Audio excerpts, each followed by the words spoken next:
Oh wait, I'm on. Lol, I forgot to mute. Hi. Today it's our first day of our quarterfinals. Welcome to Checkmate. If I'm not wrong, this is season 2, day 5, round 1, and game 1 of Omega versus LG. It will be our quarterfinals for today. Let me just give me a quick second to set up. It's only gonna be me by myself today as your commentator, Kuroshiro, or you may just call me you, because that's what I go by on my YT anyways. But hopefully everyone has a good day or has a good night, whatever time zone you're in. And of course,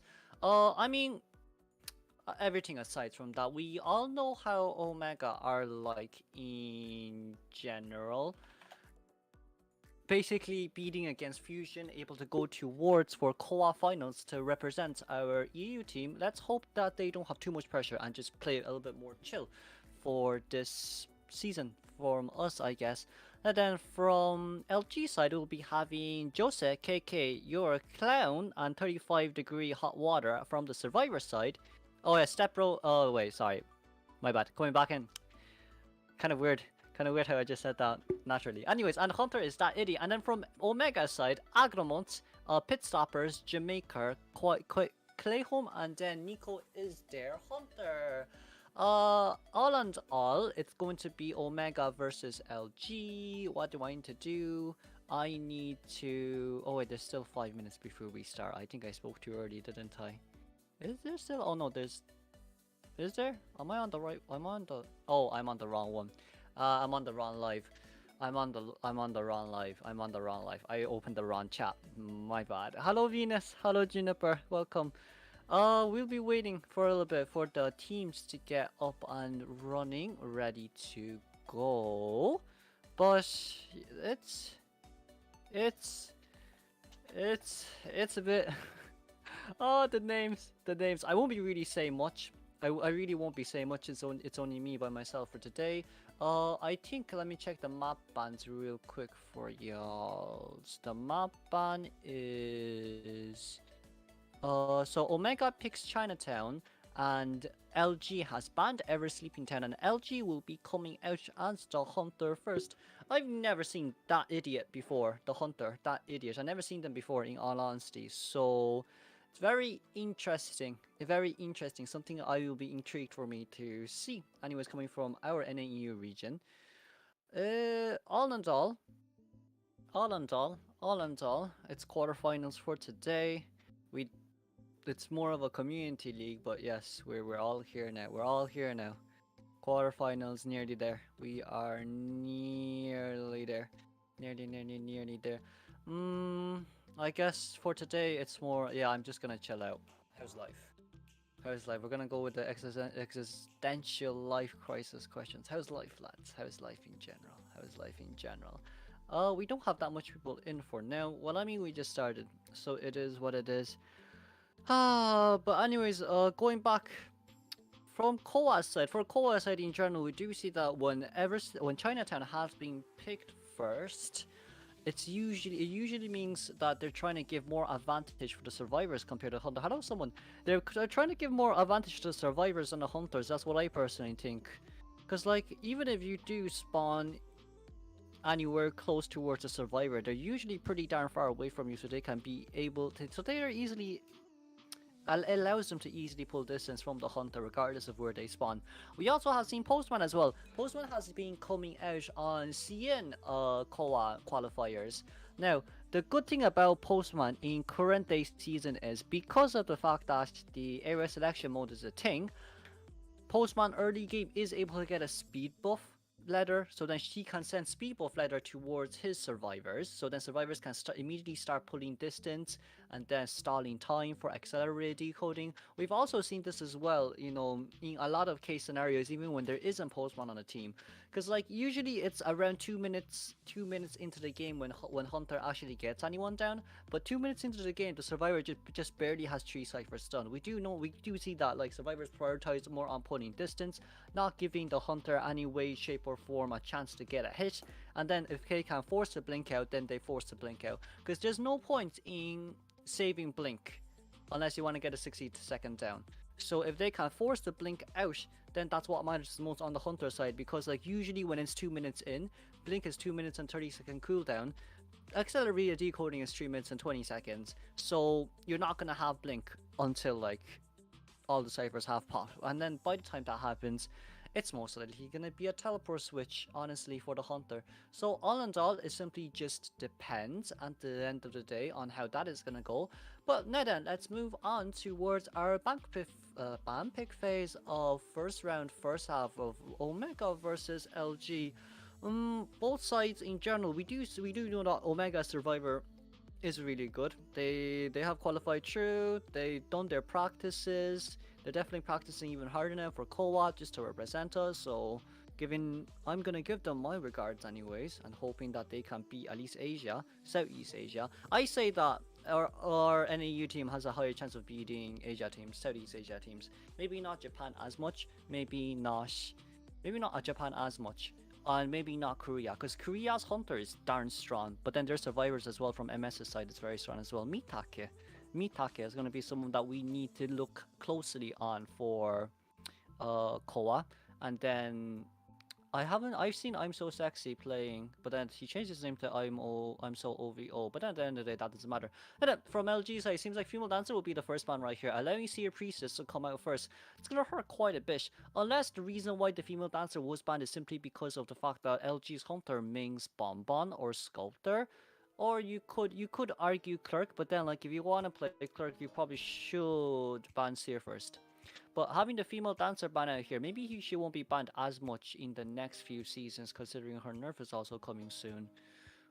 It's gonna be more of a, I would say it's gonna be more of a mind game here for Omega. But considering game one, Omega can basically just yeet out all their potential, you know, S tier survivors, SS tier survivors, or the niche survivors in general. Banning female dancer is still not worth it for LG side, as we do see as well. The priestess coming out immediately, most likely will be followed up by not Seer, that's for sure. Because if Seer is not banned first, then there could potentially be a Bonbon, which is why the female dancer was banned first. So from Omega side here, we'll be seeing a mercenary as our second pick.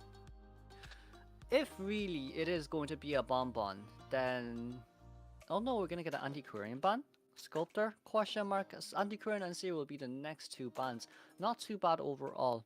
Not too bad overall. I don't know. I genuinely don't know who LG, that idiot, LG's hunter main plays. But if it really is a sculptor, then I guess you could come out with an entomologist as a safety point. Because like even if it is a wax artist, I don't see the point of banning female dancer as wax artist to a certain degree. There's really no need. Acrobat as our third pick though. Oh, there's Acrobat's okay. He's strong enough in this map. But then there are still better options out there. Like, I mean, you could have extra support, but then I guess if they want to just contain by themselves, I guess that works as well. Prospector definitely would be one of a exceptional option.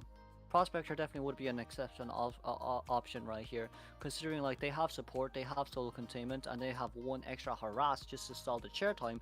That would also be nice. But also psychologist, maybe I'm a bit biased. Oh no, I'm not. Psychologist wouldn't be bad as well, considering that if everyone just starts if everyone like is a container, if you do bring Psycho, Mercy can just rescue non-stop, so it kind of keeps up with your decoding time.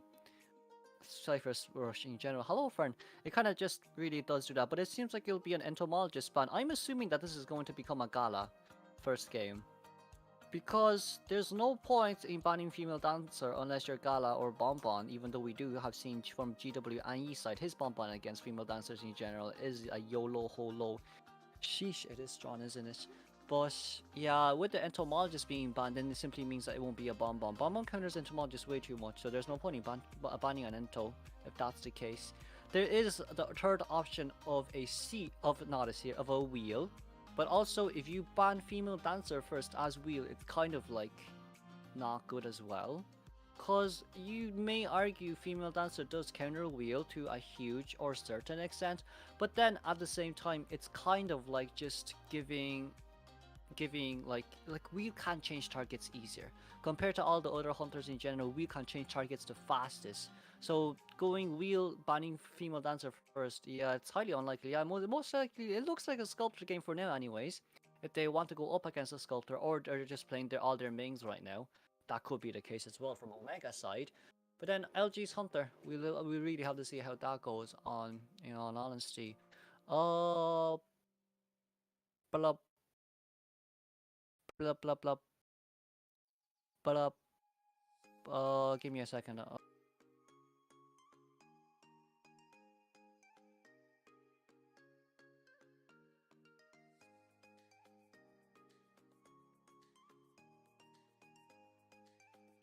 Alright, I'm back. Sorry, I was told some unnecessary information that I didn't want to listen to. Anyways, if you guys want to hear the story, it'll be very fun. You know what? You don't want to hear the story. Anyways, moving on. Thank you, Ali. Thank you, Brewer. Uh, it is a Merc with Tide, Acrobat Priestess, and Patient with Flywheel. All has borrowed time. While we're waiting, here's a funny story. The name, the word, the phrase, Brewer, Brewer. In Irish slang, it means someone's girl. You're there now.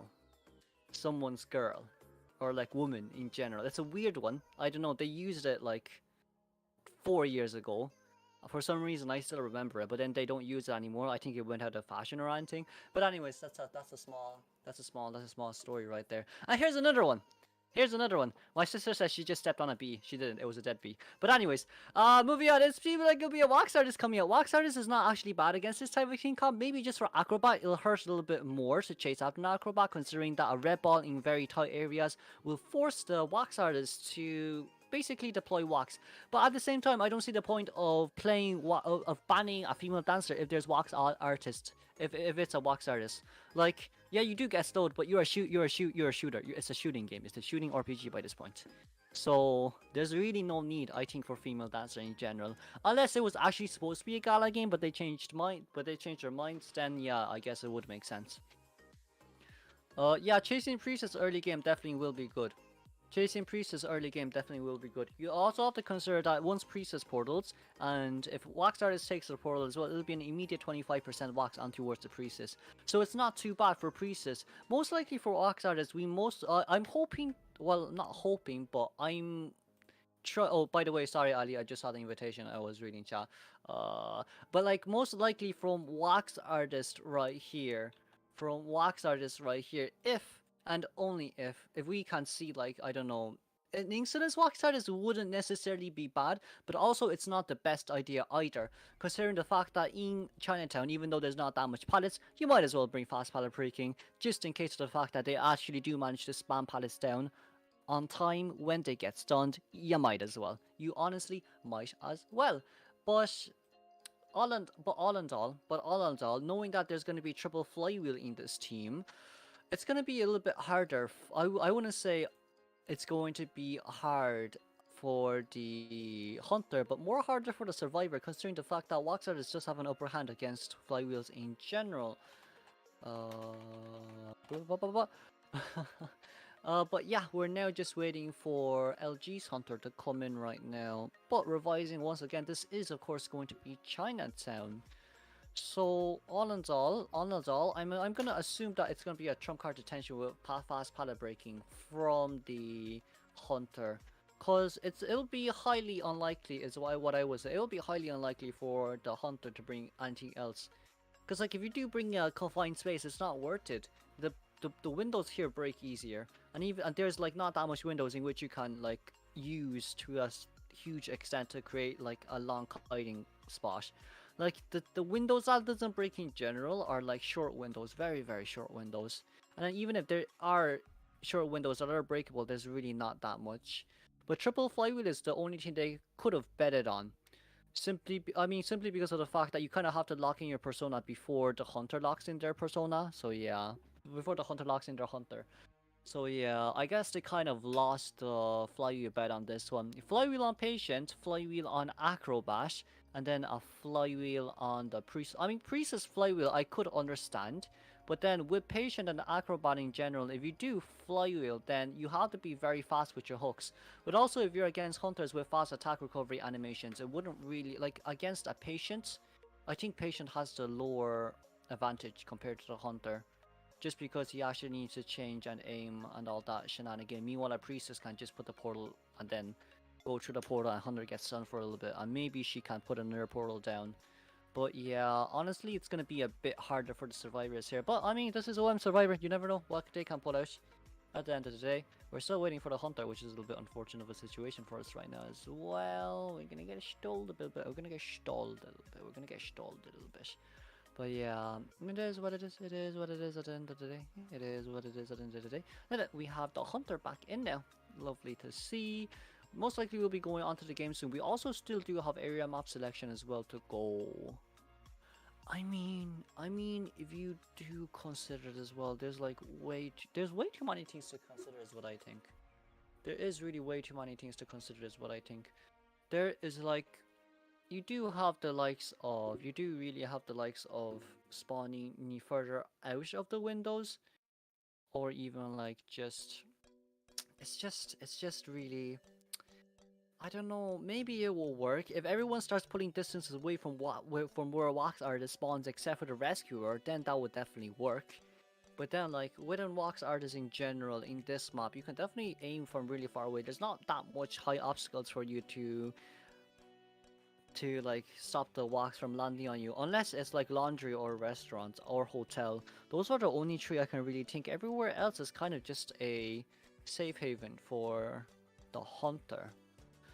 So yeah, it simply just depends. It simply just depends by this point of the day, in all honesty.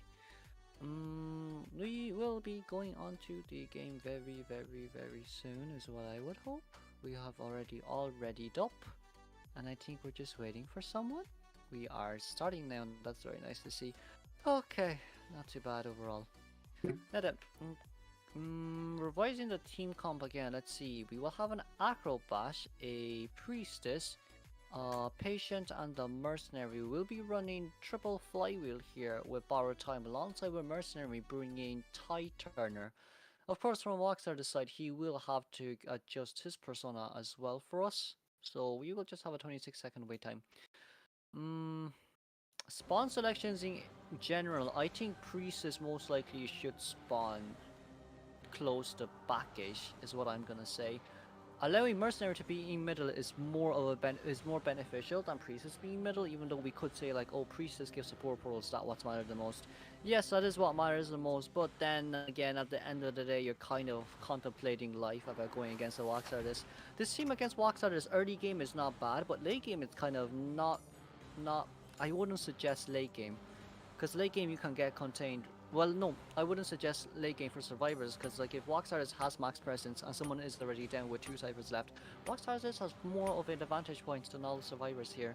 But anyway, survivors locking onto their area now. Let's see, we're gonna see Priestess in Hotel, Jam at Umbrella, the Acrobat, Mercenary in middle, and of course Pit Stoppers is at the mini Umbrella gate, the back gate, as I will call that. Now then, that area will be spawning restaurants, so I guess this just allows him to look for either patient or acrobat.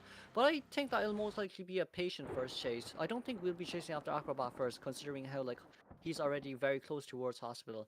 And of course for acrobat, he can kind of just hide behind that building near that broken window and that one pallet near that chair. So Acrobat most likely will be standing still and also giving out where the hunter's location is. Now then, anyways, onto the game we go. It will be Waxard is coming out. Let's see, Waxard is posted on is currently a top down. Confined space detention will wish wanted order, 1 stack of Berserker and 1 stack of Rage alongside with Desperate Fight. We do also see that Acrobat has already rotated in towards Hotel, but also Priestess will be not thingy-majig. Priestess will also be disturbed for a while. Now then, immediately throwing out the wax right here. Acrobat has currently landed on a 36 wax, which isn't too bad. Throws the white ball out, the snowball out immediately. But of course, getting stuck there a little bit kind of hurted the wax artist quite a bit. But should be able to land a few more wax right here. This most likely will be a 100% wax, and there's no support portals here for the Acrobat to use. Okay, 60 seconds currently into, no, 50 seconds currently into the game. The Acrobat has decided, no, not the Acrobat, the wax artist has decided to bring decided to bring teleport, and it does seem like Acrobat decided not to take the pallets instead. Now we want to lock that window. Most likely should be locking the window here. You might as well either put something down or just lock it. But for wax artist right here does not have blink, which is a little bit of an unfortunate situation. There's only 2 survivors out here decoding right now, but of course with the survivors knowing that the wax artist is not going to use blink, it most likely will be a teleport according to their deduction anyways. I started searching on your channel for the live. Oh no, yeah, sorry, this is not my tourney anyways. But anyways, deciding to chair the Acrobat inside Hotel, which isn't too bad. Wiping is also outside right now, so that's not really a good sign. Mercenary, you could argue that Mercenary can elbow pad in, which is why, oh, that wasn't the elbow pad I expected, but allowing a 76% Mercenary right now. Mercenary cannot get a double down, because if it was a double down, it's gonna hurt really much. Not really much. A lot. But this simply allows the Acrobat to go back upstairs, so this should allow him to rebound kite for a little bit. But the moment that Acrobat goes down, it's kind of just like saying, oh no, you know what's gonna happen? It's a max presence wax artist, so it's not really that good for the survivors after all. But we do see the support portal also coming from the Priestess right now. Wax artist does see the portal, decides to go back right now, loses the Acrobat there a little bit. Definitely has to lock this cipher. If he doesn't lock this cipher, then they're just gonna keep rushing non-stop. But of course, once again, another portal coming out from the Priestess. Acrobat's rebound kite has been very nicely done. Acrobat, you can barely see where he is anymore as well. But of course, from Jam side, he needs to be very careful with the red light, because he's gonna... Ooh, running straight into the face of the wax artist right now. We're gonna get wax here for sure. There's not a red ball ready just yet, and it does seem like Jam wants to use mud ball instead. Of course, if we see on the map as well, Priestess' Cipher will be locked once again. That's lovely for the wax artist on it. So we also do see that the Mercenary is currently being healed by the patient right now. Of course, wanted order on the Mercenary. GG, well played. Cipher... They can't cipher rush even with Acrobat's rebound potential kite right there. We do, like, it honestly is what it is by this point. We, like, can't get a double down there. You need to elbow pad away in that situation. Getting a double down situation as a Mercenary in which you get healed slow, even though you have that tie time, you cannot be healed within that 60-second time, because the moment you go down, the heal's just going to be resetted. But of course, Priestess is near this vicinity as well. Agramont decides that he wants to go, but oh, didn't really go. Didn't get the double back on the portal right there. Sad momento. Gets the hit on Priestess, decides to not wait for max wax. Oh, we didn't get it. We didn't get it, sadly. There's only one more. We need one more wax. We need one more wax. But of course, for the wax artist right here, he can definitely land this one last wax. That wax has been landed. Down goes the Priestess. And of course, we're still missing one full cipher from Omega Survivor side right now. Decides to chair that idiot very closely towards the Priestess' cipher. Not badly done, but... who can come in to rescue? It's only the Mercenary that can come in to rescue right now. If you want pit stoppers to come in to rescue, then it's highly unlikely. Why? You're allowing a Mercy to decode who's basically slow decoder on the team. They're still missing 3 full ciphers. He also does see where the Mercenary is. Mercenary cannot be hit right there because there's a teleport on this. There's a teleport. There's a teleport. Can we see a hot wax? Can we possibly see a hot wax? Hot wax coming out immediately right here. And pop. And it seems like we're not going to use the elbow pop. We are going to use the elbow pop, but that's okay. We changed to normal wax right now. Wanting to land a 100 on the Mercy. 100 on the Mercy. Priestess is going to go after half. Priestess is after half.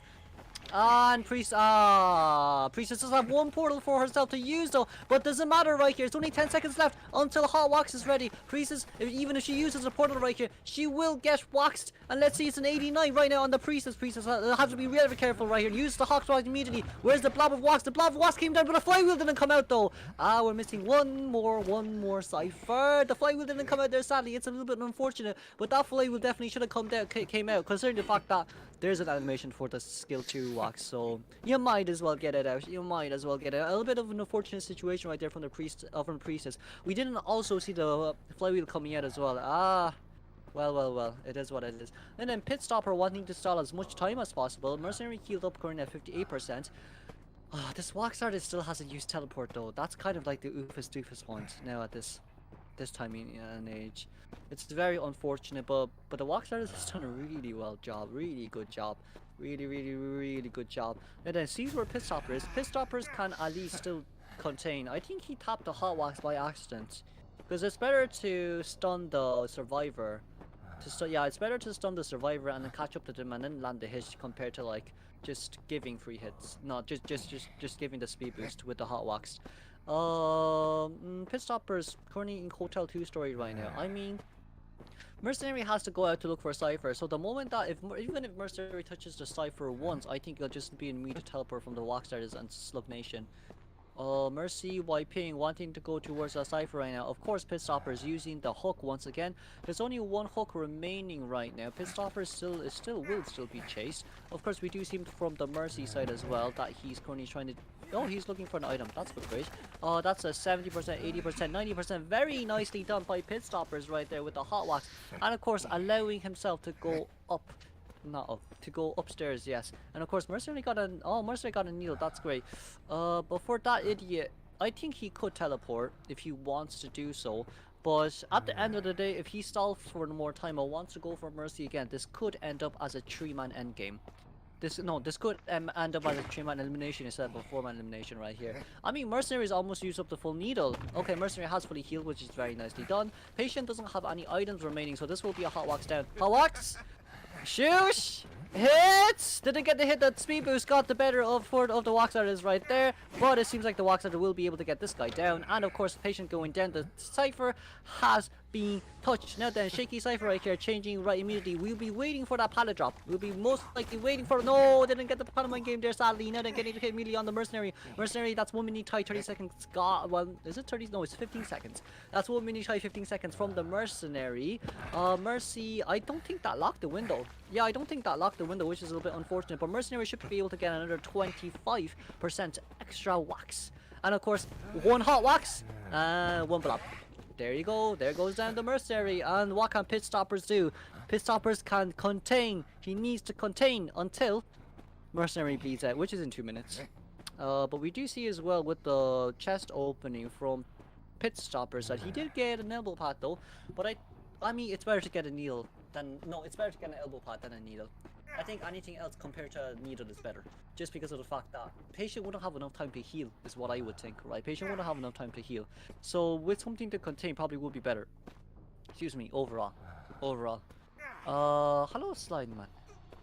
Hi Jam, welcome on.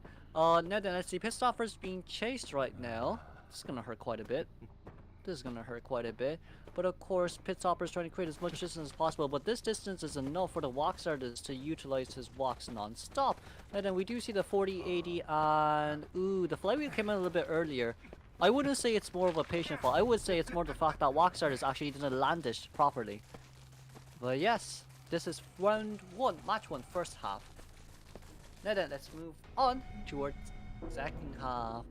Of course, we will be coming out with the stats as well. Stats being... Okay, there we go. The stats are out. Stats being... Wax artist, stat idiot. 1 cipher remaining, 2 pallets destroyed, 14 strikes, no terror shock, and 8 knockdowns. Mercenary, Ping, 164% decoding, 2 rescues, and 114% containment. It's a little bit unfortunate with the double down situation there, but it is what it is at the end of the day.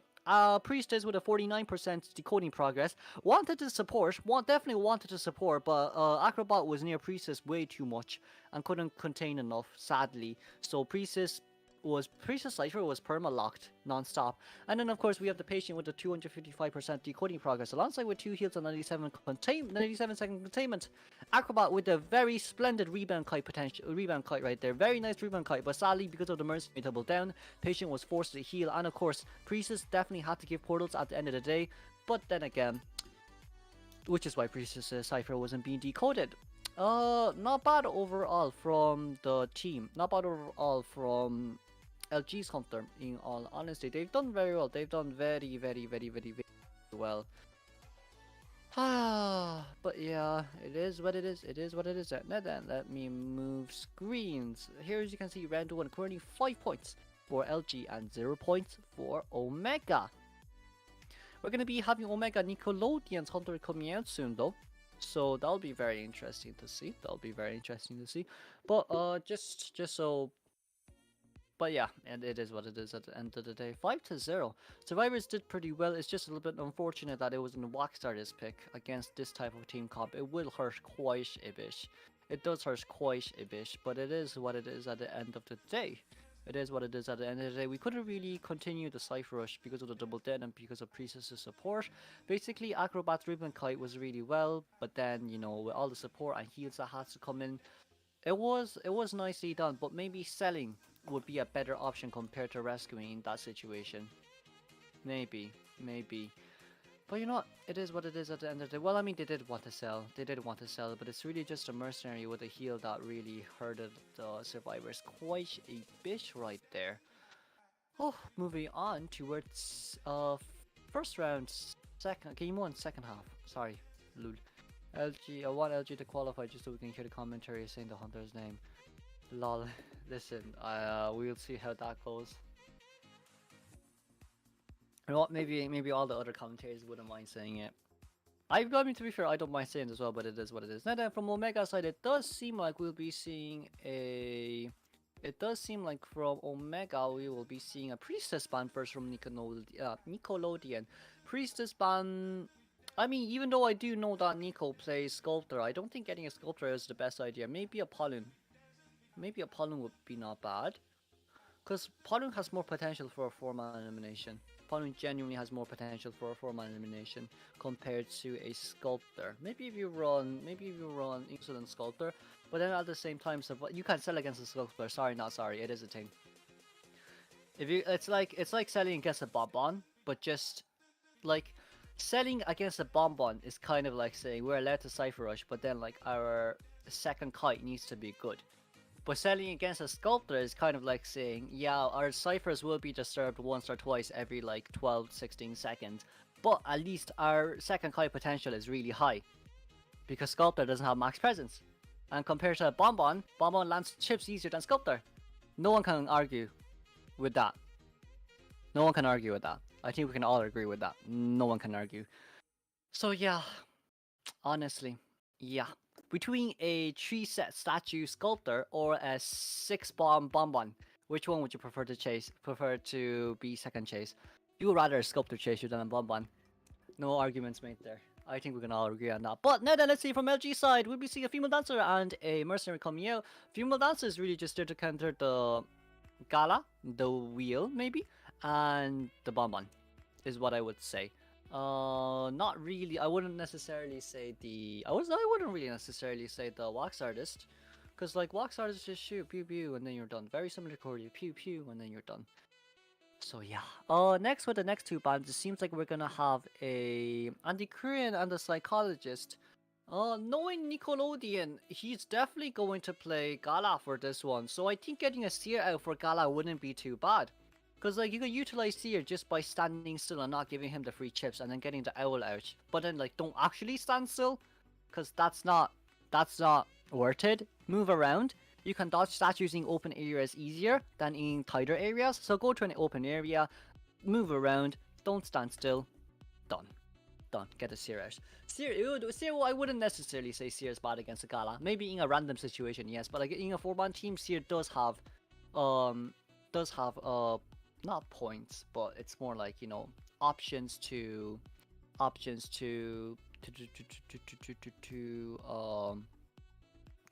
counter a Gala.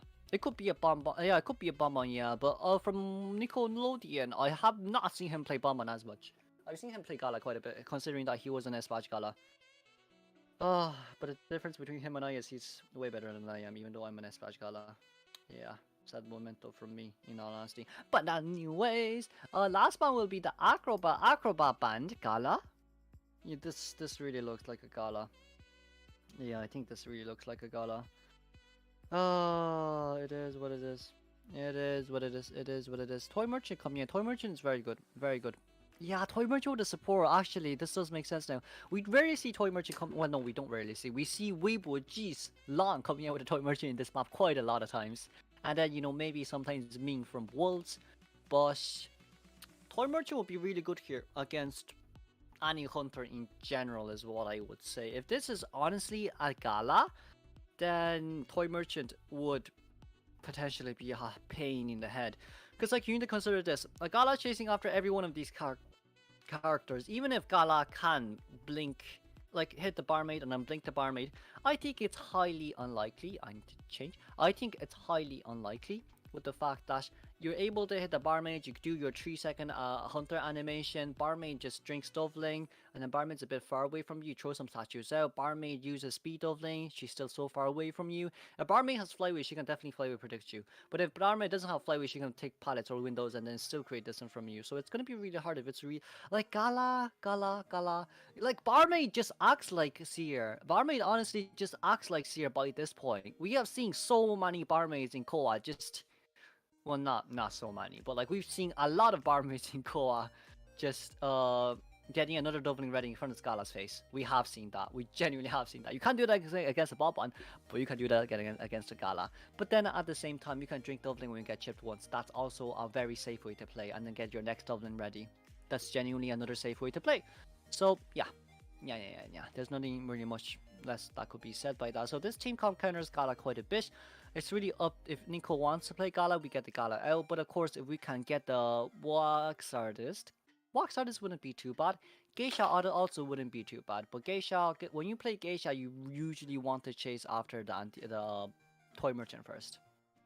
Yeah, I wouldn't really say Geisha against a female dancer is such a great idea, especially when you like just dash with your butterfly and then the dancer just dances away. It's kind of like an even exchange, but like the hunter loses more than the survivor does in that situation. I won't lie about that. Now then, I will have to check. Let me see. Oh no, we haven't locked in the. Oh, we have locked in. Okay, thank you. So Dancer has Borrow Time and Flywheel. Barmaid has Borrow Time and Breaking Windows, Knee-Jerk Reflex. Mercenary has Borrow Time and Tie Turner, and Toy Merchant has Flywheel.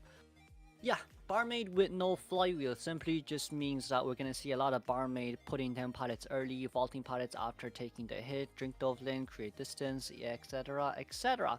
So chasing after any of them here is gonna be really darn hard, especially against the Gala. Wheel here would work, not against a Toy Merchant though. I'd say it'd be really hard to play Wheel against a Toy Merchant. But definitely against a barmaid, yes, do go for it. Genuinely do go for it. It's what you want. But also for Wheel as well, you can't just land one spike on the barmaid, hit the barmaid, and expect the barmaid to get down with the next spike. Because barmaid can just drink up and then, yeah, you can't snap down, which is a problem. But it does seem like Nico will be coming out with his clerk once again. Oh, Nico coming out with a clerk once again.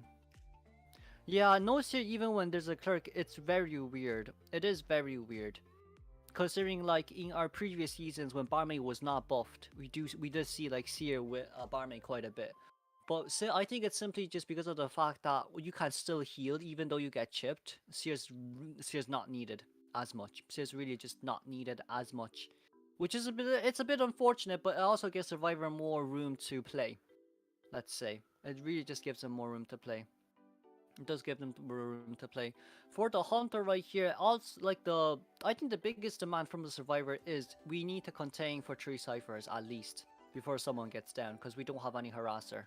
Coming out with a clerk, it's not bad, but like they just can't allow clerk to get a blink down. If they do get a blink down, it's genuinely over for them.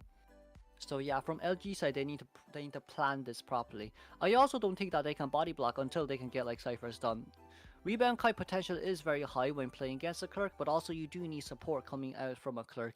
If you get pallet stun, it's not good. It's not good as a clerk if you get pallet stun, but if you can't get a pallet stun, at the end of the day, it's a 50-50 mind game from both the hunters and the survivors side. So yeah, it's gonna hurt them quite a bit. It's gonna hurt them quite a bit. Oh, now then, we're just waiting for everyone to lock in, and then we can get ready to go. Yeah. Hi.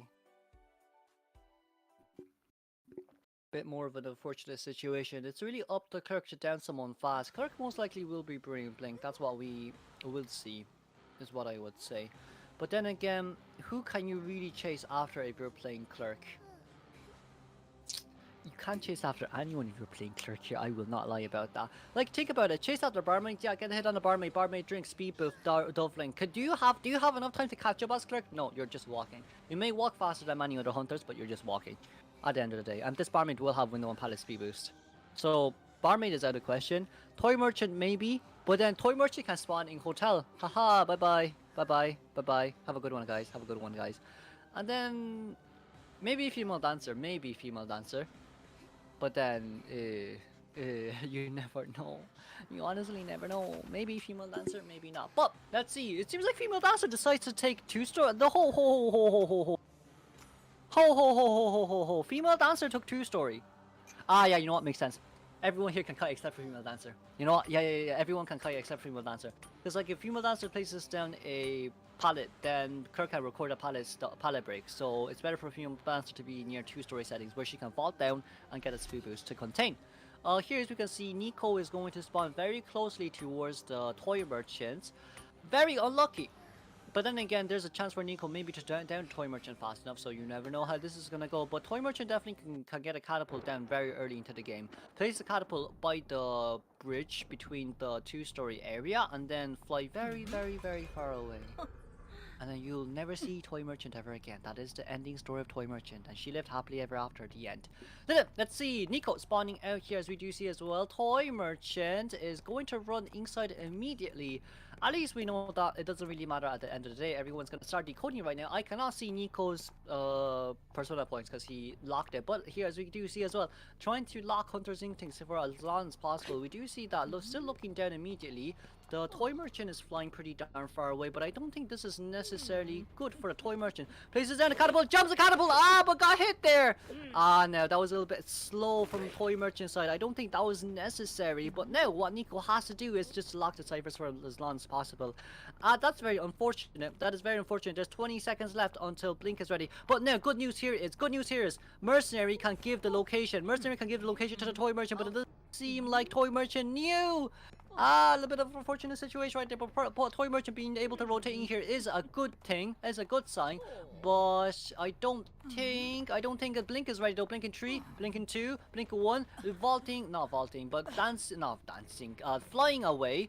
Gets rid of the catapult there. There's a slow meter box here, thankfully. But of course, from Clerk's side, she has no record on her. Decides to blink out immediately. Okay, there's a chance for Toy Merchant to go down. Toy Merchant will be flywheeling out there. A little bit unfortunate. Got the flywheel baited out, which is very sad. Then it records onto the Barbie Burrow and finishes the cipher. Okay, we cannot sell.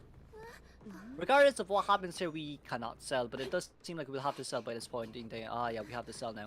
You can't do anything now. You have to sell. The basement is not good. What has to be done here? I mean, Mercy can just continue to decode here. As long as she doesn't get free hits. They have to sell here regardless of what happens. We're missing one full cipher. Records on the Mercenary right now. That's honestly great. If Mercy wants to, he can definitely come in for a before half rescue. It's a typical play to stall out the tie time so then survivors can get their ciphers done. But it is what it is at the end of the day. Jumps out here immediately, but Mercenary has to be very careful with that hit. Decides to get hit right there. Should be able to get the normal rescue. Mercenary cannot come out. Mercenary has to be on the very inside, but this allows Toy Merchant to come out right there. Toy Merchant did not get a hit right there. A slow music box and a body block coming from Justin, successfully allowing the Toy Merchant to rotate back up towards the two-story right now. Oh, he has so much room to play right now, but Mercenary still has to be very careful right here. Why? Because Mercenary cannot get hit. The moment that we get hit is very bad for the survivors. Mercenary coming out here immediately, but he needs to be very careful. It seems like we're gonna go after Mercenary. Mercenary, you cannot save your elbow pads. If you save your elbow pads, very badly done. No, then nicely. Blah, blah, blah. Okay, we're gonna there. I'm gonna chill out. Sees where the toy merchant is going down with the catapult right now. Toy merchant is so far away. There's only 3 ciphers remaining. There's only 3 ciphers remaining. A female dancer is almost a mercenary cipher. And that was a before half rescue. That was a before half rescue. Okay, from our survivor side here, as you can see as well, female dancer has still not gotten her cipher done. But if we chase after female dancer right now, that's what matters the most. The toy, hey, hey, hey, hey, hey, hey, hey, hey, hey, hey, hey, hey, hey, hey, hey, what is this? What is this? What is this? Toy merchant? What? Oh, nice pallet stun. Very nice pallet stun. Very nice pallet stun. Toy merchant, why? I mean, there's still no blink up just yet, but I don't think... Ah, got the pallet down.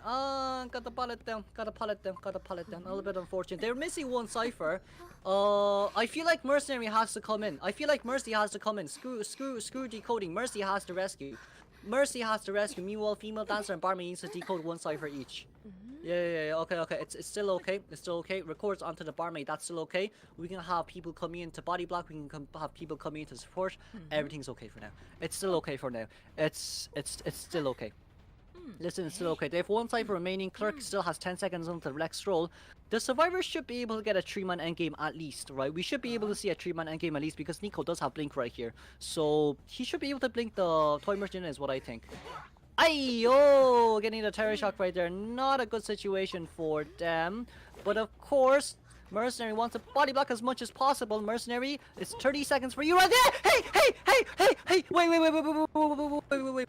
We still can't body block right now. We do see that female dancer cipher is going at 70%. Gets the drop down. Mercenary needs the Mercenary body blocked. Go out, gets the vault right there. But Toy Merchant starts 100 seconds until the next flywheel is coming up. But it seems like Toy Merchant should be able to rotate in towards a hotel right now. Toy Merchant has to go towards hotel. The cipher mission is done. It is done. Mercenary needs to crawl towards the gate. Gets the drop there right. The cipher has to pop immediately right here. Oh my lord. Oh, okay. I'm gonna chill out. Well, it is what it is.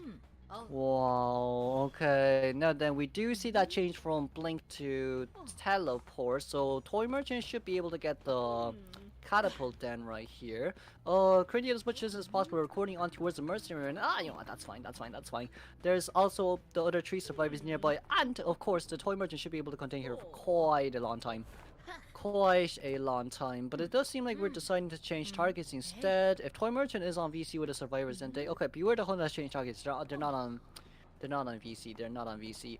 It's probably better for Mercy. Oh, the gate is opened. No, it's not open. Oh, no, survivors nearby. Mercenary just has to be a little bit more careful right now. But also, female dancer needs to stay near this area, using the elbow pad immediately. Female dancer has no items, but the gate is still not open as well. Cipher machine is primed on her side. Oh, there's that. The other gate is definitely open, right? Is the other gate open or is it not? The other gate is not open just yet. They're trying to wait out Clerk's blink. Not blink, Clerk's detention. So they're gonna play it slow here, but Toy Merchant has to be very careful to not being shown. Toy Merchant cannot decode the gates right here. She can't. If she gets seen, it's game over. If she gets seen, it's really just game over. For the Hunter right now, ooh, gets a pallet drop. That is not good. Gets the hit down immediately, but there's only 20 seconds left on detention. So, I mean, teleport is ready. And if we're gonna chair here, then it's gonna be a 3-man escape. Congratulations with the 7-point lead for LG. Now then, let's move on towards the match stats right now. Match stats, let's see. Oh.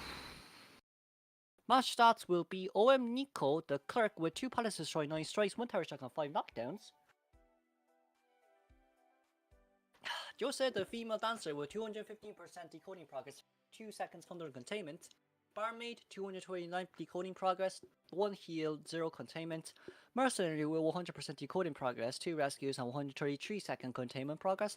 And of course, a Toy Merchant with 1 pallet strike, and of course, almost 3-minute containment on a Clerk right there. Sheesh. Honestly, it's a huge yeesh right there on all of our sides. But, of course, that has been very nicely done by the survivors.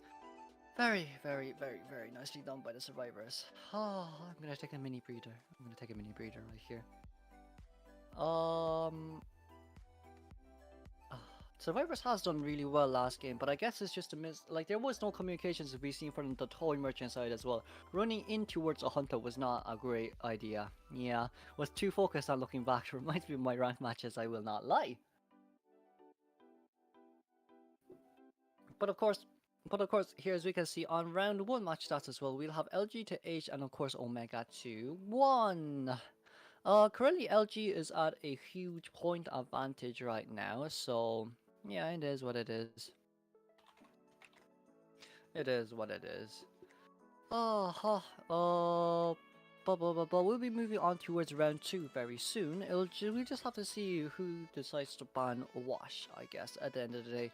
If LG, I mean, like, unless LG wants to go full powerhouse and finish up at round 2, I'll be more than happy enough for that as well. I will not lie. I went too ham on commentating today. But anyways, see, we're still waiting on, but like, yeah, last game was pretty well done, pretty darn well done.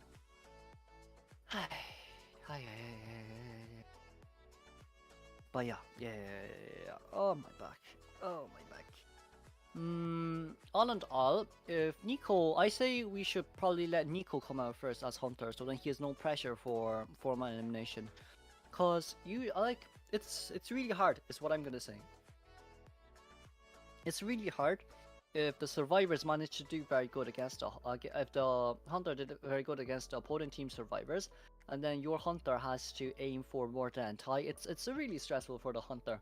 It is really stressful for the hunter, and of course survivor will play a lot more safer if that's the case as well. So not only is it hard, it's also stressful for the hunter to do that. So if Omega gets to pick right now, if I'm not wrong, Omega most likely will be having their hunter coming out first compared to their survivors, just so Nico can have more of a relaxed environment for himself to play his best. But of course, that's only if LG survivors allow him to do so as well though. And now then, we will be subbing Nickelodeon out, and Pit Stoppers will become Hunter for Omega. Nico will be subbed there right now for Pit Stoppers. Oh, okay, it seems like they want to change up their roster a little bit for round 2. Seems like they want to change up their roster a little bit for round 2, and of course Clayholm is out and Nico will be locked in as survivors. It seems like from Omega side they want a comeback for round 2 and for round 3. But of course this comeback only counts if they win round 2 and round 2 and round 3. So the powerhouse, let's see who will become the powerhouse of round 2 and round 3. Be very interesting to see, of course. It will be very interesting to see, of course. It doesn't seem like we haven't got any news from LG survivors or hunters just yet. It seems like their team wants to maintain their current status with their lineups and such. Oh, it does seem like though we're gonna have Omega banning Arms Factory alongside with the fact that LG is going to pick LG is picking maps right now. They have decided to opt out for that's hospital. That's Sacred Hearts Hospital. I mean, if LG opts out for Sacred Hearts Hospital, then that simply just means that Dream Witch will have to be banned for LG survivor side, but since the hunter is coming out first, then it is what it is. I think it's giving the survivor more of an advantage point. But then again, if you're allowing if LG decides to pick hospital, then I don't think a Waxstarders can come out that easily from LG's hunter side. So I don't even think Omega needs to ban Waxstarders anymore if that's the case. It's what I think anyways, but that simply depends on Omega as well. That really just depends on the hunter as well. Yeah, Pit's coming out for round 2, but then they're gonna ban Pit's Dream Witch, so I guess that's kind of just forcing the LG survivor to ban the Dream Witch. You kind of have to. I think you kind of have to, unless they know how to kind of Dream Witch properly. Then yeah, then it'll be very interesting to see. But overall, it doesn't look too bad. Yeah, it doesn't look too bad overall. We just have to see. We will just have to see. Ay. Okay, now then, on to the ban pick phase we go for round 1. First half, LG's Hunter coming out immediately. I guess a Priestess and maybe a Seer ban wouldn't be bad. Priestess and Seer ban. Wouldn't be bad, but it seems like we're gonna have Priestess with a female dancer coming out first. Yeah, looks like a Bombman to me, but from Omega Survivor side, we're gonna come out with an Acrobat and an Entomologist. Ento wouldn't be bad in this map if she contains in hospital. And they banned the Bombman. Okay, they banned the Bombman. Okay, they banned the Bombman. Oh, they banned the Bombman. They banned the Bombman. Oh, if Bombman is banned, then yeah, I guess Ento should come out for as much as possible. You can't run Nayad now with the Ento. You also can't run Gala. It's not recommended. I don't think Waxart is necessary. LG has to change their focus now and ban Seer instead for the second two. And then Sion and Kurin, not bad, not bad. Sion and Kurin isn't bad, two bad picks. I don't really know. Barmaid is the next ban, but no, Barmaid is the next pick. If Bombman is banned, I'm gonna say I want to say Geisha, but I don't. I also cannot say Hermit. I don't want to say Clerk. Night Watch is not allowed. So I mean the best option here for LG is play a Hunter to tie. And I'm going to say Wax Artist for some odd reason. No, Bombman has been banned. You can't come out with Gala with this one. Of course, first officer. If LG's Hunter has a dream, which it wouldn't be bad. It also wouldn't be bad. But overall with this pick, I can't see a BQ come out. I also cannot see a Geisha come out. I definitely don't see Bombon because he's banned. Gala is an option. Anne is a safer option too, but it's just Entomologist versus Anne. Anne will hurt quite a bit. You can't run Axeboy as well. I'm trying to run through all the hunters that's in my mind. Can't run Axeboy. Spider could potentially be good, but that's only if you practice Spider enough to play against this type of team comp.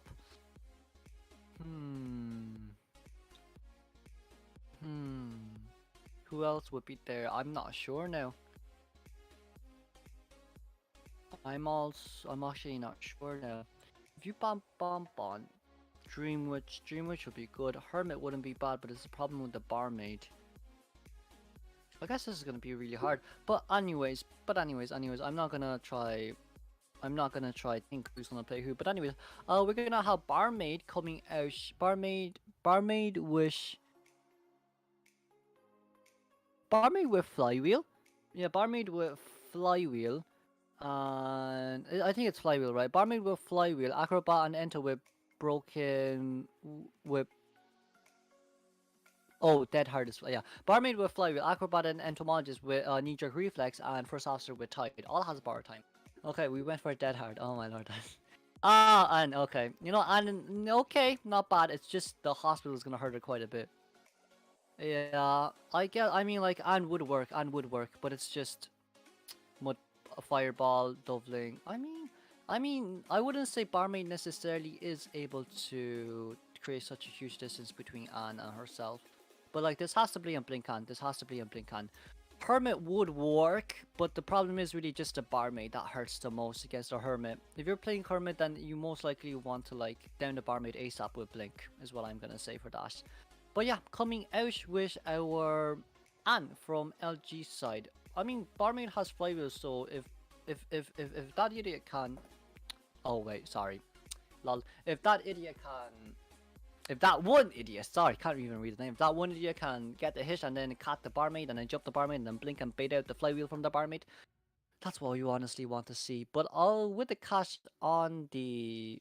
I mean, to be honest, with the cat on the Barmaid, when you blink on it, you can't really Flywheel it anyways because you're going to be stunned for that duration. Oh.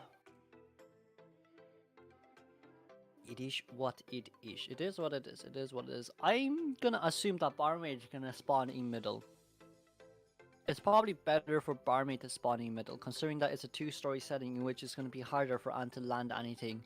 You have an Acrobat who can contain an Anne. You also have an Entomologist who can also contain an Anne. There's nothing much that could be said, is what I will say.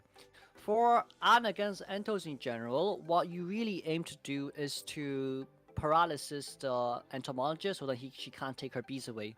So like bees are basically 5 hits gone. That's about it. That's about it. Bees are 5 hits gone. It's a lot, but when you think about it, oh yeah, that's not a lot, but it is a lot. But then again, Ento will be using bees on herself, so it's probably going to be a 4 hit gone instead. So it does make it a little bit easier on our hunter as well. But running on here most likely is the safest option. I don't really see anything else, and it's also with the fact that they didn't decide to pick Mercy, but instead coming in with the first officer. So first officer definitely can't do a no damage rescue. That's highly unlikely to happen. At least first officer will be able to get the normal hit down.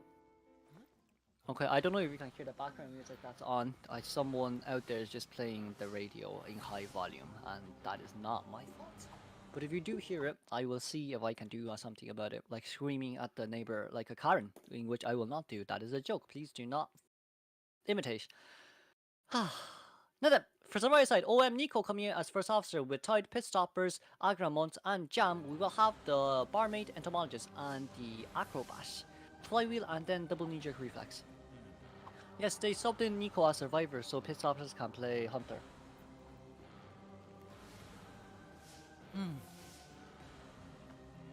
No, they subbed in... No, sorry. They subbed in Nico for Clayholm.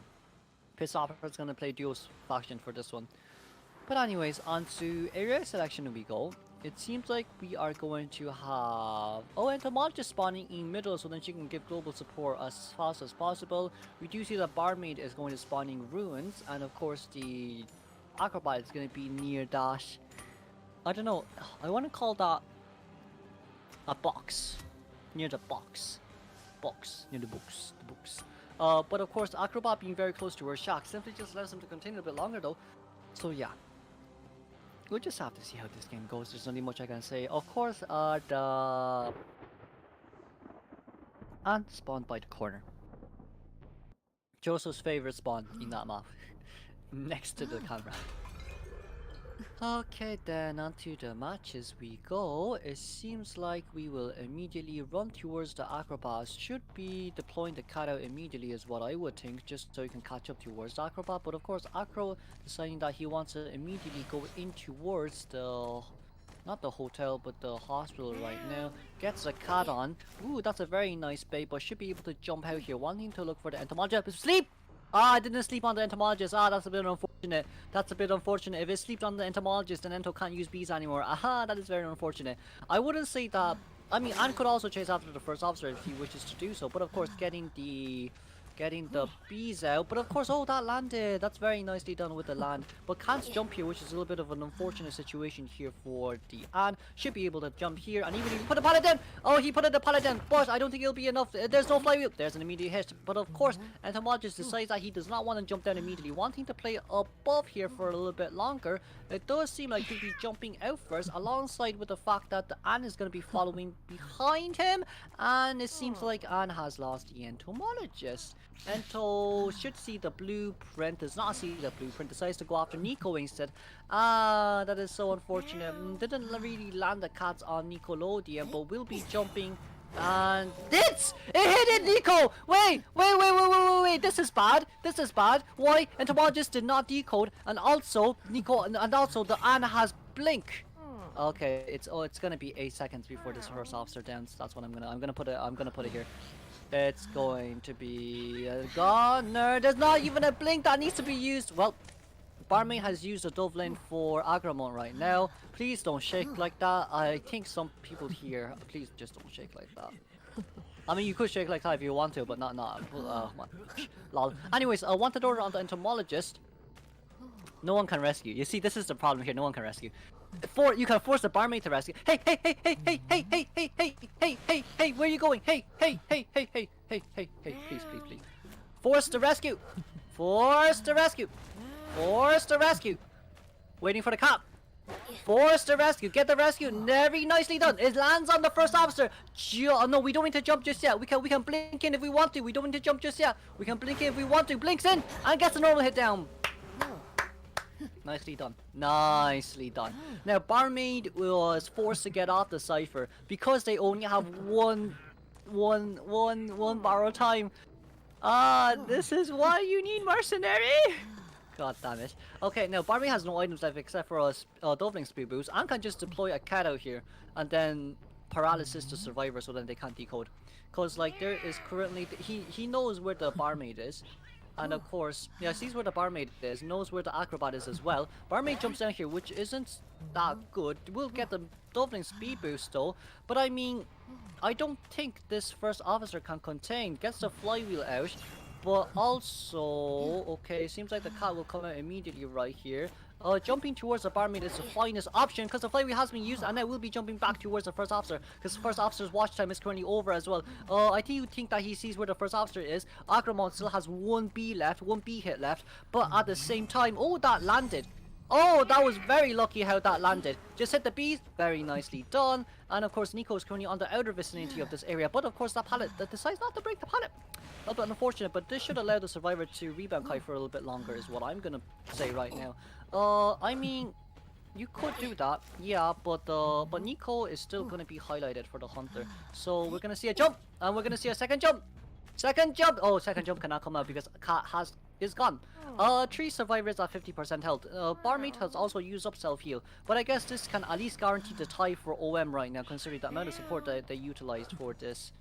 Oh! Beautiful. Beautiful. Beautiful. Very nicely done. Okay, now then, we're 2 ciphers remaining. Both ciphers are currently 50% plus right now. It's only 1 ciphers left. I guess this can at least guarantee the tie, but for LG Survivor, they also need a tie, so they somehow need to play it well, like really darn well. And then wanting to throw with a crossover there, we do know that there's still a cipher here, but of course the only one on full health currently is Jam, so chasing after Jam and getting everyone to half health probably is the best option is what I'm gonna say. But Jam coming in towards Birdcage once again, this should allow the survivors to launch charge attack, gets the terror shock. Is there a basement here? There is a basement here, but also if the ant can chair the entomologist near that cipher, we can definitely paralysis that cipher so then they can't pop it. That's 1. That's 2. It's a basement. This is 3. Okay, you should be able to chair basement here. That's a 4, and that's immediate chair into basement. Very nicely done. I don't even think you need to. Oh, just hit. Oh yeah. Oh yeah, just hit. And put the cat out here. Put the cat out here. Just hit and put the cat out here. Yeah, put the cat out. Put that. Yeah. That's what we want. Paralysis. And bye-bye. There goes the acrobat. Okay, we can play a bit more safe if we want to blink it down. We can start slugging here and waiting for the cat right now. We need to wait for the cat. We need to get the cross. Oh wait, no, we're getting the cross back here. Question mark? Are you? I mean, it's not too bad. It's just that you have to chair a little bit further in is what I'm going to say. You're going to have to chair a little bit further in. One of them has to come in to rescue, and it seems like the barmaid wants to do it instead. Barmaid gets a hit! They have to pop the cipher, but they're not going to rescue. This will become a 3-man elimination is what I'm seeing right now. Barmaid's currently at a very dangerous situation. Barmaid will get the cash on, but also, this guy has blink. This guy dashes. Barmaid can't be slugged. Where is the entomologist right now? Agro coming into the rescue. He is not coming into the rescue just yet. They're looking. The tide, not the tide, the tide has been popped right now. Okay, doesn't seem like there is any. It seems like he does know that someone has currently ran away. Could this be a 5-man elimination? I wonder, because the barmaid definitely can't be slugged. Yes, the barmaid has been used self-heal right now. Barmaid will be slugging the situation. Sees where Agramon is as well. There is a blink coming out from this hunter. This hunter is gonna jump. He's gonna jump and he's gonna get a normal hit down. Well, it's a 4-man elimination. Let's congratulate that idiot for getting the 4-man elimination. Moving on towards second half. Okay.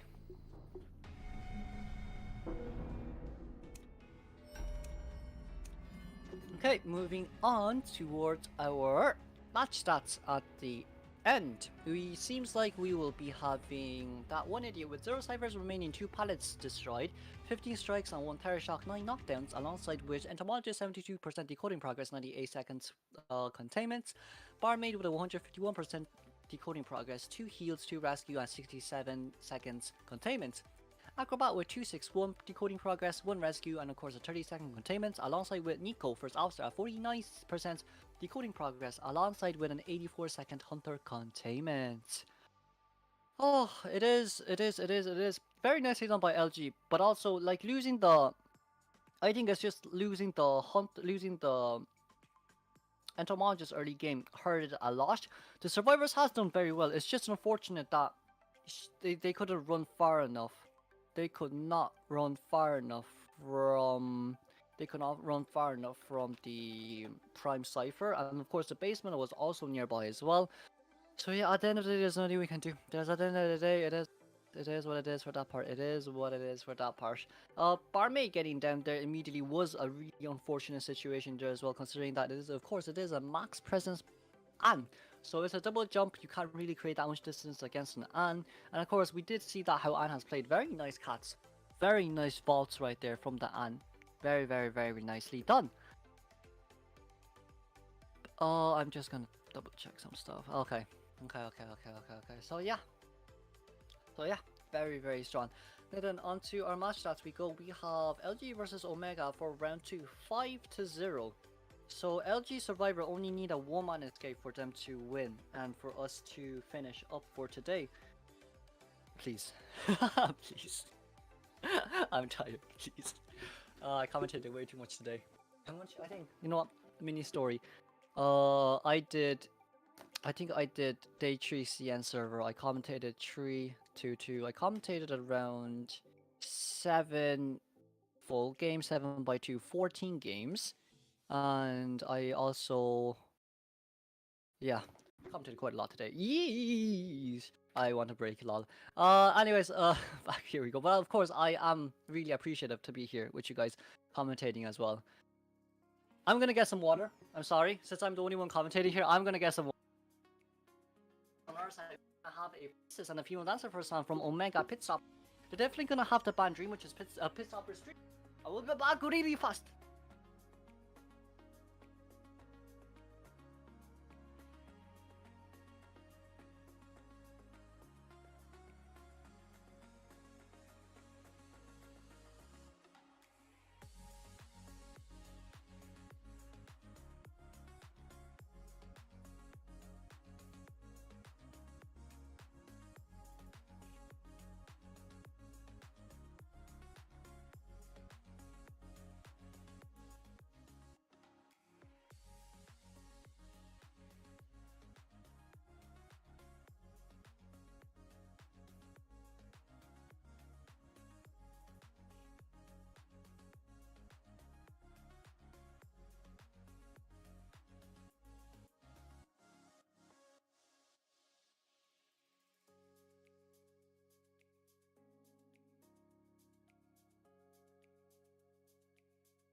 Alright, I am back with the milk. Anyways, back to what we were saying. It does seem like LG has decided to ban Clerk in spot.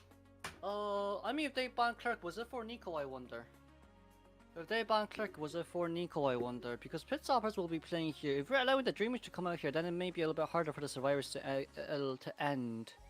I mean, if Pit Stoppers come out with a Dream Witch, I feel like it could potentially be a 4-man elimination. But of course, we need to get the Mercenary out first, because we allowed the Dream Witch to come out, which is the thing. Oh, so yeesh. We're gonna come out with an anti-Korean first pick from the LG side along with the Mercenary. It depends now, because you could potentially say, hey, Dream Witch gets countered in this map. No, sorry, no, not really. Dream Witch just one follower email, no one can decode there. No one can decode in there. And nah, my commentary is so. We're so here. But anyways, it seems like the next 2 banned will be the Barmaid and the Psychologist. Oh, Barmaid and Psycho being banned. Then that just means that we want to stall the decoding progress for as much as possible. Dream Witch. I'm genuinely smelling. I'm just smelling a Dream Witch. We can sniff out the Dream Witch. There's a Dream Witch. Yeah, that's gonna be a Dream Witch. Because like, if we're not allowing heals to come in, and of course the Dream Witch is afraid of those 3-hit tankers. So yeah. Seer could potentially be good. But the problem is 8 seconds is not enough for Patroller's Bite. It's not enough. It's not enough. Maybe 8 seconds on the third patroller, but not on the first two patrollers. I don't think it's enough, but it seems like we'll be coming with this here anyways.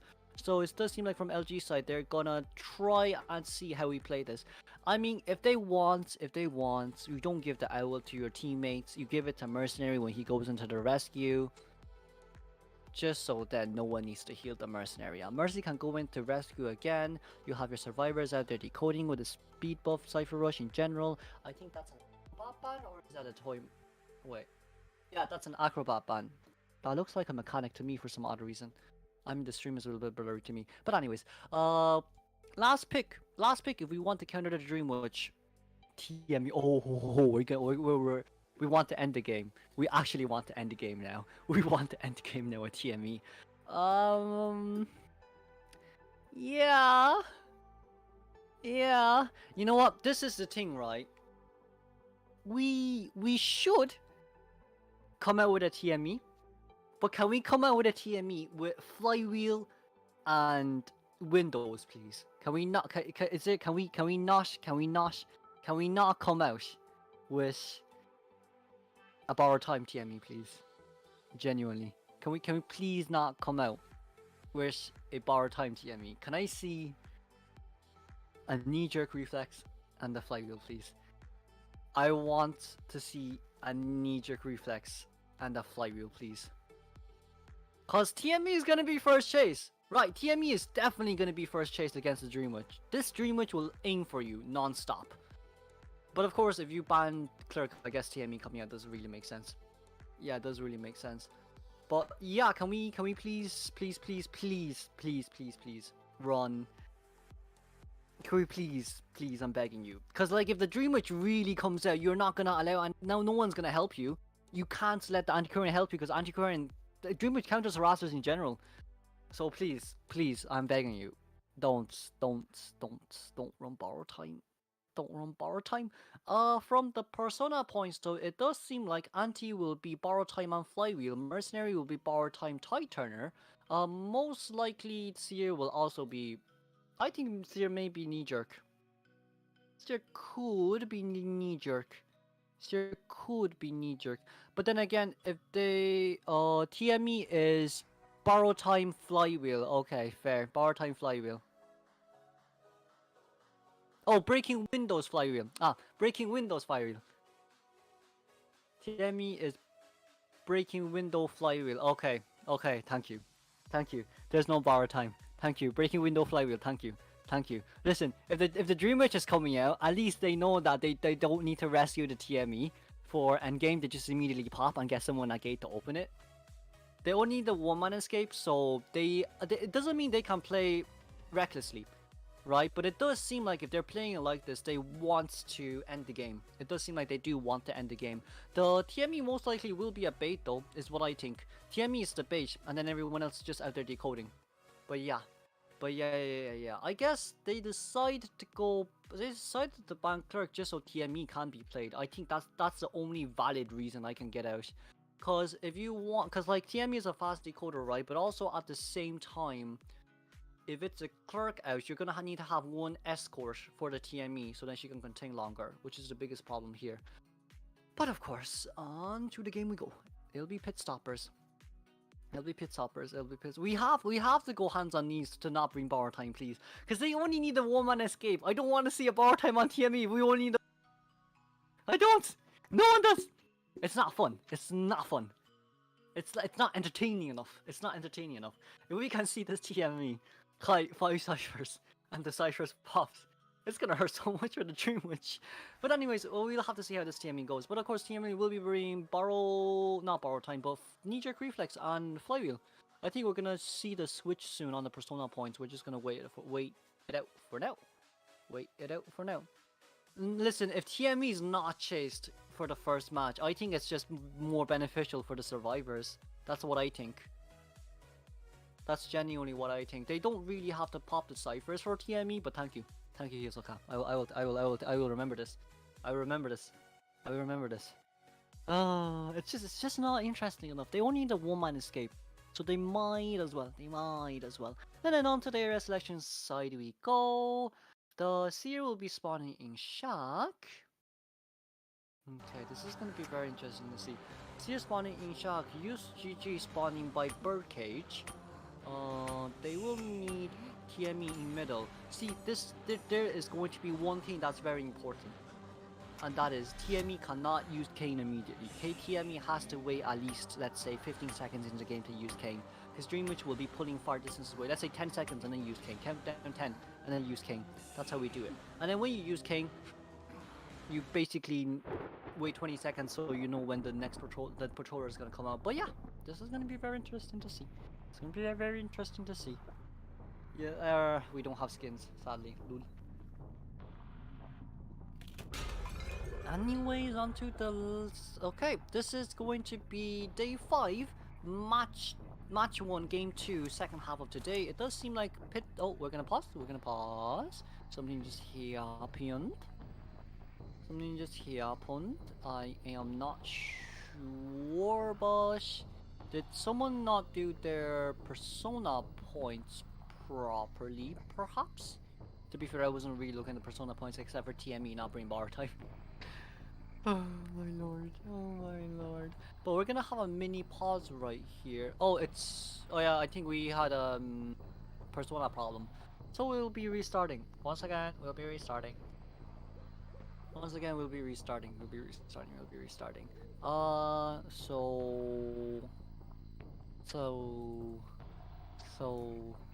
we're just gonna stay here for a little bit. I'm gonna accompany you, you're gonna accompany me. We're gonna both have a very awkward situation between two introverts right here. No, it's more of the fact that there is a persona problem. So I think we will have to come back with it. I think one of the survivors doesn't bring their proper persona. Oh yeah, one of them have 115 out of 120 persona points. Yeah. Oh no, we're not restarting. We're not restarting.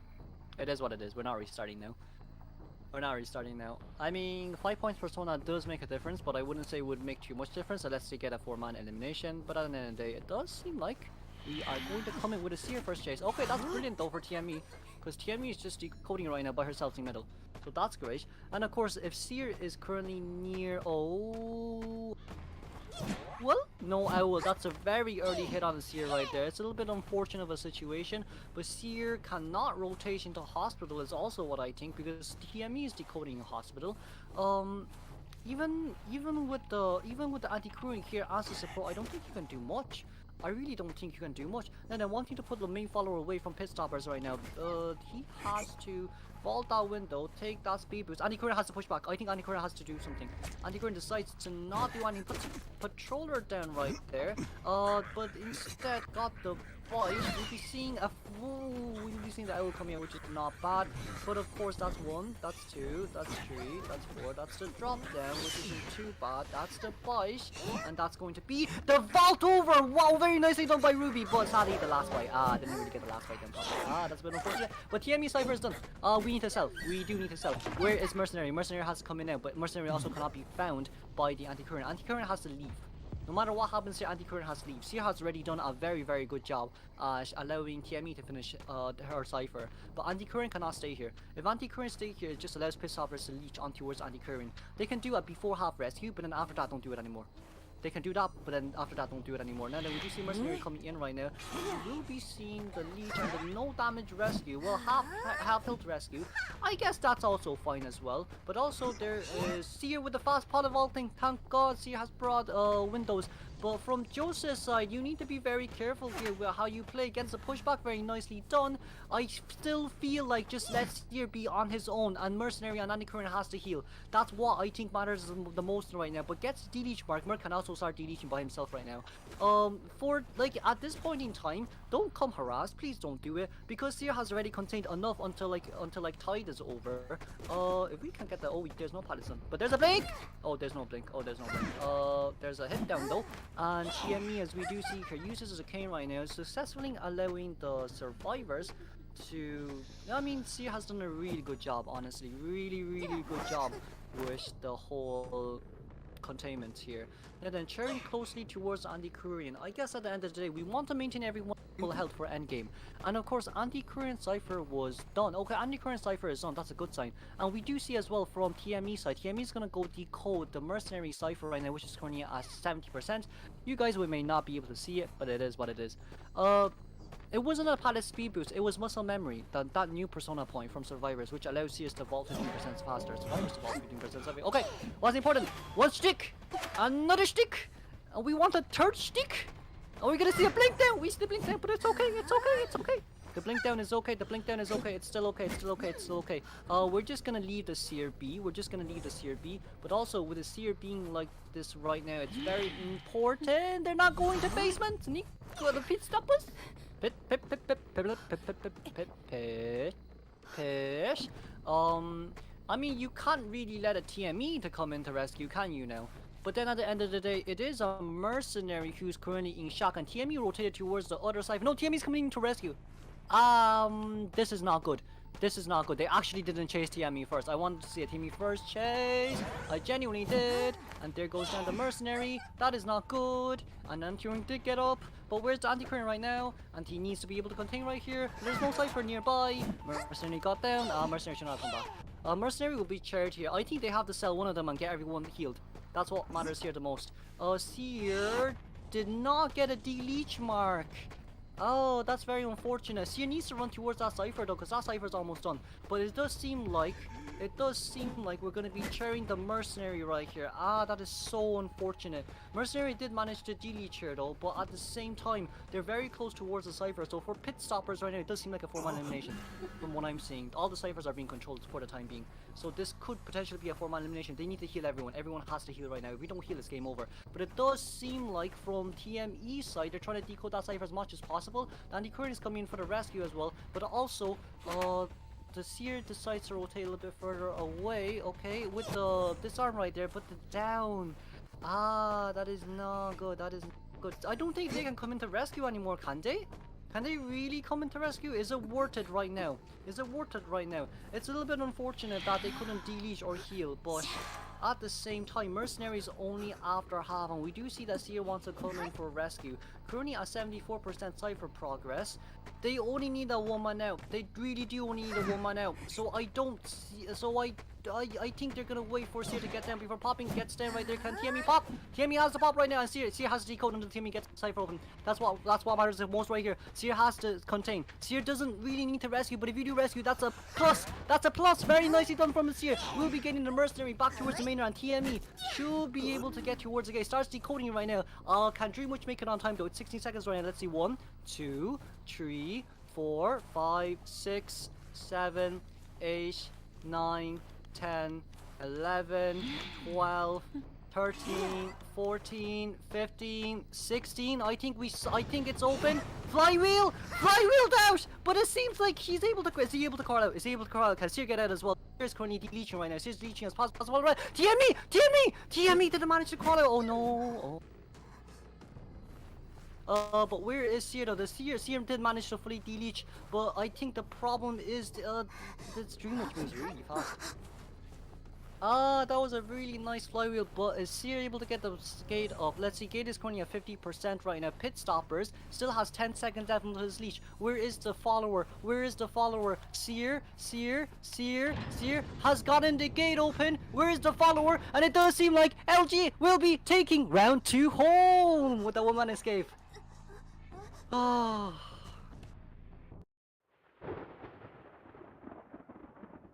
Very nicely done by LG. It does seem like we will be coming out with a win from the LG side. Seer being able to get out right there is very, very fortunate, considering the fact that there was still 10 seconds left until Dreamwitch can leech. And the follower was way too far away from the Dreamwitch as well.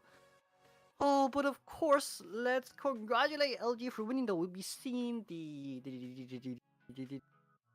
endgame thingy. Whatever thingy you want to call that.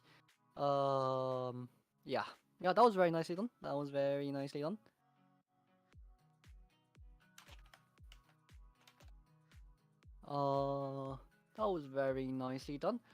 But yes. Well, yeah, LG won. LG won. Considering LG Hunter and got a 4-man elimination and they only need a 1-man out to win. LG won. LG did win. LG did win.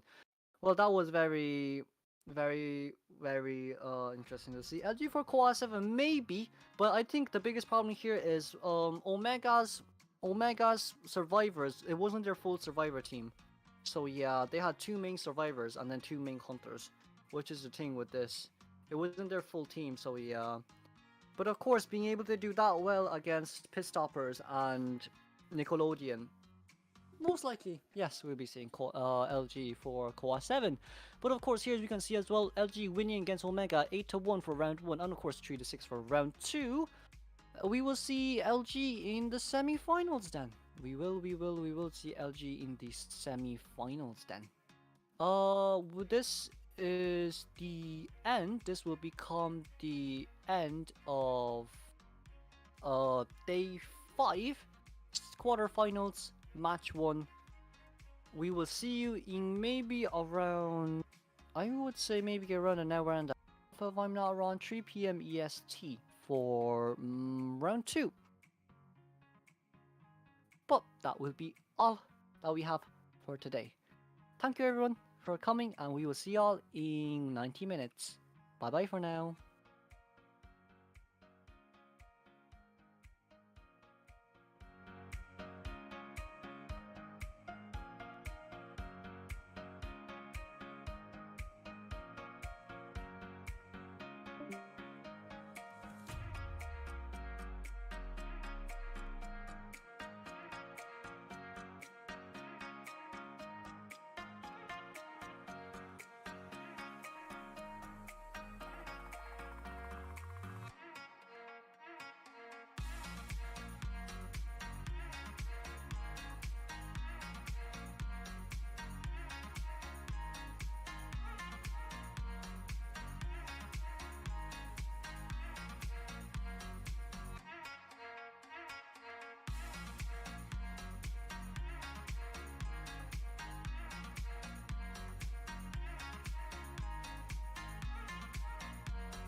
Hello, everyone.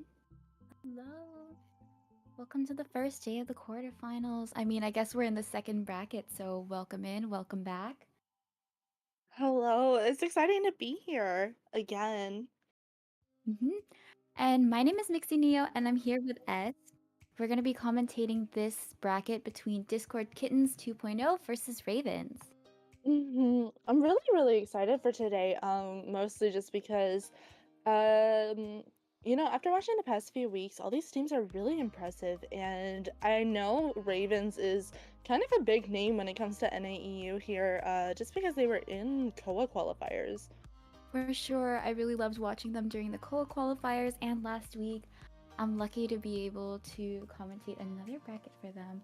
And we are going to have a little bit of a different lineup as compared to the previous eliminations. We're actually going to be having David as their hunter for this week.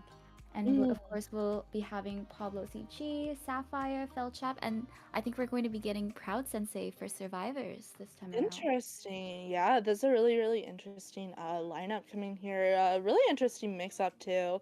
Uh Usually these are just people that we don't see in different positions or in the typical positions that we see them in the main team. They're usually sub-ins or some outs. I'm really impressed and kind of excited to see like the direction each team goes with how we're managing the rotation here. Yeah, for sure. Honestly, I'm glad because when we were doing our research, as me, S, and Bones, I was looking into their profiles and I was thinking like some of these people, I swear, I really want to see them play hunters as well. It's Hmm. really nice to see people who play dual faction, and I do want to mention that we could possibly see some wax artists, maybe Dream Witch or Clerk off of David here. As for their survivors, we got to see um, some pretty good lineups from them last time. I would love to see some more Antiquarian gameplay. I know we saw a little bit, but she in particular was getting banned quite a bit, so I would love to see a little bit more of Antiquarian come out, maybe from Sapphire. I believe she played Antiquarian in the first round. Yeah, I know Felchap actually plays a good amount of Antiquarian. Mhm. Very excited for that. I know you said and mentioned earlier that she's one of those more notorious characters for getting banned in high tier, just because of how strong and how utilized she is. Um, but I really would love to see her. For sure, same here. Of course, we'll just have to leave that to the teams competing. It Hmm. does look like we're going to have our map ban and pick at the moment. We're going to be having Discord Kittens 2.0 surviving as well. I really liked watching their survivors play last week. I was in class while their bracket was happening. Between Discord Kittens 2.0 and Sky. It was super fun. I had a classmate watch with me as well. So We really cute. loved watching them play. It does look like they're going to opt for Ever Sleeping Town and taking Chinatown off of the table.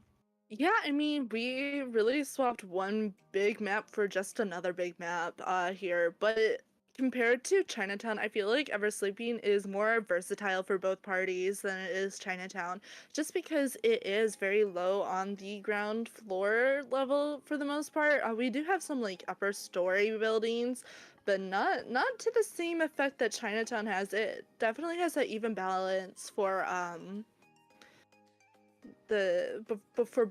for both parties like Hunter and Survivor. Yeah, you're right. And I think having Ever Sleeping Town in particular for the first round, where there's pretty much less bans for both teams, Hmm. it gives way for more interesting comps, more intense comps. We aren't going to be getting any hunters banned, so it definitely makes a lot of great choices open for David here, who's going to be hunting first. I'm really anticipating the Dream Witch, to be honest, but you never know. We've seen some first round wax artists. We've seen I think we've seen quite a number of first round wax artists in Checkmate alone, so that would also be fun. Hmm. Yeah, I mean, I would really, really like to see the Dream Witch come out. We all know I have a little bit more of a bias towards her. She is one of my favorite hunters in terms of gameplay. I would really anticipate that, especially coming from David. But I I could really foresee that wax art is coming out, and it does look like our first ban today is going to be that priestess coming from Raven's. Um, I mean, priestess on Ever Sleeping. I can't really say I disagree here. It's probably one of our better choices when it comes to bans. But it does give Discord kittens that opportunity to play Antiquarian. Yeah, for sure. Um, we've still got quite a number of survivors that's on the table. Maybe we can see some Seer as well. Um, I feel like we do see a lot of Seer bans early on as well. But taking Priestess off is a very good choice. Ever Sleeping Town is one of those maps that can really become Priestess's playground. You can really set up some really nice portals to help your teammates transition, even if you're not kiting. And it looks like Discord Kittens is going to opt for Enchantress and Antiquarian. What a treat! I know. Oh, I love these picks so much. I mean, both are relatively good stunners. Especially that Enchantress. While I do have my bias towards the Antiquarian, I just can't knock down an Enchantress. She's definitely one of those characters that you really have to be careful and look out for when you're kiting. Um, Especially if you're playing a character that has chips, does chip damage, or is slower on the containment end. Yeah, I agree. I think this is going to be really awesome to watch. We are going to be getting Little Girl as a third lock-in for Discord Kittens. They went for a Seer and Barmaid ban, and now Mercenary too. Pretty solid choices for bans. I think taking Seer and Barmaid in particular off the table kind of gives me Dream Witch vibes. I was But gonna say yeah. the only ban in this position that I'm not seeing for a Dream Witch here would be the Psychologist, but it does seem like our last and fourth lock-in is gonna be that Patient. If we are anticipating a Dream Witch, really think in those bans we should have seen the Psychologist, but we really, really have the opportunity, I feel like, to see just about anything right here. For sure, yeah, and this is going to be really fun. I think there are some pretty good places to utilize Patience Hook on Ever Sleeping Town, so I would love to see that action. Um, yeah. Yeah, I mean, just from personal experience, like seeing just Patient players, even my friends, our friends play Patient on maps like this. I mean, one good hook can get you just about anywhere in a map, like Ever Sleeping, because he really fits in just about anywhere. Windows, small gaps. Uh, there's a lot of really good and easy reachable places for the Patient to get to. Agreed. And we are going to be getting those persona webs before the hunter locks in. So it looks like we're going to be having a single tide team. Patience the one going to be bringing tide this time around, with Little Girl and Antiquarian or Enchantress, sorry, opting for Flywheel, and Antiquarian bringing Broken Windows. Yeah, I mean, this team lineup here really works. I feel like I have never really seen a little girl bring Flywheel before, so I wonder how that really would go. But I do know probably with the pages here, I feel like it might be giving us the opportunity to see just how much distance she can get off of it. And then it does look like we are going to be seeing the Dream Witch play here. Really exciting. I know David is pretty formidable Dream Witch here, so I'm really excited to see this team composition.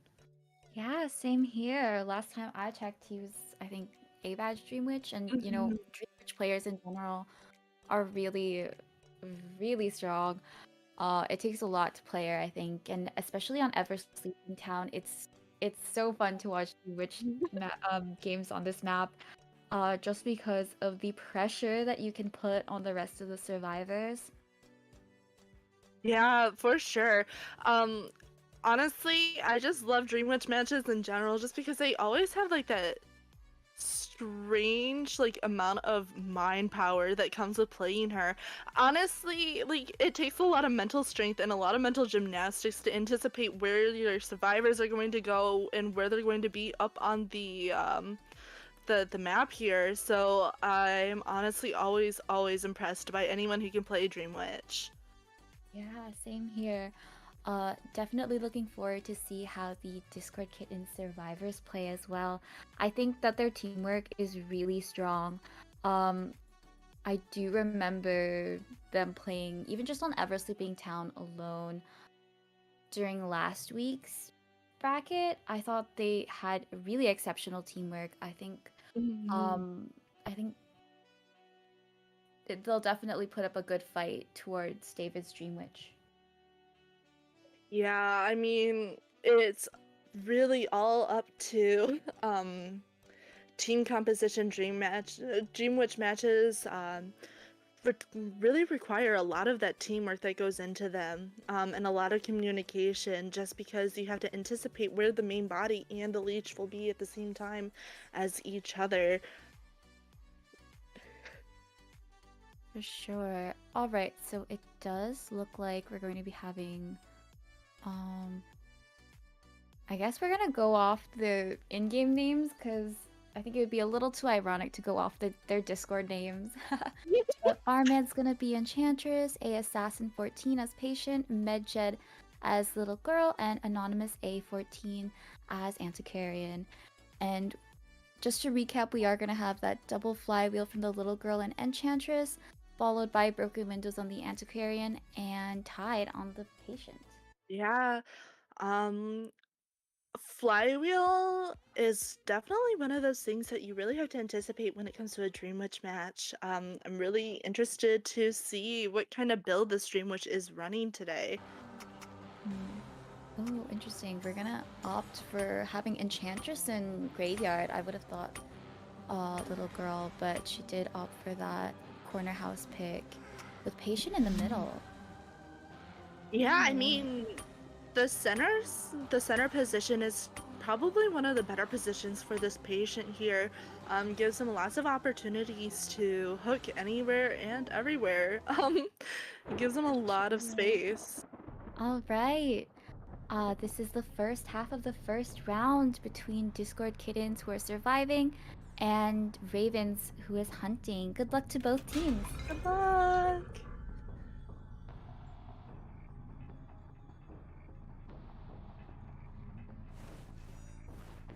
And it does look the main body is moving towards the middle. I believe this patient is going to be our first chase here.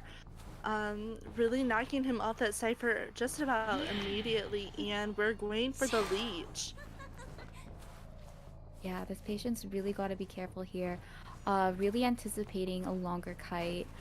Nice pallets done there on the spawn follower. We're still having that main body up, and here comes the patroller.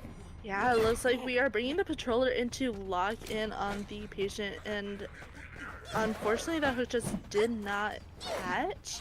It dragged him to the pallet, but just didn't give him the distance that was required here. We are chasing with the main leech and the main body, and it looks like we are going for another patroller on the patient. Yeah, nice hook to transition over to the staircase here. It does look like we're cutting close here, and patient is gonna go down to his leech.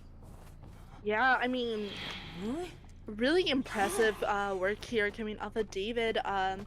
The down really inhibits the control that the survivors will have over the ciphers, leaving each survivor to have their ciphers at almost 50%, if not 70, but it does look like the Enchantress's cipher is almost complete here.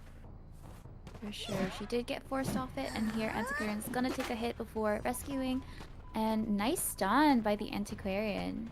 Mm-hmm. Very, very impressive stun coming off of this Antiquarian. Honestly, it looks like this patient is trying to deleach himself, but unfortunately that leech just catches up way too fast. Sure. Oh, Antiquarian was forced off of Enchantress Old Cipher. It's really almost primed, but not quite. And it does look like we're going to see Patient being continued to chase. He is going to opt to use his last hook here to get to the second story.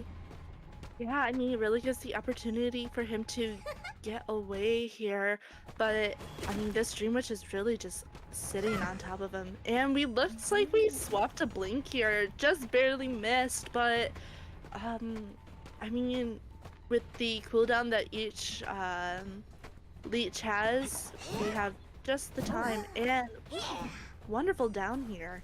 Yeah, I'm surprised that landed. He got over the window already. Honestly felt. It does look like we're gonna have a leech on the Enchantress over here, and she is going to be once again forced off her cipher. This poor enchantress just cannot get a cipher to herself, it seems. It does look like we are moving both the leeches over to guard this patient, but we are moving down towards the basement here. Yeah, interesting choice to opt for the basement this late into the game. None of the patient's teammates are bringing tide, so I feel like it might just work to sell. Oh no, we are having the other two teammates, the little girl and Antiquarian, on two ciphers, so it does look like the Enchantress is gonna go for the rescue here. Unfortunately, there was just not enough pressure. Nice flywheel right there. Ooh, beautiful flywheel. Unfortunately, there's just not enough pressure on the chair there. Instead opting to get that down. It does not seem like we have a primed cipher, and with this we are going to be seeing the patient eliminated. It was nice to see the bait even, or the stalling even in the basement. Having him sit there wouldn't take as much time as that. I like that the Enchantress was able to get out relatively unscathed. But it does look like main body is going to go for the Antiquarian over here and guard this last cipher. It's nearly primed, but not quite. Yeah, it looks like it's sitting at about, I believe, 80 or so percent here. And we're really just sitting and waiting to see. But it does look like they are working on another cipher. Oh yeah. I believe the Enchantress is back at her old cipher right at the top here. Good on Discord Kittens for opting to get another one down before that. And it does look like it's primed now. And they did go for the pop. Yeah, I mean, she had the distance, and the Dream Witch was the leech was disarmed coming from the Antiquarian. So it does give the opportunity for the primed cipher to just get popped, so we can get that done and out of the way. We don't have to really worry about another down here. And Medjed is going to use a page to get distance on this leech. But David's doing a pretty good job of avoiding these pages. Medjed just has to watch out for the blink over here. And one last page usage. I think it was good to switch targets. Antiquarian was around the middle area. Honestly, because both the little girl and Enchantress were at the gate prior. If they were able to kite out the leech and have the two teammates escape, she could have fought for that dungeon. But now it's the little girl who's having to kite. But she's doing a pretty formidable job. Oh, beautiful down coming off of David here. It does look like we are going to be going for this tie here. I mean, this was really great teamwork coming off of all of them here. And a wonderful kite coming off of that patient. Yeah, congratulations to both teams. Starting things off with a tie really just goes to show how skilled both teams are. Let's have a look at the deduction stats from this match. It does look like we have about a 100-second kite coming off of this patient here. Really impressive teamwork also getting in both the rescues. And we did have about 4 knockdowns coming off of David's Dream Witch. Little Girl also did a really great kite in the end game. That was about a Yes. minute. Antiquarian as well prior to the Cypher Pop and Enchantress. Really great rescues off of them as well. I think they did a good job stunning the hunter after Mhm. they got patient off the chair. I think that helps to compensate the tideless rescues. I Mhm. did also like that the patient was able to transition over to the corner house at the beginning of the match, despite being at middle. That was a big loop, and getting the little girl out of there um, so early on in the match really prevented that situation where you accidentally run into your teammate. Yeah, for sure. Honestly, just a really impressive match overall. Getting that tie, and especially first match Dream Witch. She's just one of those hunters that's really formidable, and it's like it's just leaves the anticipation up to whose ever game this will be. Just because Dream Witch is one of those matches like those hunters that really, really does require a lot of communication on your team's part. So, honestly, really great work coming off of DK here. Um, just getting that tie and being able to pull through. For sure. I think it it puts them at good standing, but it's definitely going to make the second half of round one a little more intense as they fight for Mhm. who gets to have the point advantage. For Be sure. interested in seeing who. I think it's going to be Caleb hunting for Discord kittens now. So I'm really excited to Yeah, see I'm who they end excited up about this playing. one. I can't wait. And same with Ravens. We're going to be having, I think it's going to be Pablo, Sapphire, Felchep, and Proud playing. Mhm. So I hope we're going to see some harasser characters off of them as well. I think that this team comp also had quite a number of harassers, and it would be fun to see a little bit more action coming from that. I know we have some forward players on the team, so that would be fun. Mhm. Felchap is also a formidable entomologist, so Well, that would be fun to see. unfortunately, or fortunately, we're going to be seeing David play for Felchap as the survivor today. It seems like Felchap did not or was not able to make it in. So we're going to be seeing David with that duo faction play here. Yeah, back to back. Really impressive stuff. That's gonna be fun to see. And I know I mentioned harasser characters as well. David is also quite formidable with harasser characters as well. I remember that prospector, Ice Badge prospector. I was rooting for that to come out last week, so we got to see a little bit of that. Mhm. Antiquarian batter, wildling. There's so many possibilities. It would be fun to see. Um, I have to say it. I want to see some toy merchant. I love toy merchant so much, and I know I Sapphire plays completely toy merchant, understand. so maybe it's wishful thinking to see that toy merchant first round, but I don't care. I'm gonna throw it out there. No, I understand and totally respect that. That's exactly how I feel with Perfumer. As we all know.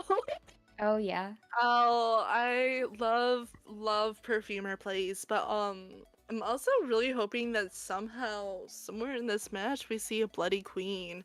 I believe it was Guy the other week that played her, but if DK wants to, or even Rave wants to pull her out, I would be really appreciative. Yeah, give us some fan service. Um, we are going to proceed into the ban and pick selection soon. Um, I wonder if they're going to take. Oh, we're going to take female dancer off the table first thing. Honestly, a solid choice. I think she's definitely rising in terms of potential. She's very versatile, and even as a harasser, like those slow boxes are just a pain. We did Yeah. see some dancer gameplay from Ravens last week as well. So honestly, a Mhm. solid choice.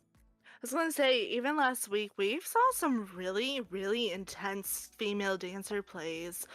It does look like our first two lock-ins coming from Raven's survivor side is gonna be that mercenary and the priestess. Really, really impressive that we're not going for that priestess ban right off the bat. Um, Especially because she is one of those characters that really does pull for distance, and on a map like Ever Sleeping, it's killer. And it does look like we are seeing an antiquarian and a forward ban. Hmm. Maybe I jinxed it, but that's all right. I think going with those types of bands first thing really allows for some more meta choices, and of course characters are meta for a reason. Of Oh, it does look like course. we're going to be having Gravekeeper as a third lock-in for Ravens. Mhm. I mean, we saw like 2 or so years ago that Gravekeeper is really one of those rescue characters that's just really, really hard to really pull for just because he really is versatile in terms of rescuers. He doesn't really have that difficult of a decoding debuff. For sure. And I really, really love that new adjustment. I guess it's not as new, but I love the shovel adjustment where you can, I guess, preserve it a little bit more, have some more uses for it. It does give some even better body block potential. Mhm. And I feel like it's more easier to get the hunter to end up hitting you. Oh, Oh, I just no. saw. No. Unfortunately, we are going to be seeing that toy merchant ban. This is really unfortunate for you, Mixie. I think you were just Free, hyping her up. free my girl Annie. That's enough. She We didn't are do gonna anything see, wrong. yeah, we are gonna be seeing Enchantress as the fourth and final pick though, so I'll take it. I'll take it, yeah.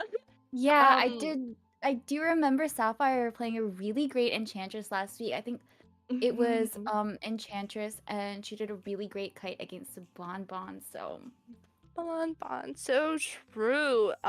Patty is just one of those characters against Bonbon that you really, really do have to anticipate. Those bombs really are killer on getting stacks.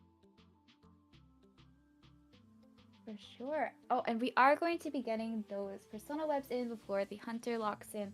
So we're going to be having double tide with the Mercenary and Gravekeeper, of course, and then double flywheel from the Enchantress and Priestess.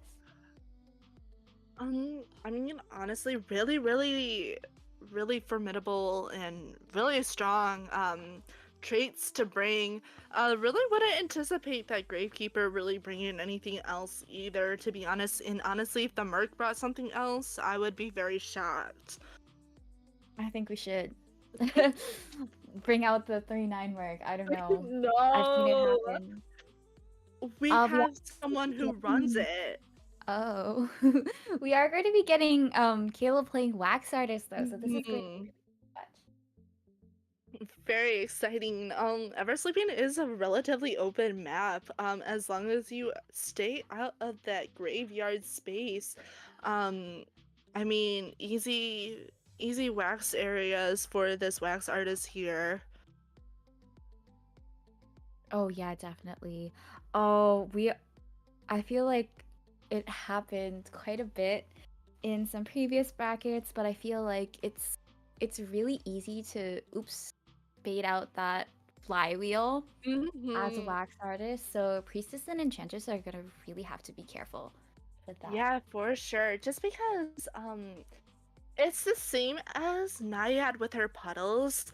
uh at that 98-99% mark of getting either the water or the wax on you, a really good time frame to use that flywheel because it does knock off both the water and the wax, but you just have to be really, really precise with your timing here.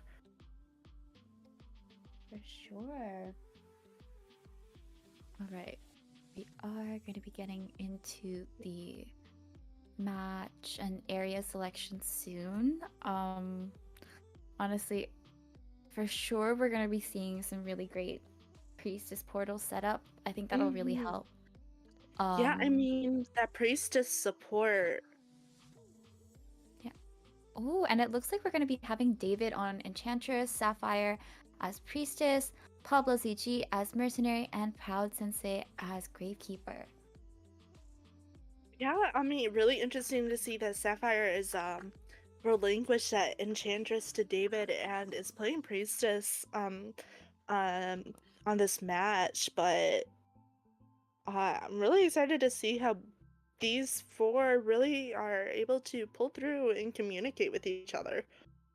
Oh, and having the rescuers around middle, we're going to be having Caleb spawn in the gate here, and good luck to both teams. We're going to be having Raven survivors and Discord Kitten Hunter in the second half of round 1 here.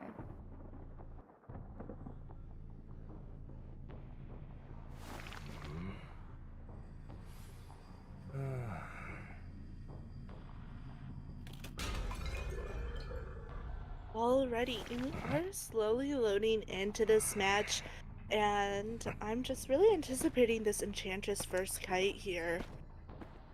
Yeah, and it does look like we might be seeing that shortly. Caleb is rotating over to Enchantress. There's a bit of a trail there, but David is already by the corner house. It does seem like that cipher there is locked, but no worries. It does seem like David is going to be our first kite here. Um, I mean, Great usage of the walking. yeah. His trail right here and had Caleb go out the other window. Yeah, it seems like they're really trying to get David off this first kite here. Or at least anticipating the fact that the Quenching is up now, I think. mhm. So, It does look like we are starting that kite though. right, and full wax from Wax Artist too. We are going to be seeing a little bit of a late swing here, but Caleb isn't too far behind from David right now. Yeah, I mean, we really just have to. Ooh, wonderful stun. Unfortunately, we're gonna get that blink off. And looks like we threw that pellet down for just a little bit of distance. Really trying to pick up those stacks coming off of this Enchantress, and it does seem like she's really, really close to getting a 3-stack. Yeah, and great portal set up here by Sapphire. We've got 3 of them right here. And it allows David to transition over to the graveyard area. Really, really great area for David to be in if we stick around here, just because there are a ton of wall spaces. The wax just does not go through them either, so you really have to watch out.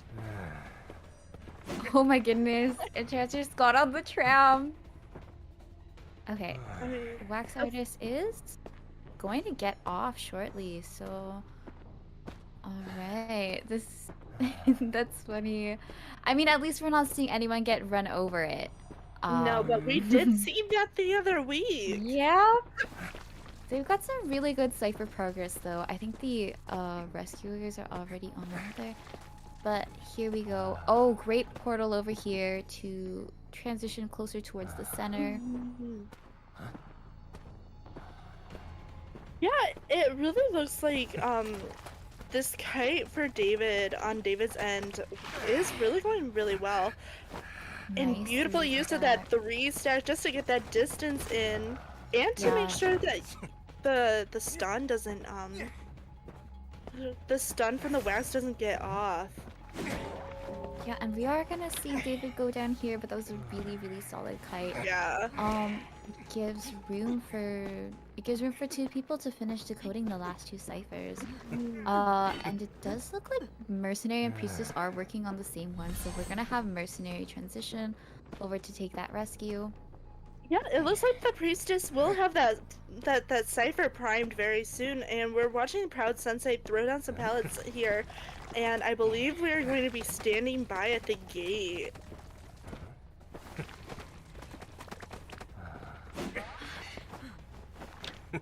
was gonna say, I don't know if we commented on it, but we actually saw David used that flywheel to get away and onto the tram earlier. I thought that was a little funny, but also really good for distance. And we're gonna get a pop right here. I am glad that they waited a little longer because Mercenary did get hit twice, but the delayed damage didn't quite lock him. If they had popped it earlier, he would have gone down. Yeah, I mean, we're really going to be pushing for that Enchantress kite here at the end game. Yeah, they set up a world portal to the gate as well. It looks like we're also on top of the hatch. Oh my goodness! Oh, Really solid four-man right here! really, really good four-man coming off of David, David Proud Sensei, Sapphire, and Pablo. Honestly, that was a really, really great kite on that Enchantress's end. Yeah, for sure. Let's have a look at the match stats for this time around. That was a 160 seconds. Really, really solid. Mercenary with the 37 off of that rescue and Beef Kite. It does look like the decoders of this match ended up being the rescuers as well. But Yeah. honestly, this wasn't too far behind. Having more than just the five ciphers, I think 6 ciphers is pretty solid, especially when it comes to wax artists. If we saw some more pressure on those ciphers, then it would have been a really good idea to have other backup ciphers. But Yeah, and I was gonna say, can't really knock the priestess's decoding that much because while she is really close, she had a wonderful, wonderful way of supporting that enchantress on her kite there. Just being able to get her from the back house area all the way to the graveyard with just a few portals was phenomenal. yeah, absolutely. I think it was really great. I love the beginning. I think it's really funny when survivors are able to keep a hunter on their toes with that tinnitus, but just enough to not let the hunter see you. I think the quenching eventually gave it away, but really baiting out that tinnitus and keeping the wax artist at corner house while everyone else was decoding elsewhere. I enjoyed that. Yeah, I did too. Really, really great use of both mechanics. I feel like not enough people really utilize the fact that both walking and crawling doesn't really leave a trail. So with the leading the trail out the window and then walking towards the other side really gave the strong mind game on that wax artist there. Yeah, for sure. It does put Ravens up in the lead now. They are going to be in the lead with a 5-point advantage. Getting a 4-man is 5 points to the team, so that's some really solid stuff. It'll put a little bit more pressure, on Discord Kittens 2.0 as well. But honestly, they still have really great teamwork and really skilled players, so I'm definitely sure we're going to see some more great plays from them.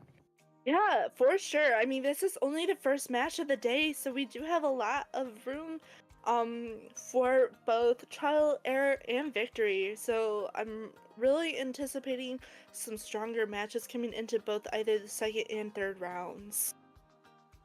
For sure. What kind of map do you want to see next? I know we had a little bit of a bigger one, but what are you thinking? Should we go bigger, or do you hope we get? I was thinking more average. I know you and I have very differing opinions, I believe, on this, but I am such a Leo's memory fan. Oh so no, really... it's okay. I enjoy Leo's memory too. Okay, Not so thank much when you goodness. have to get that dungeon, but it's fun. I think it's definitely more fun on the survivor end, but that would be fun to see. It would be nice to see some bigger maps as well. I like watching keyword watching Moonlit River Park matches, Lakeside Village. I think that would be fun, especially with the sort of characters that every player plays. I'm not really anticipating seeing Chinatown in these matchups, and watch me be wrong. But I feel like between both parties, I feel like it's too wide and too different of a map. Just in the sense that like everything is so immensely spread apart that I believe it's just like it's never really personally my choice either. Yeah, for sure. And we did see it get banned in the first round, so Mhm. I definitely think that we have some people playing that don't disagree with you. Or I love Bones agreeing that Leo's best map. It really Shout out, is. shout out to our hunter main Bones. You know, speaking of Bones, what hunters do you anticipate seeing? I would love to see some Clerk gameplay. Oh, it does look like Discord Kittens 2.0 banned Chinatown as well. So we are going to be seeing some Sacred Heart Hospital for round 2. Shout out to the fact I believe we are all in mutual agreement that Chinatown's just not it. Yeah, I know I dread seeing Chinatown when I load into a lobby. But yeah, great choice. I think Sacred is another really great pick.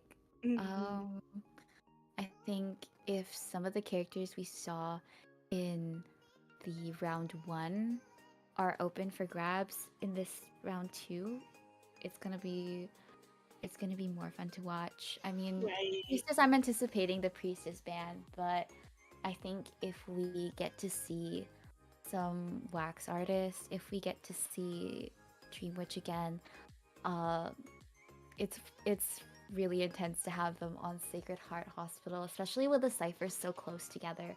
I think you can, if you have either like a Dream Witch or a wax artist pressuring those ciphers, it's just brutal sometimes.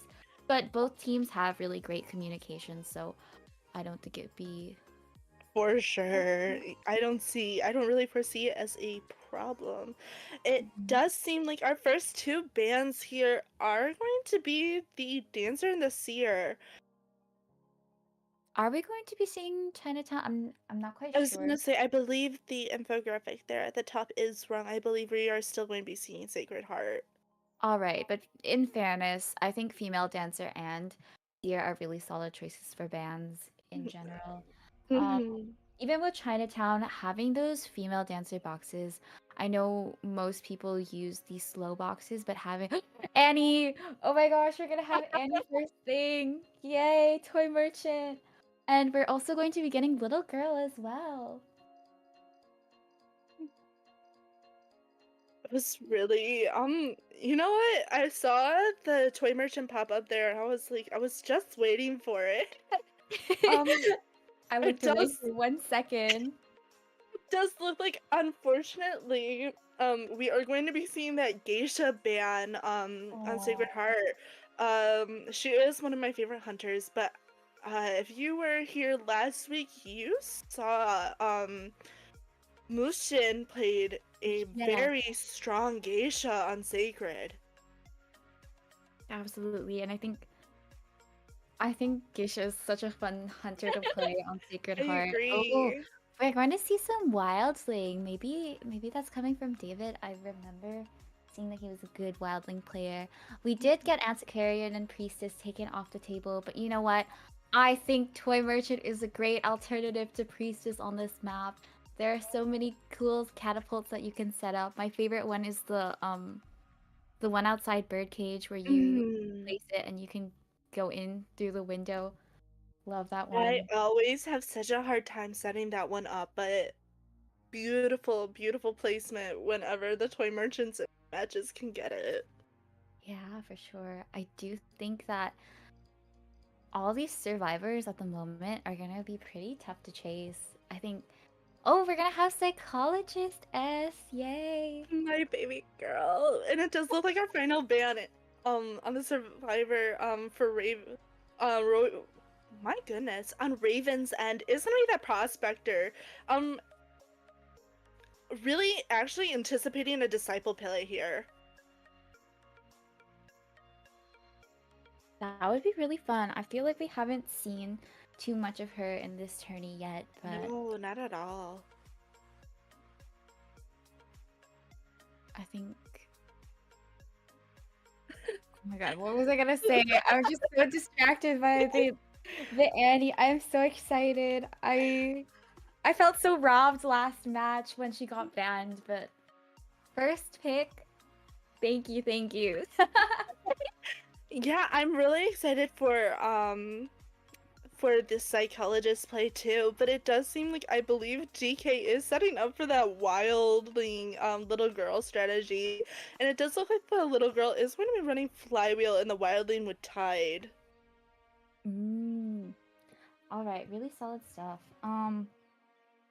I think Toy Merchant is the one going to be bringing Broken Windows, and Psychologist is gonna have Flywheel as well. Mm-hmm.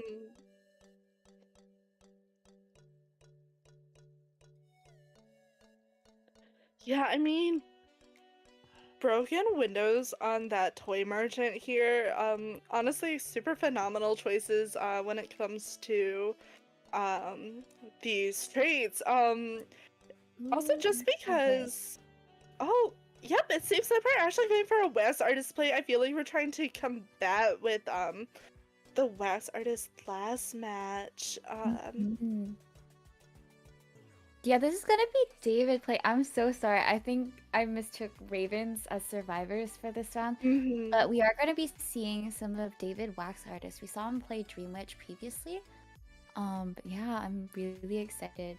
I agree with what S said earlier about Toy Merchant Broken Windows. I think with Sacred Heart in particular, there are so many catapults that you can just set up to transition. And honestly, if you get a catapult in and then take another vault, that's just a little more distance. And yeah, I think having distance little wax artist really helps. Yeah, honestly, especially on a map just like Sacred Heart, it's really worth anticipating having the one survivor with broken windows. There are a lot of window spaces here, but you're right, with that catapult and everything, if you're going for a good loop, you're gonna really need that boost.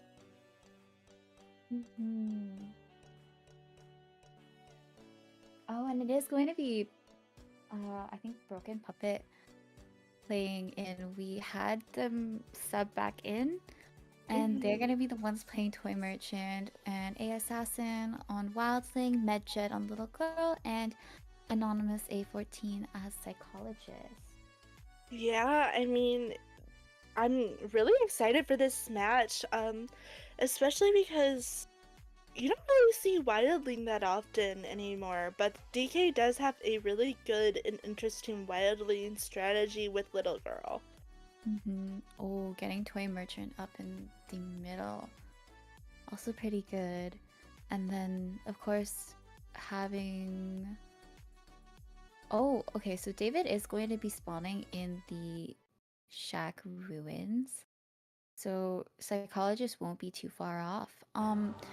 Good luck to both teams. This is the Discord Kittens 2.0 Survivors versus the Ravens Hunter in the first half of round 2.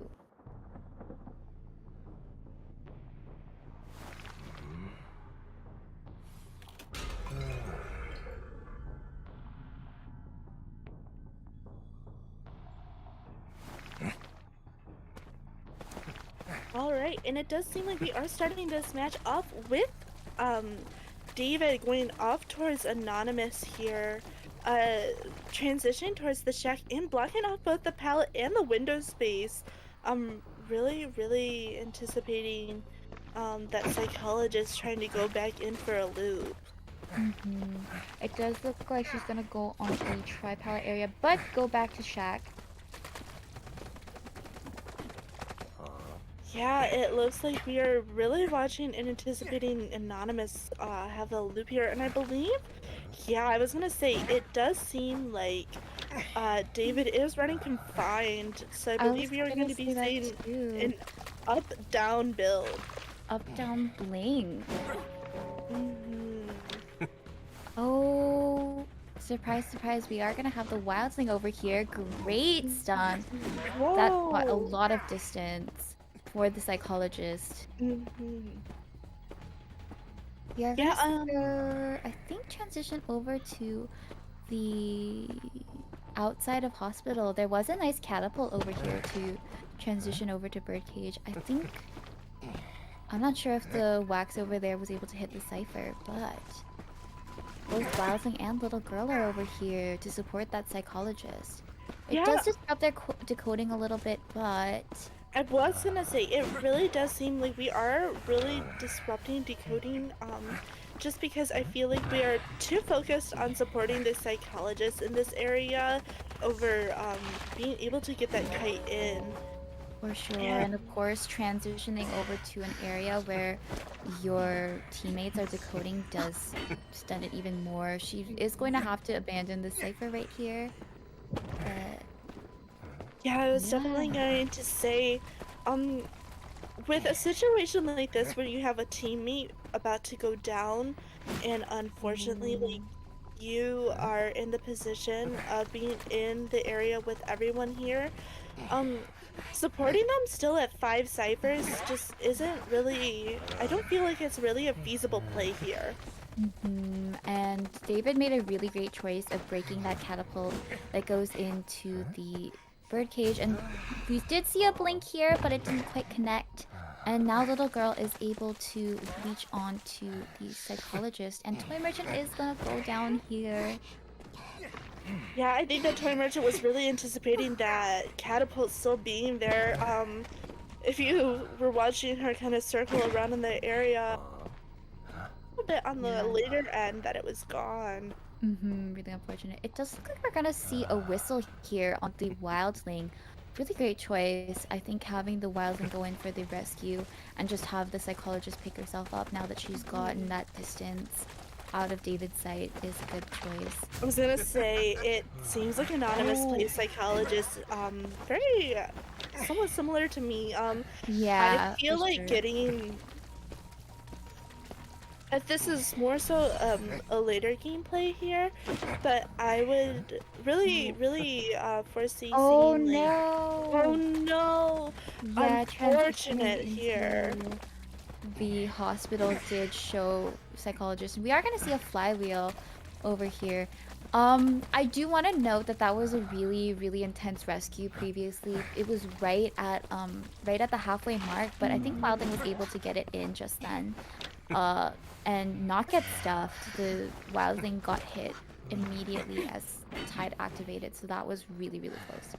Yeah, I was gonna say this match is very very intense.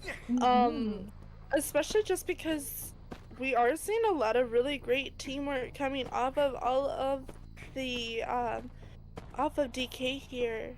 But unfortunately, I feel like they're in more of a tight position just because, again, really anticipating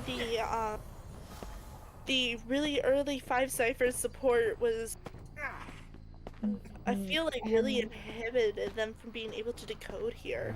Yeah, and Psychologist is going to get sent back to the manor right now. Didn't get rescued off of second chair. And we are going to see that last catapult broken here. Toy Merchant is the next target right here by the double pallet. And it really sucks over here because she did get down to the wax, the hot wax. Yeah, I mean, really great placement of the wax puddle there, getting that Toy Merchant down without really resetting the attack recovery or really getting attack recovery on the And we are gonna get Little Girl transitioning away from the chair. David's doing a great job blocking off these ciphers, even just potential ciphers. I know when he was camping the chair, one of those ciphers got blocked off too. It does look like we're unfortunately going to sell another teammate to chair. Goodbye, Annie. But we are gonna see Little Girl hiding in the corner over there with Wildling transitioning to a different area. Yeah, it seems like we're stalled here at 2 ciphers, and kind of more unfortunate that we're seeing the little girl get chased here. I say unfortunate more so on the survivor end because unfortunately that Wildland has a decoding debuff, so getting him to really finish both ciphers here is going to be a bit of a challenge. Yeah, for sure. And we did see a blink on the little girl right here, but we are going to see a page. There was a really great page earlier. I liked the usage of the page to get to the window and push it back, but we are going to see little girl get down to the hot wax. Yeah, and we're seeing really good utilization of in-game pings. It looks like David has really caught on that the wildlings at the cipher over here. We're going to be seeing the little girl use her self-heal, and it does seem like we are at one cipher left, but... Yeah, best case scenario, she can pick herself up and go back to that cipher by the shack, but, you know, they're not too far off from one another. David can easily go back once she picks her up. But Wildling's doing a great job kiting off the hunter over here. Oh! Oh! Beautiful. Excellent pallet stun! That was really good. That basic swing hit just by a little margin, and then... Oh, but... Wildling is gonna go down to the hot wax over here. Yeah. Looks like it's gonna be chaired. Yeah, just because I feel like this is a really great position for David because I'm not sure if David himself has walked over it, but the hatch is in that back corner by where the wildling is. So really forcing Medjed to rotate and have to do a full roundabout here. But unfortunately the wax artist is a pretty fast hunter. Oh, and she did get seen in the distance over here. It is really unfortunate. If there was the dungeon spawn here, I would have liked to see the dungeon spawn here just to watch that fight for the dungeon. Those are always really fun. But, oh, nice usage of the page just before the wax, but it wasn't long enough to continue the kite. We are gonna see a 4-man for Ravens.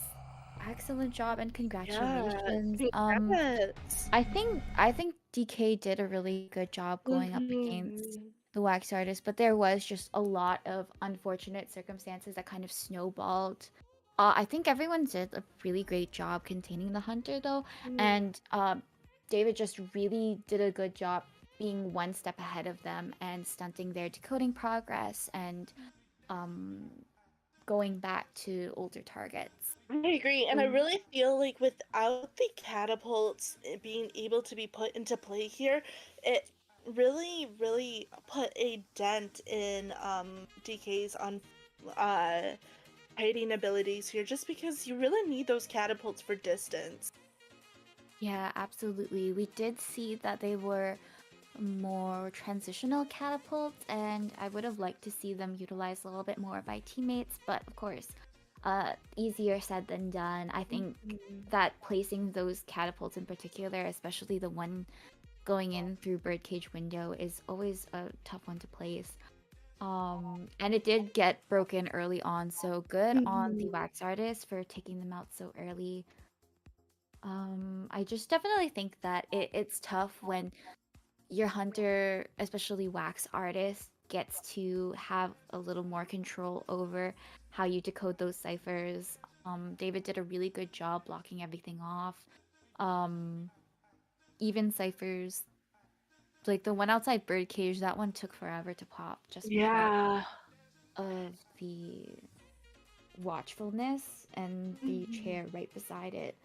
Yeah, and looking at the stats of this match, I mean, it really, with anticipating how the match was going to go from, it really could have been anyone's game. We had a really great containment coming. Everyone. Yeah, I agree. I think they did a great job containing the hunter. We did see Wildling with 93 seconds, Toy Merchant with 70, Little Girl with 154, and Psychologist with 129. That was 8 knockdowns, 15 strikes, and 5 pallets destroyed from Wax Artist. I thought he did a really good job of getting them down with the hot wax, especially. I think. Oh, for sure. You think never see that everyone- utilized enough. It's always good when you can get that hot wax in. But yeah, really great stuff, and it does add some more pressure to Discord Kitten's Hunter. I think they have to get another 4-man as well to proceed to round 3, if I I'm not. think so, but Yeah. we have this conversation all the time. I'm not good at math. No, so- neither am I. So, you're just gonna have to take our word for it for now. Mhm. Yeah, I'm wondering if we're going to get to see Caleb play a different hunter, or if they might take Wax Artist off the table, of course. But Of course. if not, it would be fun to see some more Wax Artist plays. Mhm. We could get a Wax Artist redemption. And yeah, David did a really great Alright. job of showing just like the potential of Wax Artist, even in this map alone.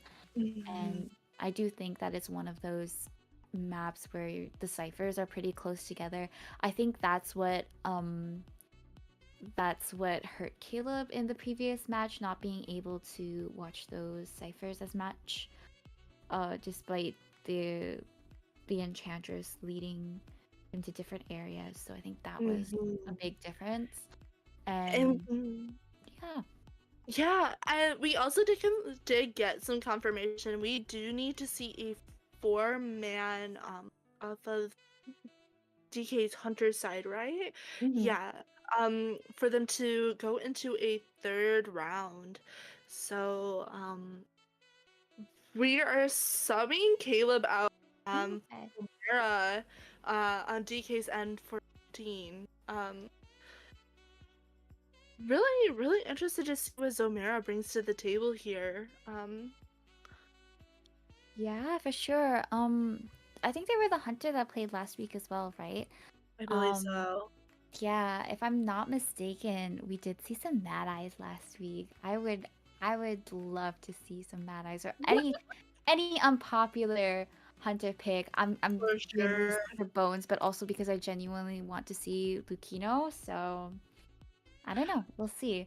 We are going to be having Seer and Priestess banned for the survivors first thing, followed by a Guard 26 ban.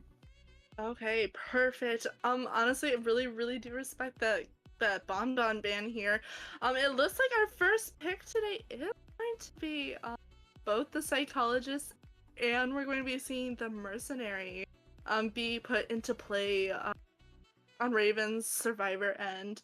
And it seems like we are losing the seer and the priestess, both very, very strong picks and bans on this map.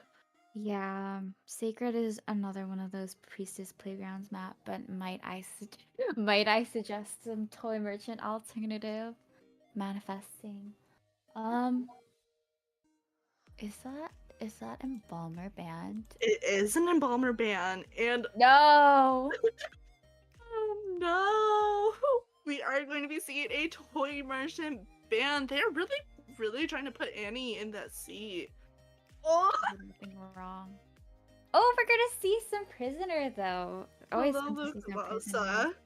gameplay. Yes, I think I mentioned it earlier. I feel like I keep bringing it up, but having the ciphers close together is a strength for Prisoner, especially because the closer the ciphers are, the less transmission loss. The faster you get those ciphers done, it's easy to um I guess support everyone else's cipher. And with people like Mercenary, who have slower decoding, it just really helps. And we are gonna see forward taken off the table as well.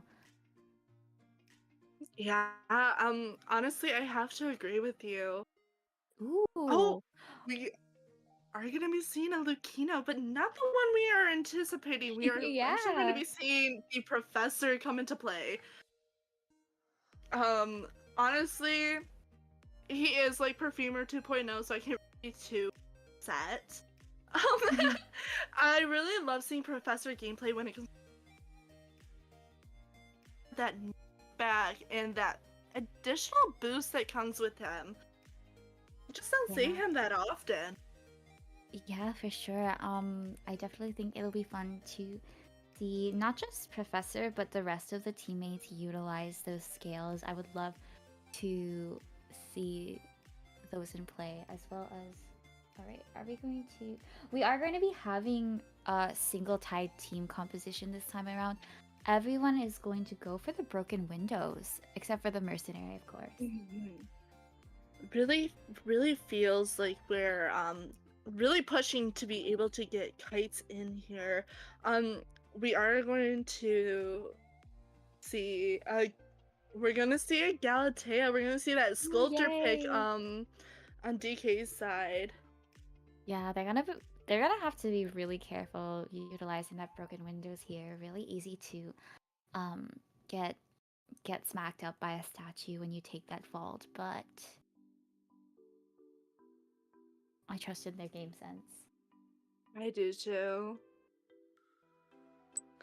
I'm just really excited to I'm really really excited to see this prisoner. I don't think we've really seen him much this tournament. Yeah, I feel like And he's getting phased out too with the adjustment of mechanic. I mean, I'm all for the return of Tracy Resnick, but I do think that Prisoner is a fun character to have on team. yeah, I have to agree, and I feel like it's also just a partial bias because next to Perfumer, he is one of my favorite characters, so I just love seeing him whenever I go.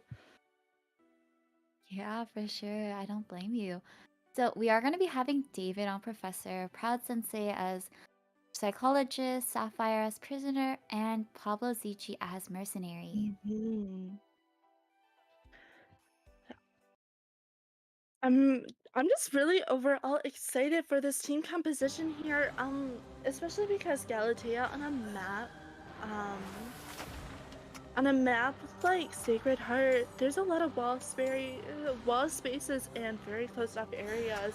But there's also just an equal amount of open areas that really just allows for either you to get those statue hits in or to just miss them. So there's a lot of really good anticipation that comes with this map, and we are seeing like the areas that we are looking. It does seem like we are taking that back corner with the Galatea. All right. This is the Raven Survivors and the DK Hunter in the second half of round 2. Good luck to both teams. Good luck!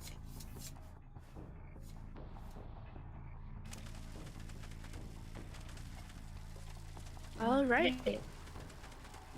No, we said it at the same time. I know our brains were like sinking. It does seem like we are going for David with that first kite, which means we are going to be seeing that Professor first chase. We have the pallet down, and we are really forcing the rotation. Yeah, for sure. We'll have to watch out here. David is going to transition over to the ruins outside. Nice job of avoiding the statues. And taking the knee-jerk vault. I liked that. I guess it's not knee-jerk anymore, but that was pretty smart. To wait out the statue and then take the vault. Oh, but we are gonna see... Oh, I'm surprised that isn't a chip hit, but we are gonna see... really excellent! That was a great usage of the scales. We are gonna get a hit here, but really phenomenal job of utilizing Professor's scales. Yeah, I was gonna say the knockback and the juke out here, coming off of David was phenomenal. We were sort of seeing David kind of take that statue to for a ride there, trying to transition, but unfortunately that chip just hit. Yeah, and we are gonna see him get chaired right in front of Proud Sensei here. I don't think the cipher's... Oh, the cipher is almost done, so we could get maybe Prisoner to pop it if the sculptor doesn't disconnect. But no, we're gonna connect to a different cipher and maybe have that psychologist go in for the rescue. It wouldn't be too bad of an idea, especially because she still has the additional, what's it called? Not the bubble, that's Emma. But, oh, we are going over half here. Yeah, it looks like we are not going for that rescue on this end. Unfortunately, it looks like we are more so pushing to sell David on first kite. I guess they're playing it safe because they only need... They need a one-man escape, yes. Yeah. We are seeing the psychologist take the kite. I feel like we are also trying to rotate away from the shack. Oh, and it looks like we are going after the mercenary instead. Um, I mean, the psychologist being chased isn't really worth chasing at this point anymore, just because she no longer has the extra stress. For sure. Oh yeah, stress level. I think that's what we call Mhm. it, at least me and S. But we do see the prisoner healing up the mercenary over here. They've stopped their decoding a little bit, but of course, I think it's okay to do that so as to keep the sculptor in search for her next target. Yeah. Oh, Oh, it looks like we've caught on here. yeah, that nobility statue really gave it away. Um, the prisoner is also here. Oh, we are gonna see her go Beautiful. down here. Really solid statues to help support that down on prisoner. Yeah, it looks like the mercenary is going to get that whistle off here with the psychologist. So she is going to use the empathy to heal the mercenary and get the prisoner in time for a rescue here. Great elbow pad to transition over here. Oh, and nice nobility statue to force Pablo off that chair. I think Ravens is doing a really great job of avoiding these statues, though. I love watching them. For sure. Right, It's and we are really gonna see that impressive. rescue. Yeah, I think before half for sure. But since Mercenary is going down, he is gonna try and get the Cypher, but Sculptor is just not letting him rest. Nope, the sculptor is going for that immediate down here. And it does look like we are trying to transition away and find a new cipher, just unable to prime it, but it looks like we only have a few ciphers, 50%, which is more progress than most ciphers. For sure. Oh, Psychologist moving in for that tinnitus bait. It does seem like we have that prisoner staying very close to that hatch there. They're really, really pushing for that one mana skip, I believe. Though, with the Sculptor leaving, we are gonna see the rescue here on the Mercenary. Unfortunately, it just feels like that sculptor knows that that cipher is probably the cipher worth going to. So I feel like if we are going to be chasing the mercenary to go for the down, we have to really anticipate the fact that this cipher is going to end up being possibly the prime cipher. Yeah, for sure. That cipher is nearly done, and we still have the psychologist here to trigger that tinnitus. They can really just pop it if they. Oh wait, they can go in for another rescue and have have another one of these. Yeah. Psychologist or mercenary be a sacrificial lamb, and we are gonna see that rescue go through. Excellent nobility statue right here, and Chip. Beautiful. Oh, unfortunately, it doesn't No look like the sculptor detention. is running detention, so we are going to be seeing the mercenary be able to take off just a little bit, and it gives a little bit more time for the other two to head towards the front gate here. Yeah, for sure. Yeah, honestly, using the teleport earlier prevents her from getting over to the other gate, but psychologist is still at that other gate. It just sucks because, of course, we do need a 4-man from DK. Oh, it looks like psychologist did take the leave, so prisoner is gonna go for that dungeon. Excellent Really, really try. great team witch. Team witch, teamwork. My goodness, I'm having such a hard time today. I was gonna say wrong DW, but Close enough. yeah. Yeah. Really solid stuff. We weren't able to see the deduction over there, but I guess to recap, I think that was a really excellent kite off of the professor. Really great usage of the scales. Of course, I think it was okay to let David rest. He's been surviving and hunting this time around. And then we had really great kites off of the mercenary as well. And really great discipline on the psychologist as well, and just I knowing just when to definitely rescue, when to agree. whistle, and Prisoner for being in great control of the ciphers. I think Sculptor did a great job. I really loved watching statues, especially the nobility statue. I think I always love seeing it get used, not on Mhm. me, but like in general. And It was pretty I good. really do believe that Zomera has a lot of really great control on those statues as well. So I really, Absolutely. really hope to see more of their sculptor play in the future. Same here.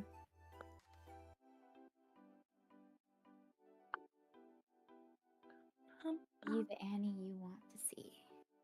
Be the Annie you want to see. So true. And it Yeah. does seem like Ravens is going on to these semifinals next weekend. Um,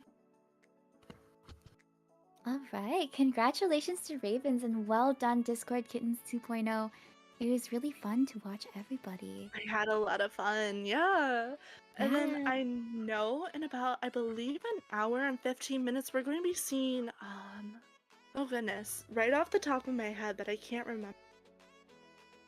I know Sikey and Miki are commentating the next. Yes, it's You're on Your Own in Halcyon. Oh, okay, I'm definitely gonna tune in. I really love watching both teams. I think both of them are Mhm. great. Uh, loved seeing loved seeing Halcyon in the previous Checkmate tourney, so I look forward to I that. And of course, agree. we're gonna be having Sikey and Miki on board, and then tomorrow we're gonna get the last quarterfinals, and I'm going to be with Bones, and we're gonna commentate with strawberry milk and oh my goodness, I feel bad. I'm misremembering. It's okay. It Strawberry milk and happens. first love, yes. Yes. It was really fun to watch too. So I'm really looking forward to that. And congrats again to both teams. I Yeah. think everyone did amazing. I hope to see more of everybody. And I'll see you guys in about 45 minutes or so. Stay safe. Yeah, take care, and I guess good luck with rank. Good It's coming luck. up soon. Have Once fun. again, I've been Myxieneo with S. Bye. Bye. Thank you. Thank you.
Is that Sheriff?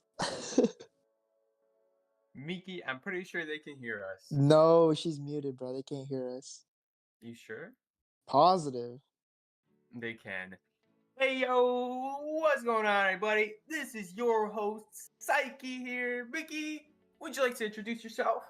Hello, everybody. This is your co-host Miki here, and welcome to the quarterfinals of day one of the Checkmate tournament, our very favorite tournament hosted by Checkmate server. Very, very great to have people support the competitive side of Identity 5. What do you think about that, Psyche?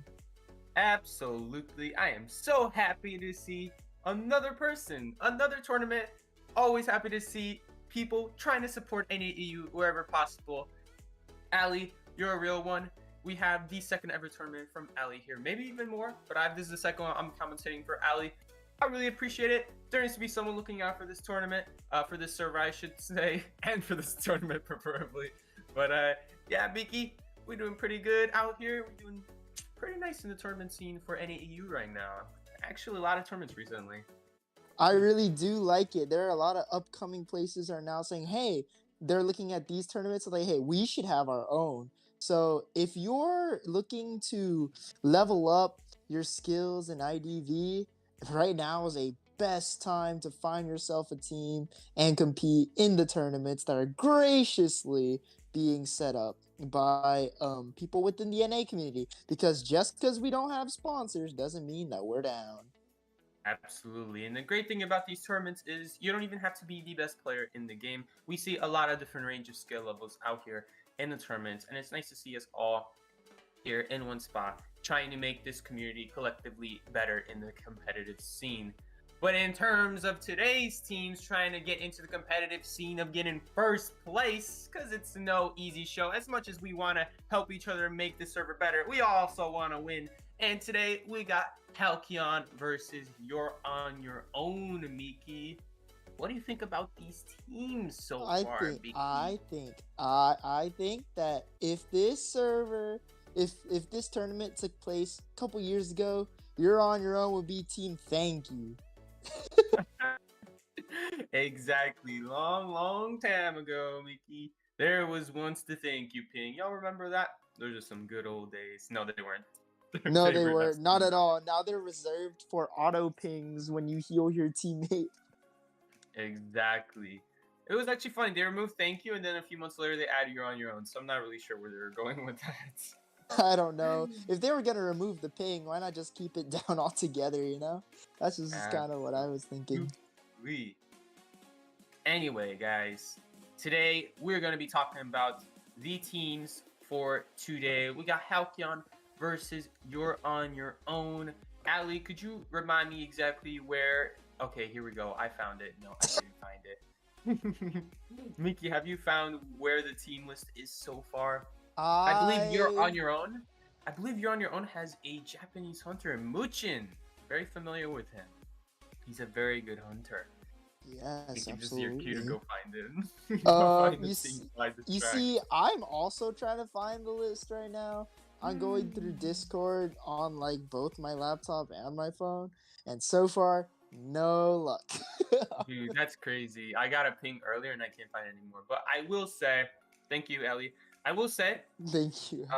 You're on Your Own is a very good team. We got a lot of players here that I've seen before, especially the hunter player. There's nothing to overlook here on hunter player. One of the actually more popular hunters on Bilibili, I believe it is, Muchin.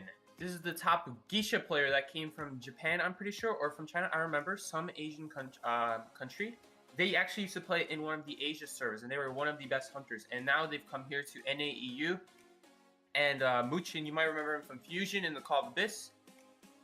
He played a lot of different things. Geisha is just one of them, and he's picking up a lot of new hunters recently. He's one of the rising stars in the hunter side. We also got Jogi, Seiro, Yumi, and Juniper. Jogi, also another person on Fusion, helping to coach us. Well, you know I'm in Fusion. We also got Seiro, maker of multiple different maps and spawn selections where you can see exactly where he spawns. Seiro is known for that in the community. Very helpful. Yumi, also related to Juggy somehow. I forgot how exactly. I think they're friends. I'm not really sure. And then Juniper. Do you know anything about Juniper, Miki? Because I think this is the I first do. time. You do? Juniper is a very good friend of Sarah's in terms of the game, and they practice a lot together. If they're not playing ranked, they're probably 1v1ing each other, always working on new strategies, always working on better optimal techniques. Probably a very good player in the midst. Absolutely, Miki. Why don't we do that? Now that you're back in IDV, we should go do that. You know what? You're right. Maybe they had something going on there. Maybe we should optimize our gameplay. Wait. What you trying to say by that? Hold up. What? Maybe there's everybody knows that the bestest players always have more to work on, and we always look towards improving. All right. We Good. never settle. Good. Because I thought you meant something else entirely. Moving on, fella. We got Juggy in the chat. What's up, Juggy? Juggy sipping some tea in the chat. Joggy drinking all the tea. Mm-hmm. Absolutely. All right. Also, next up we got the Halcyon. Miki, you want to talk about Halcyon? We got the list right here in the commentators chat. All right. So for Team Halcyon, we have Forbidden, Holt, Jerry, Bunny Bun Bun, and the hunter's Eliotter. And I'm gonna be honest with y'all, the only one I recognize is Eliotter, the hunter. And if I recall, they grind rank quite a bit, so they probably have a lot of matchup experiences against good survivors, decent survivors. And then these survivors, I don't know who they are, but maybe they're rising stars. Who knows? Maybe they'll give us a show today. Maybe today they will put down Muchin in his place. I hope not, because Muchin's on my team. So Muchin, do your thing. Hey, nobody's commentary. Looks like absolutely not. Kick Muchin's butt. Never mind. Hey, he's anyway gonna shred me in 1v1 anyway, bro. Man always asks me to 1v1 with the new hunter. It just frustrates me so much because I don't really know exactly how to play against the new hunter yet. So, shout outs to Night Watch players. That hunter is annoying. He's absolutely annoying. One of the most annoying things in the game right now. I mean, come on. It's like a mud ball, but for survivors. It's ridiculous. Man. It's like, now you know how it feels. Now you know how it feels. Exactly. At least they can move a little bit. And that mud ball kept getting nerfed on top of that. Yeah, true. I remember the patch notes. And then Acrobat got like, bro, the movement, when they introduced movement while being able to run and charge a ball, I was like, oh, he's going to be so broken. Yo, nervous laughter. No, for real, literally. He's still one of the best survivors in the game. It's crazy. Yes, sir. He didn't always start that way, though. Yeah. No, he used to be such a joke. Well, you used to have to sit in place to charge your balls. It was crazy. Dude, you literally had to sit there, think about, contemplate life, and then jump. It's just so... It was weird. Man was thinking about where the universe originated from right before he jumped. Yeah, literally. He had to think about the Big Bang before he could jump. Anyway, guys, we got the map selections here. Thank you so much to Ali for all this beautiful setup, by the way. Really pretty. We got survivors, gonna be the Halcyon team right now. They are going to be up on church. Looks like they selected church. I believe that's what this layout means. Round 1 map band pick. You're on your own band. Let me see. Arms Factory. Arms Factory, I'm thinking, yeah. Mm-hmm. And Halcyon went ahead and picked church. Church, very, very basic map to start on. This is a very popular map. A lot of people not just know play on. It's one of the smaller maps in the game as well, so it's not as annoying to play on for either side, meaning that survivors don't have to walk around the map everywhere trying to find a cipher, and hunters don't have to get rotated so hard on the church map. So that's a really nice benefit for both sides. It evens out the battlefield a lot more, which is really helpful in round 1 when you really don't know who's gonna do good or bad. The survivors or the hunters could be the winners in either case, and so it just kind of levels out the playing field. So the next team, so when the teams swap sides, they'll have a better idea of what to do as both the hunter and the survivor. agree with the Jesus, Red Church Oriole. pick because I'm just kind of like, it's the standard map, you know? Like, honestly, in IDV, there's probably something called the Gentleman's Red Church. Now, what might the Gentleman's Red Church be? The Gentleman's Red Church is both teams' agreement to pick Red Church because they don't want to bother with the ban process. That probably does exist somewhere because Gentleman. and we know in other competitive games that exists on stages too. Like, for example, in Valorant, they probably have like the Gentleman's what's that one stage called? They probably have the Gentleman's Pearl Harbor or whatever. That's what it's called. And then they probably have, and in Smash there's the Gentleman's PS2, which is the Pokemon Stadium 2, another standard great stage to go towards. So yeah, like the Gentleman's Red Church, let's make it happen. And our first ban on the Hunter side is Female Dancer. Now, while she is a nuisance, I think that in Red Church, she doesn't get too much value as compared to like other maps, like Hospital or something like that. While that is a little bit true, I must say I gotta disagree with you a little bit there, Miki. What Dancer likes to do on church is she likes to have both those pouts at church.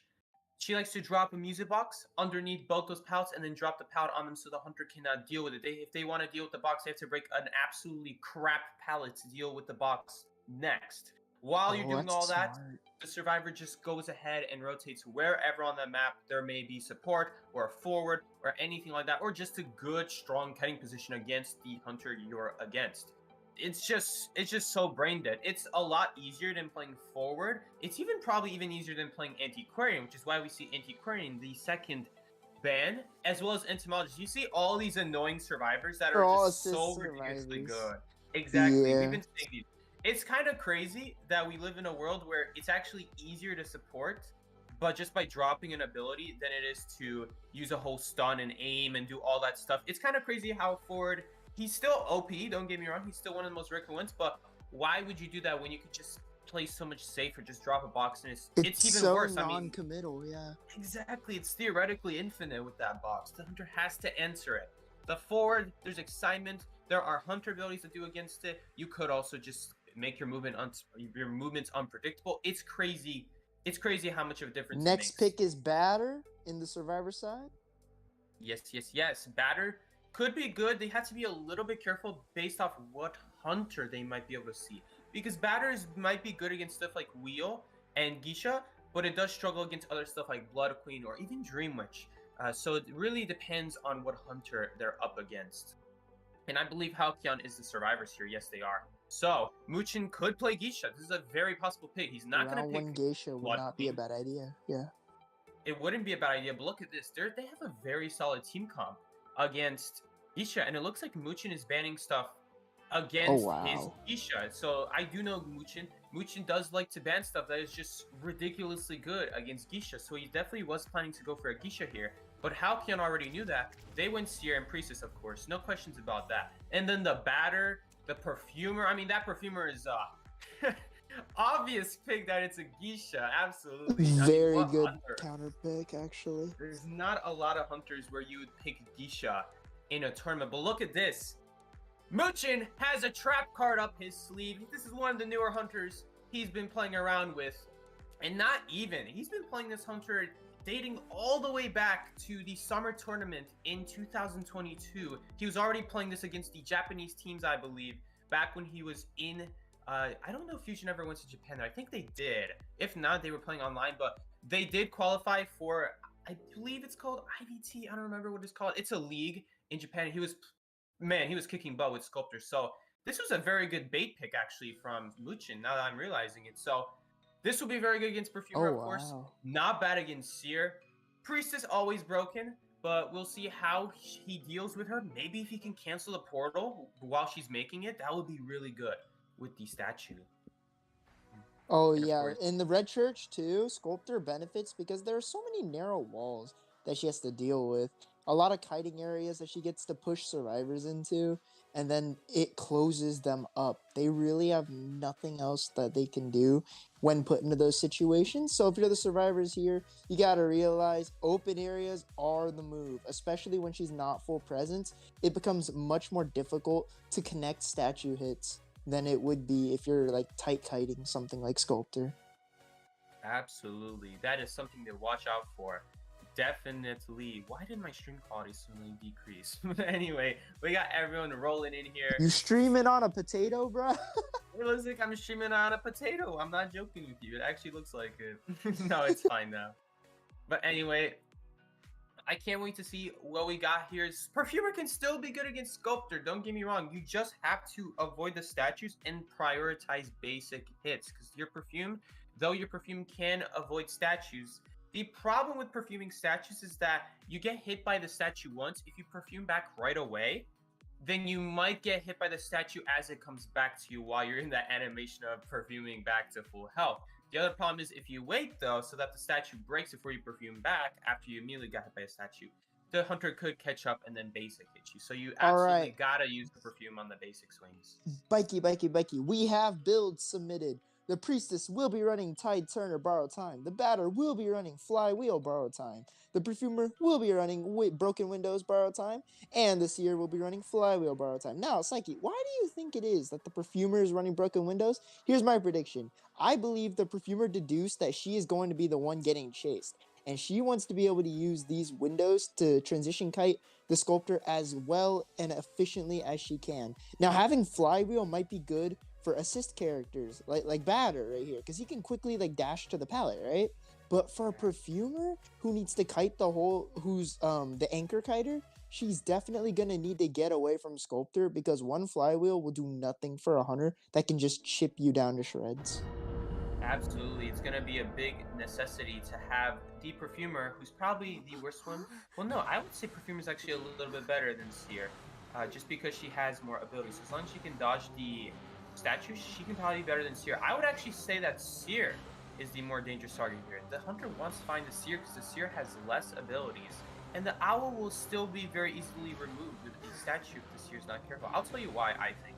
That was a good prediction. I think that makes sense. I think it's because the Perfumer already has good abilities against stuff like Geisha. She doesn't really need Flywheel when she has multiple perfumes that already do pretty good against Geisha. So I think her goal here is that in case it's not Geisha, in case it would be something else, the Broken Windows would be able to help her out there, because that is where she's lacking. So she's kind of splitting herself up into different pieces. A very good observant. As you can see right here, these are no scrubs. We have the Tetris formation already being placed. And Sikey, would you like to explain why I said these are no scrubs? These are no scrubs because they aren't spawning in the corners, so that's good for them. They also have the supporter sitting in the middle of the map. That is going to be very important to connect the map. This is one of the problems of Church, is that when you have people sitting, this is the kind of the problem. You need to have a supporter at middle, because otherwise, if you're stuck on Graveyard side of the map, you can't really go to the other side of the map, because there's just too much open space. Reception sucks. Church is kind of too far away. You need a boost on top of that, and even with that boost, you're just using the boost to reach an area, not really transitioning very well. That's kind of like the problem. Miki, what were you thinking was the reason? That was just my guess. For the I was thinking exact same thing. They picked very good spots, like the support in the middle. She's gonna set up all easy, like no struggle there. Oh, what is going on here? We got two survivors. Getting a little bit confused here because he's getting a tinnitus mark, but these survivors are nowhere to be seen. He sees footprints there. Good eye from Luchin right there. And the Batter here, it still stalled a lot of time just by hiding. That's the impressive part about hiding. That's really important, yeah. Missed just that barely. statue? Yeah, he missed. Oh no, he got one. Okay. Yeah, I was confused there. He missed the third statue, I believe it was, somehow. So Forbidden, man, dodging like crazy. That was in a narrow area. In a narrow area right now. Oh, that was a great ball. Narrow area. The ball didn't get the most value, but an he was afraid of a amazing statue mind there. game. He's like, I'm going to this pallet. Nope, psych, I'm not going to the pallet. That was crazy. really good. So he was playing around statue. You know the interesting part is there? Mucho was already out of statue, so he could have gone for the pallet. It just Forbidden didn't know for sure if he had any statues left. Here we I'm go, pretty sure Mushin tried to go for a blink right there, but he hesitated because, Batter nowhere, no one home to receive it. So he's probably, look at him, so aware of the blink. He was like, oh, I don't want to get window terror shock too. He does not. On top of that, at the same time he's avoiding. Oh my goodness, Muchin! The way he said that. Oh my Look at this emotion. great ball. Look at this. I haven't talked about this yet, but the balls around the corners. Muchin has not been dodging them or have been predicting them around the corners, so He he's just been able did. to stun Oh, every he time. got dead. Oh my god, look at this, the combination of things. Muchin's been thinking about switching here. Oh, no, Mike, that portal. That portal wasn't even visible until he saw it closer. Look Wow. how far Forbidden is. However, going to a very no pallets, no windows area right now, and there's also a lot of trapped in this pallets. narrow Yeah. area. Not exactly the best choice. Exactly. The problem with this area against this hunter is that there's too many tight walls, too many narrow areas where the statue can bounce up too well. Not enough windows either. Windows are the bane against Sculptor too, because you vault them, the hunter doesn't. If you're playing something like Batter, for example, or Forward, you vault them so fast that she kind of has to guess if you're gonna vault it or not by placing a statue ahead of time. That's how fast you vault the window. So it's even more annoying getting like. Hey, oh, she's trying to get that full presence here. Ooh, hit. a free hit. That's not really good on the Survivor side. The closer Sculptor becomes to full presence, the more danger they're in. Now, y'all may see that the 3 Cypher Kite has been done, but Sikey and I didn't say anything like, a huge lead. And why is that? Because the S tier hunters like Sculptor, you can never count them out until the game's over. So everyone's out the gate. Absolutely. Because the thing about Sculptor is that she can really pull up some crazy stuff. Look at that great Good charge back. patience. Great Predicting- patience. Probably predicting a flywheel, I assume. I'm that's what was thinking going so on there. too, yeah. So that was a very good move from Muchin. He might go. No, he's not. This chair is just as good as Basement, I will say though. This chair is This chair ridiculously good. blows. As a Survivor player, this chair blows. It does. Where are you gonna go? You need Priestess, exactly Priestess to make a shed portal, and on top of that, it usually just gets broken if she's the only one rescuing right away. So. Hunter has so many eyes on every area that the survivors could come from, and knowing the general idea of where they're decoding, it makes it so much easier for him to scout out the rescuer. Absolutely. Now look at this. Halcyon is actually making a good move here. They're probably all telling each other, don't go for this rescue. If you go for this rescue, he'll be at full presence. This will be his one shot to make a comeback this match. Muchin is one statue away from a full presence. If he can get that, the game will become in his hands. He can turn this around. But they did not go for the rescue. They're deciding to go for a tie, which makes sense. Perfumer, yeah. Perfume comes through. She's gonna pop the cipher, I think. No, not no. No, she didn't. How much is that cipher? That cipher is 98% pretty much. Look at that. But he purposely hit the perfumer. Look at this. Usually, Sculptor will not try to hit the perfume if she's not close to full presence. But look at this. Muchin went ahead and hit the perfume because he knows he's going to be able to take advantage. Ooh, Oh, yeah, that's that was really bad. unfortunate. But he knows he'll be able to take advantage with the full presence. So right here. Look at him still moving during the chisel. I love when sculptors do that. That's so impressive to me. Like, I don't know. Exactly. Somehow, when you don't run into walls like that, it's very, very good. Muchin, though, a little bit scared of the ciphers now, though, and he can't really afford to run back to that perfumer because she's constantly staying away from these ciphers. She did run to one cipher, but now they're just starting another one, which is a big problem for them. Now, These Bikey, I batter balls believe are the still main around. question is, where is the seer? You're right. Where is the seer? He's on the last cipher. Look at that. Yeah, That he's cipher's decoding. actually- I'm looking at the progress right now. Shed has actually 30% more progress than this cipher right here. This cipher has about 25, it looks like, looking at the map. And the Shed one has about 60, so they're up quite a bit on Shed. His priority is Shed right now. Let's see where the third cipher is. It's... Wow, he actually 3-ciphered them. They're all in the same Oh, this spot. is not good. This is really not good. Mushin Wow. did need 3 cipher. The survivors right here.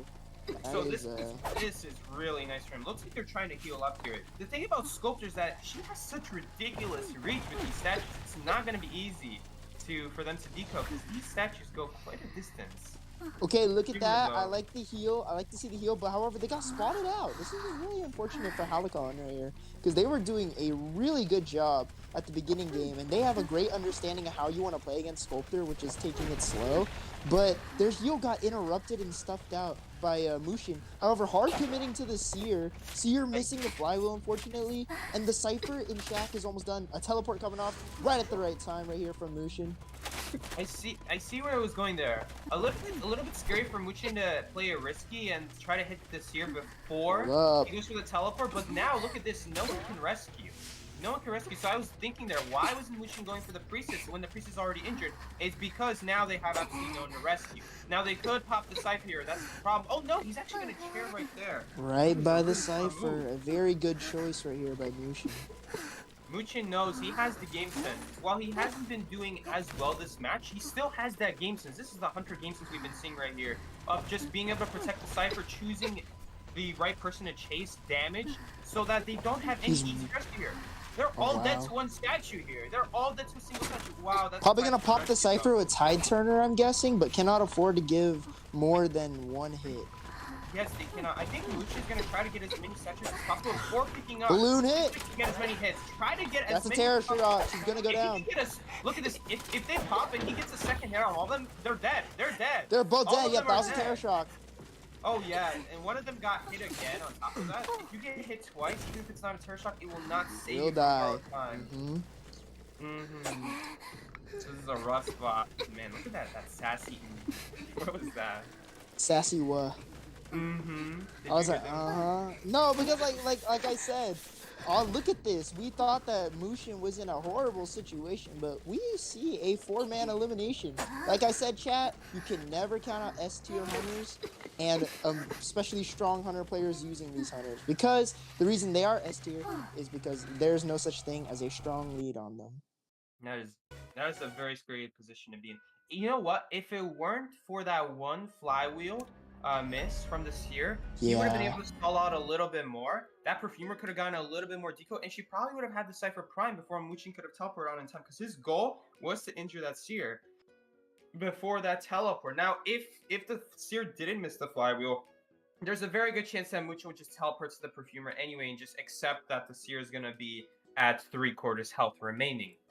That is probably what he would have done there, because he knows if he waits any longer, that Cypher will be prime that shed. He was probably thinking about the whole time, all right, I gotta be careful how long I chase this Seer or this Priestess, because that Perfumer, I know that Perfumer wants to go finish shed, and I'm not there to guard it. So he knows exactly how much time he has left. He saw the ideal progress, the amount of time he has before he knew he has to teleport away. Finally teleported away, and he was able to secure a very good kill on the half health Perfumer. Very tough to kite something like Sculptor at just half health, so he was able to build off of that very Noticed, well. Bikey, when he shared them by the shack, he could watch both the Rescuer and the Decoder at the same time. And a hunter like Sculptor has the kit to do so right there. And he used it beautifully right there in order He's to tight. stop them from rescuing and stop them from decoding. And then the Tide attempt, I'm pretty sure Mushin had a full understanding of what the survivors were looking for right there. So literally he just waited for them to touch the Cypher, and he was just balloon swinging like crazy, because they really had no other choice. They really had no other choice other than to time their like backing off the Cypher with swinging. But like you said again, they take 2 hits. That's pretty much it. Honestly, that was a really rough. What to do? Most hunters there, they probably would have picked up the person right away next to the Cypher, worrying about the Cypher pop that they'll heal themselves up. Now realizing that they could just hold on to that person because they know they can't heal up right away, and try to get a few statue hits, see if he can knock anyone down with some regular statues. Now he can't knock them down, he can only injure them. But that just means if he can get 2 statues on them, that's one less hit he needs on them. 2 hits on a survivor, no matter how much Titan they have left, they will always die after a pop. You just need to hit them twice or 1 terror shock. And he did get 1 terror shock and 2 hits on the survivor. They both ended up going down. Muchin aware of that, holding off on the balloons. If honestly, the best move there may have been to just wait on the Cypher there. Let the hunter chair that person, or just camp the Cypher. They had that hunter, they had Muchin in a checkmate position there. All they had to do was just be patient with it, because they know that the hunter hat cannot pick up, otherwise they'll be able to pop. And honestly, that's the biggest thing. That's what they're looking for. They just need even 1 escape. They can't afford 4 people going down. That would have been really clutch had that happened. Honestly, like you said, it came down to who made the better decision in that high pressure moment. And right there, we saw it was most definitely Mushin who made the more correct decision than the survivor in that last moment. While both factions played very nicely in the middle, beginning game, the end game decision was the most important decision to make. And he, like you said, Psyche, survivors need to be a little more patient right there. It seemed like they're really hustling to get out the door, but you can't do that. Mushin, who understands your intentions and your goals, because he literally did that out of fully out of just understanding their game plan and like what they were looking for right there. Exactly. And if I'm being perfectly honest here, Miki, I think the survivors deserve to win that. Just the way that Mhm. batter played the seer owl, the flywheels from the batter. I think he did a good flywheel there. I'm pretty sure. I think he did, right? And then Yeah, the he did priestess it to portal. escape the swing. Exactly, it was great. The priestess portals. On top of that, that support. What really separates a good survivor team from the best survivor team is that support that they're able to build off of each other's abilities. And when it's a survivor team like that, hunters are not equipped to deal with that. Hunters are purposely balanced so that they can deal with one person kiting, but they can't deal with 2 or 3 people, because when the team starts working together, that's really hard to do. To work with other people, I mean, you guys can speak for me in real life. Working as a group, that's hard. That's really tough. All right, Sikey, first ban we have is Priestess on the Halcyon Hunter side. And the first character selected is Female Dancer. Second one is Seer. Yes, exactly. So Halcyon not as worried about the dancer. They are still going to ban Antiquarian here. I'm very Worried about curious what they're going Antiquarian, to- makes sense. And they're going to ban forward as well. So they could potentially go into much. I don't know what the Hunter player plays. I think the You're on Your Own probably has an idea. I don't know yet what Elitor plays. And it's been a long time since I've seen him play Hunter. I don't even remember. I what he- don't remember either, but I do remember he was a top hunter for a while. He's like yeah. a rank grinder. Absolutely. And look at this. So we are going to see, again, Dancer first pick. Interesting. We saw Dancer banned first pick by Muchin last time. Now we're going to see Dancer picked from the Survivor side on You're on Your Own. So You're on Your Own banning Dancer and picking Dancer themselves. So they have full faith. They know the power of Dancer. And I will say, Dancer, right now, as long as it's not something like Blood Queen or Dream Witch, this is probably the strongest survivor in the game. Not because she can get the longest kites in the game, but because it's so stupidly easy to drop a box, put a pallet over it. It doesn't matter if you're the one kiting or you're the one supporting. The hunter has to deal with it, and the person just gets free distance. It's absolutely brain dead. It's crazy how brain dead it is. Third That's pick why- is going to be Prospector. Fourth and fifth band's going to be Merc and Forward. Just like Yes, yes. updating. Yeah. Prospector, another supporter here. I think that might be Jogi or whoever that is. I think Jogi is a believer in the Prospector Magician combo. I don't think we'll be seeing Magician right now, but we are going to be seeing Prospector. Prospector, this is something you see first pick in I believe Japan. I believe Japan is the one that's Japan going loves Prospector a lot. Prospector. Yep. They do. And so Prospector, I wouldn't say he's like the best pick, but he's a really great pick for supporting as long as he's not the one getting chased. It's just so annoying when you're trying to go one direction and Prospector's just pulling you in the other direction. I mean, what are you supposed to do about it? Prospector, every time the hunter's trying to get your target chased, Prospector's like, come here, give me a kiss. And like, you know, you're stuck. And he just does that 3 times in a row later. Yeah, exactly. So- He's like, I want more, bro. Like, don't leave me hanging. Prospector's gonna hit you up like a bad ex, bro. Like, yeesh. Yeesh, indeed. Miki, you just clicked something in the room and I just got freaked out. Oh my god. Oh, you're talking about the portal thing? Yeah, it's really funny. Yeah, the portal. It's so cool. The portal in the room turns the whole room like a galaxy, kind of. That's really nice. Can you mash it? No, you can't. If you did, I'd give everybody here epilepsy. We're talking about this new room accessory here. I think it's for the S tier priestess skin from the. Do you little thing. like the S tier priestess skin? I think it's great. It looks really I think good. it's really good. I think people smash on it for no reason, and I mean, hey, I would smash it any day. You know what I'm saying? Hey, yo! This is not your stream. This is not wrong place, man. Whoa, wrong place. You're right. Not my stream, my Wrong bad. place. This is not your stream, sir. Anyway, Oopsie, dude. let's see what hunter they're gonna pick. Yes, I'm desperately trying to save Sikey from his unfortunate mistake that he made. Mikey, what are the last 2 ban slots reserved for in terms of Survivor? Is that for later rounds? So there's going to be 5 bans on round 2, 6 bans on round 3. I think it stays for 6 bans for round 4, 5, 6. I mean, after round 4 is just overtime though. Wow, we got Sculpture again. Sculptor Usually you number don't see 2. Sculptor. This is the hunter who's just kind of fallen out recently in tournaments. Still a very, very good hunter. But you just see people going other hunters that are able to specifically counter specific survivors. recently the hunter meta, as well as the survivor meta, they've become more specific at countering specific team comps. That's why we see Waxers. You see people going stuff like Barmaid is for the fact that it counters stuff like Blood Queen or Dream Witch. So how do the hunters have to respond to that? There's not a lot of stuff that can easily deal with Barmaid, but Waxers is one of them because he can wax that Barmaid, hit her.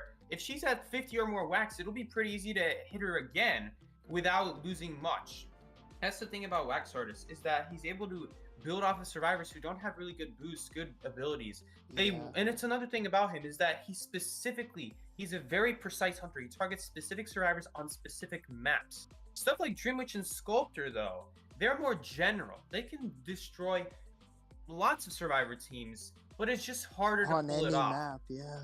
It requires more skill. It's a lot harder to do. Any mistake will cost you big time. Like we saw with Myxieneo, he was making a lot of mistakes in the early game, and that almost costed him the win. In fact, he probably would have lost that if it weren't for that end game there. Thankfully, The 3 cipher? Oh, that was crucial. You're right. Yeah, the 3 ciphers. Unfortunately, that Seer was never able to.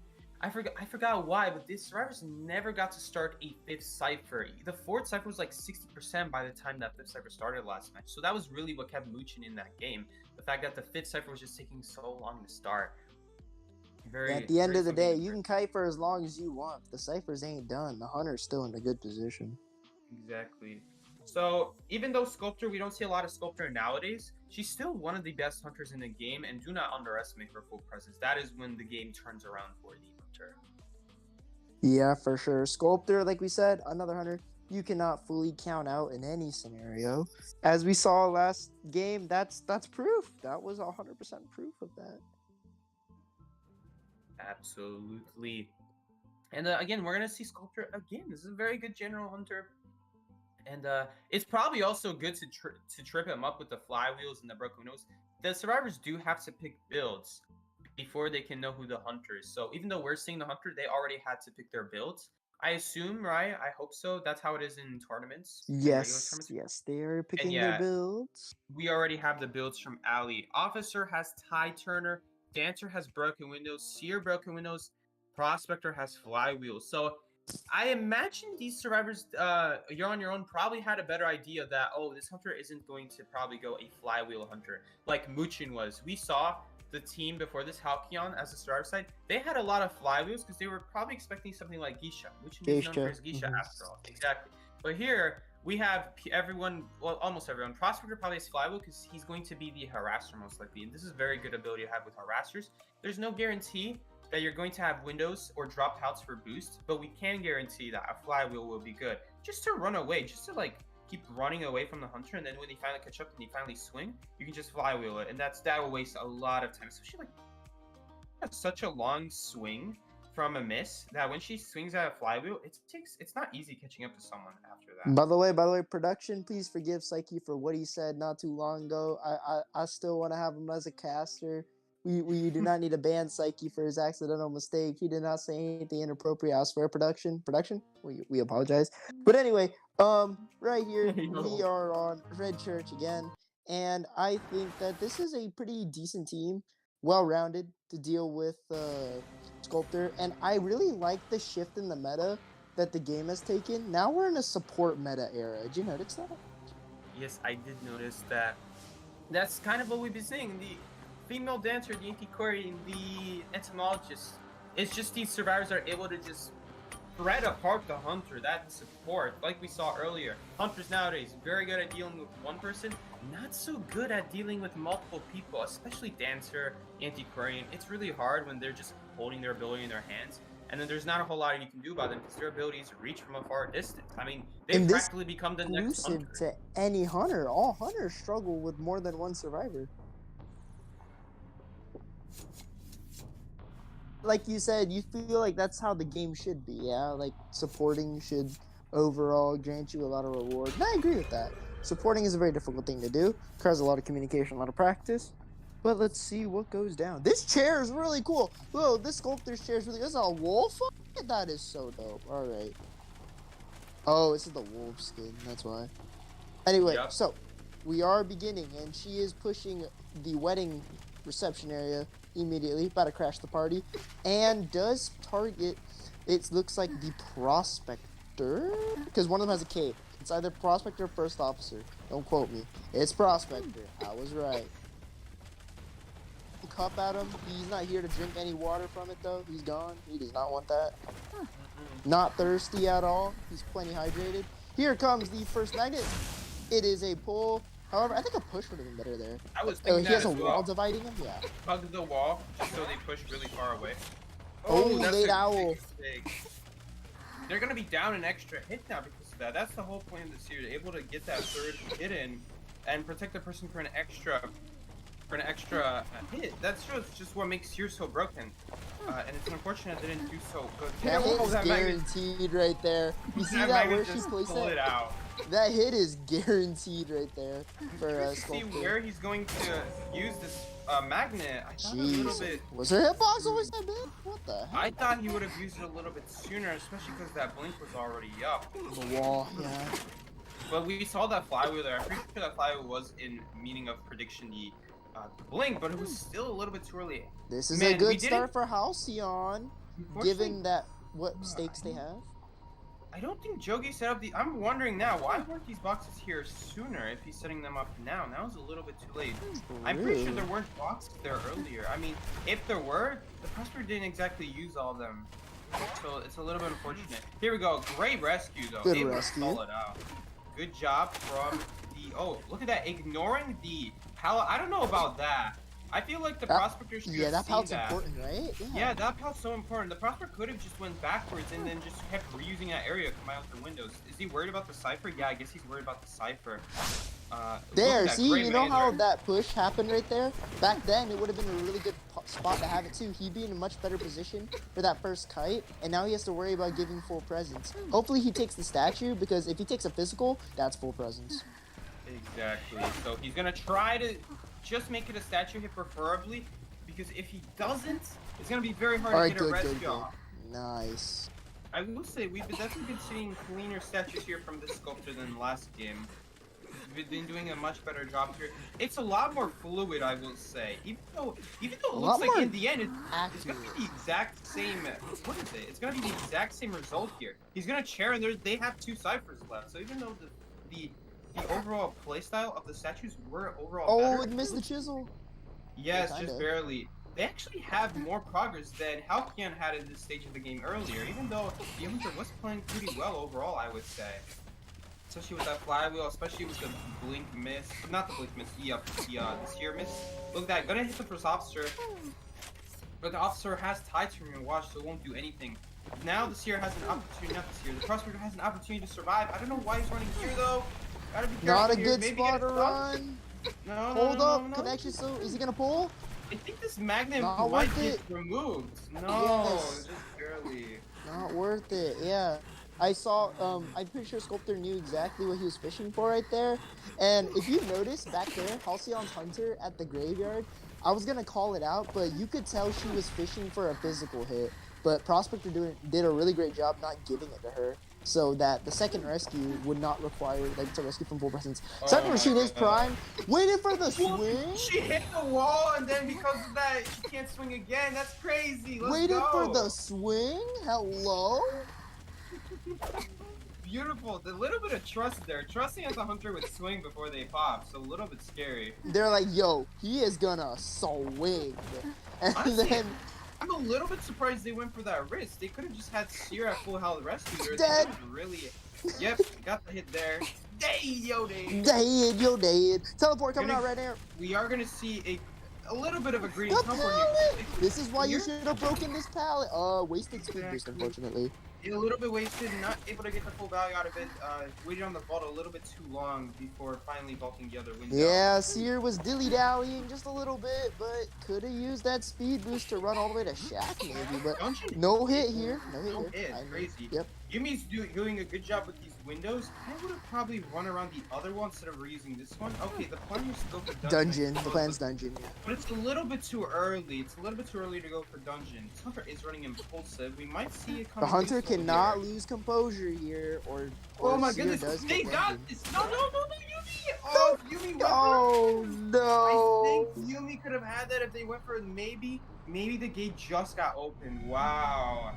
I That think was a so close too. one. That was Hey, really close. Hey, Halcyon's Hunter showing some real like composure at the start, but as we saw at the end, they started to slip a little bit. And as a top hunter, it's not just about your button pressing; it's about how stable your mental can become and remain for the match. As we saw, Absolutely. maybe there was a little bit of like desperation at the end, and we could tell. But Yumi really could have gone for dungeon right there. What do you think? I think so too. Maybe with a little bit different just here and there. Maybe choosing to use the windows at the back gate a little bit longer. Just knowing that the boost is gonna come back sooner than later. Because if they're gonna reach dungeon, that window boost is probably gonna be their best bet. Walking there could be a little bit risky. Though I understand where they are coming from, going around the tall walls to also not have direct line of sight on the seer. That was also a good move from the seer. So it could really go both ways. But either way, it's probably very likely that Yumi could have gotten the dungeon there. Probably very close actually. In That the was a end, really good match. Wow. yeah, that was nice. I wouldn't say that the Hunter really messed up anywhere. I feel like they were pretty composed the whole match. I mean, they did what they were supposed to. It was just that the rebound kite, the second kite, was really able Really to good. get that Mhm. survivors. Yeah, get the survivors in at least a tie position and very close to a win as well. Very big. Almost would have been a huge dubski there. So even if the survivor team dubski, even if Halcyon is able to win the next round, they would have had that extra survivor in the bag. It would have been so clutch. Now, what is their name? You're on your own. They do win this round. It doesn't matter. They just needed one survivor out to win this round. But if Halcyon can win the second round, now points will matter. But if they can win in 2 rounds, then it won't matter the points. They just need to win the round for you're on your own. So they just need to take this win for the next round. If not, it would have been nice to have the extra survivor, but in the end, you're still in a pretty good spot thanks to Muchin four-manning on that first round. Yeah, Muchin's snowball 4-man was really dominant in that first Mhm. round. But why do you think it is, Psyche, that they are, despite the kite not being as long as Batter's first kite, their decode is better? And my theory is that they did not 3-cipher themselves. They thought very carefully about where the ciphers were positioned, knew Red Church was a small map, knew that that's the most common map to like 3-cipher on, as opposed to like, I think the next one's Arms Factory, I want to say. But I think so as well. They did change some cipher spots on Arms Factory, but it's still possible 3-cipher. I've seen it happen still. I've seen it Where it happen could too. have, yeah, where it could have. I thought they fixed it a year ago because a year ago or like 2 years ago, they moved one of the ciphers to be at deep sandbags. There used to be a cipher at the crate. I don't know if you guys remember. There used to be a crate cipher next to the sandbag cipher. And that's the most common example of 3 ciphers you'd see. You'd see the crate, sandbags, middle, or you'd see middle, crate, or you'd see middle, front gate. I mean, it was crazy what that crate palette did to 3-ciphering on Arms Factory, which is Yeah. no longer there. But it used to be there. I actually preferred that cipher as a survivor. It didn't mean that I never got to really kite at deep sandbags. It was just kind of this part of the map where I just never really got to kite. But it also meant that if you ever did reach the area, if you ever got a heartbeat, you just run there as your first kite, and you're not really cutting anyone's cipher. It's also a really good kiting area in general. But nowadays, it also meant that it would be easier to 3-cipher later. Although it's faster for cipher rushing, running from cipher to cipher because the ciphers are closer together, it also means that you could have 3-ciphered easier. But anyway, that's not the point. The point is that Arms Factory is pretty easy to 3-cipher on. Muchin probably identified that from the start, that he sees these ciphers getting popped. He's letting them get popped, and he's hoping that in the end, the last year's ciphers are going to be generally in the same area where he can control as a sculptor. Very big difference here is that even though in the end, both these sculptors, both these matches were about in the same position by the time the second chair happened. The difference was that the ciphers were a lot more split apart. So even if the sculptor could protect one cipher, there's still that other cipher. We also didn't see that much cipher pressuring in general. So survivors were able to really nail in on that ciphers being done. The only really cipher pressure we saw was when Prospector got chaired on first officer cipher, and really that wasn't really as much pressuring. That was more just like, just so happened. I already had my drink, Miki.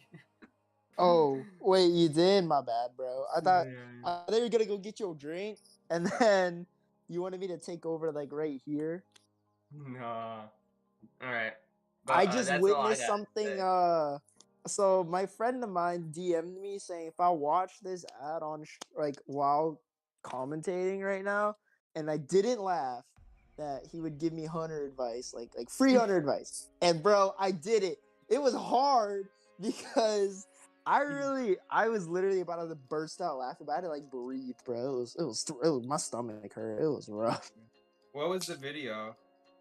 Okay, it was a Yo. Mentos ad, and that's all I can really say without it was a funny Mentos ad about a So guy, mm, and I don't like I where this can't is say going. much. Yeah, exactly. I don't like where this is going. It's the equivalent of what I said about Priestess, basically. Yeah. No, I mean it's pretty Miki, bad. It's he's weird. dirty as hell, bro. No, it's not dirty. It's not dirty. It's just weird. It's really weird. Weird, okay. Okay, so we're going on to the next round, I think. Or Yes, are we're we... going down to round 2 very soon. We're just taking a look at the scores. You know, those numbers, man. Those are some fine numbers there. Do you see the curve on that 7? Dang. That's 7. My 7 kind of got that body figure, you know. Tasty. Mush Can't it up count right out the here. 2 though. That 2 looking kind of fly. I ain't gonna lie. Yeah, even though the 7's got the curves, the 2's got the edges. Cannot deny that. Gotta love my curves and edges, especially when it comes to fine platelery. Yep, I need to make sure that the curves on my plates are fine and does not drop out food at all. And the edges, especially when it comes to bowls, nice edges, you know, because the bowls they look really nice with the edges. Talking about.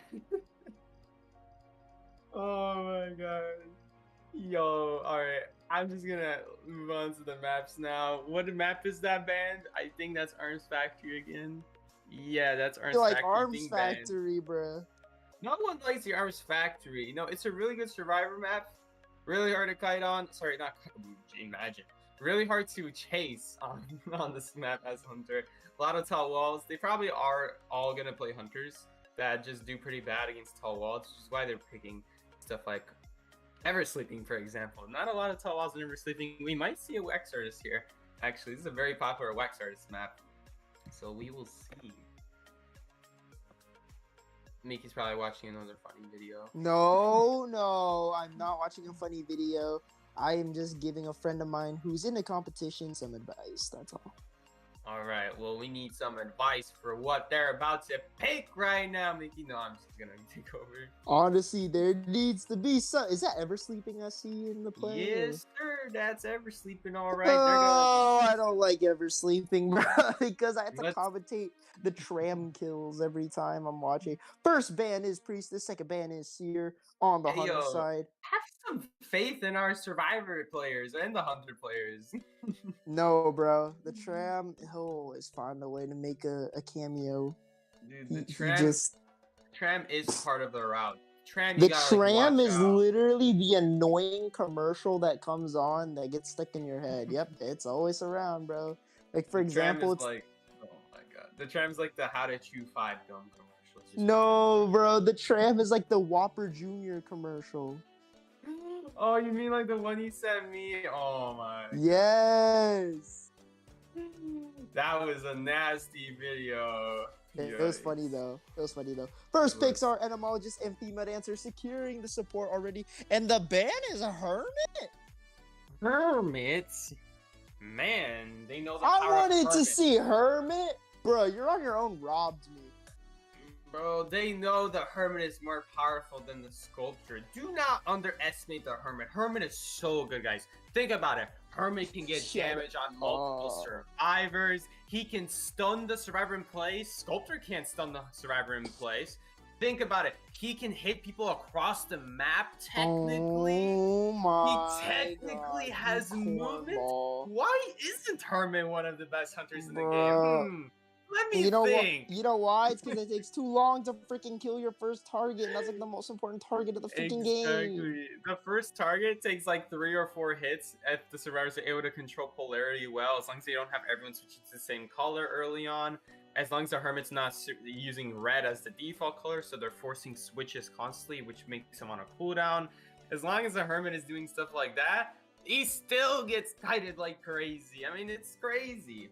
He And here's the thing. playing better than the first survivor, but he'll still get screwed over because the polarity screws him over. I really don't like the idea of a shared damage hunter. It does not make sense in a game like IDV where the game is fast paced. I think in Dead by Daylight, Hermit would have been one of the Amazing, one of the best. Yeah, absolutely. Because it's crazy, because in Dead by Daylight, that map is literally all about switching targets. They have traits that give you a huge advantage for switching your target. They encourage switching your target because it's more of an advantage that way. The hook Now, is of course- too long, too. The hook is way too long to camp. Exactly. Now, there are some times where camping is the move in Dead by Daylight, but in a map like It's IDV, rare. exactly, it's rare. But in a map like in a game like IDV, the problem with camping is that the persona abilities don't give a whole lot of options for leaving your target, because then here's what happens. For starters, you don't have good abilities. Second of all, the kiting areas in this game are just way too good. There's way too many pals, way too many windows to just constantly switch targets. Once you have a person on chair, that's your chance to finally kill them. That's your chance. Because if you constantly switch targets, survivor's abilities replenish, survivor abilities are very, very good. You rather just deal with one. In Dead by Daylight, like, whoa, what are they gonna do? They don't have any good abilities in Dead by Daylight. At most, they'll flashlight you after a pallet break, but that's about it. It still doesn't even stun you, really. And that's carried item. That's not even a trait. That's straight up a Exactly. carried item. That's just a carried item. In this game, the survivors just have way too good abilities to be constantly switching targets like that. You switch to one, you're gonna prepare to get 3-cypher kited by that Gravekeeper that has just one of the most broken hunters. Speaking of survivors. Gravekeeper is coming into play. Isn't he one of your favorite survivors?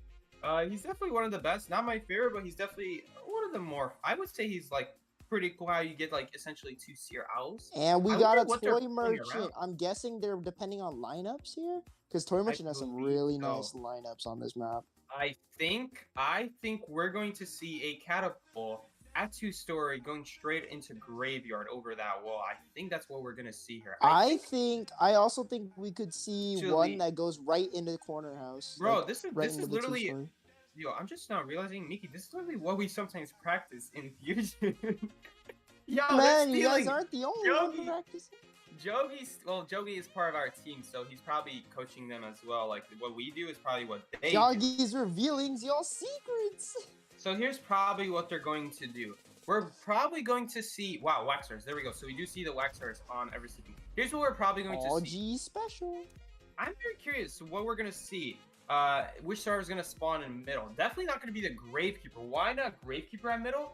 Because we want the supporters to be near the middle of the map, being able to do a good job cutting them. I'm very curious what we're going to see here, because if you put Dancer at middle, she might not have time to set up the boxes before she gets chased. I'm thinking... But if you put Ento in middle, Exactly. If you put an entomologist in middle, it would actually be better. Against Waxers, it would be better. Why? Because I think this is what we're going to see. I think we're going to see Gravekeeper at corner house, Dancer probably... Sorry, Toy Merchant at 2-story. I think we're going to see entomologist at middle, and then Dancer's probably going to be at like corner gate or like graveyard, something like that. And here's what's going to happen. I believe the hunter's going to spawn at Dancing Geisha. They're going to try to chase the entomologist. And the entomologist, what the entomologist's plan here is they're going to try to circle the building they spawn by before they finally go in 2-story. They go to 2-story, they drop on the hole or vault the window, take the catapult, go into graveyard, it's game over. That's what I think we're going to see here. Dancer can't pull it off as easily against Waxers as entomologist can. So I think we're going to see, if they're going to be smart, I think we're going to see Dancer in a safer area and just hold off on the support, because entomologist can kite on her own in Eversleeping against Waxers. She's going to be using the bees, by the way, to get that speed bonus, also cover the tracks. It's going to be do really, the bees really good. block the wax? They don't, but here's the thing. I've tested this. We've tested this. And you can actually circle the whole building at middle before you finally go in 2-story without the wax getting much wax on you in the first place. And it's really, really good value. It's amazing. It wastes a lot of time. If we see a wax artist ban later on in this round, should it go that far, All G's is also a very competent Judge Judy and a very competent feaster. Yes. By the way, Algies is the next sub for the Hunter. Eliator sub out, Algies is in. That might be why we see Hermit, because I'm pretty sure Algies plays Hermit. I'm pretty certain it's one of their most played Hunters. I Bro, believe. All G's is one of my favorite dudes to talk to on the game. He's such a relatable guy. He just complains about the game sometimes, and then sometimes he just talks about funny moments. I love the dude, bro. I also know that he's one of the better hunters in this game too, for sure. Every time I used to play this game, it would just be, oh my god, it's All G's, bro. Looks like we had the Tetris layout being confirmed in. Yeah. Really, they're not going to have SML just spawn at middle. Interesting, yeah. Algies takes the spawn in between. This is probably worst case scenario for Algies. Neither of these survivors are very good chase targets for him. Is a Maybe problem. the top corner would have been better? I believe the top. I don't think maybe top corner to block off Island, but then the problem is Grip can just do fake it. I think the best option there was probably at the dungeon graveyard spawn. That probably would have been the best option. But we'll see here. We'll see how this works out. Because he's also like in an area that stars are anyway not gonna want to kite to. They actually would like to get away from where he spawned. So whether or not he spawned there, they don't want to be there. So yeah. All right. Looks like he's going right towards fake exit gate, and he is gonna look immediately at the Gravekeeper, which is not ideal for a wax artist. But All G's looking like he's just going. Interesting that Juniper didn't stay at the cabin. The cabin would have been quite good against Waxers with the tall walls. Now he's able to get. There are short walls here. Yeah, Wax is really easy to. Peepers. Hey yo, it's the PP.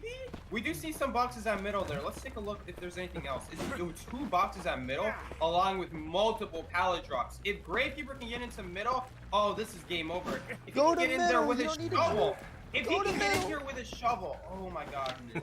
Godness, bro.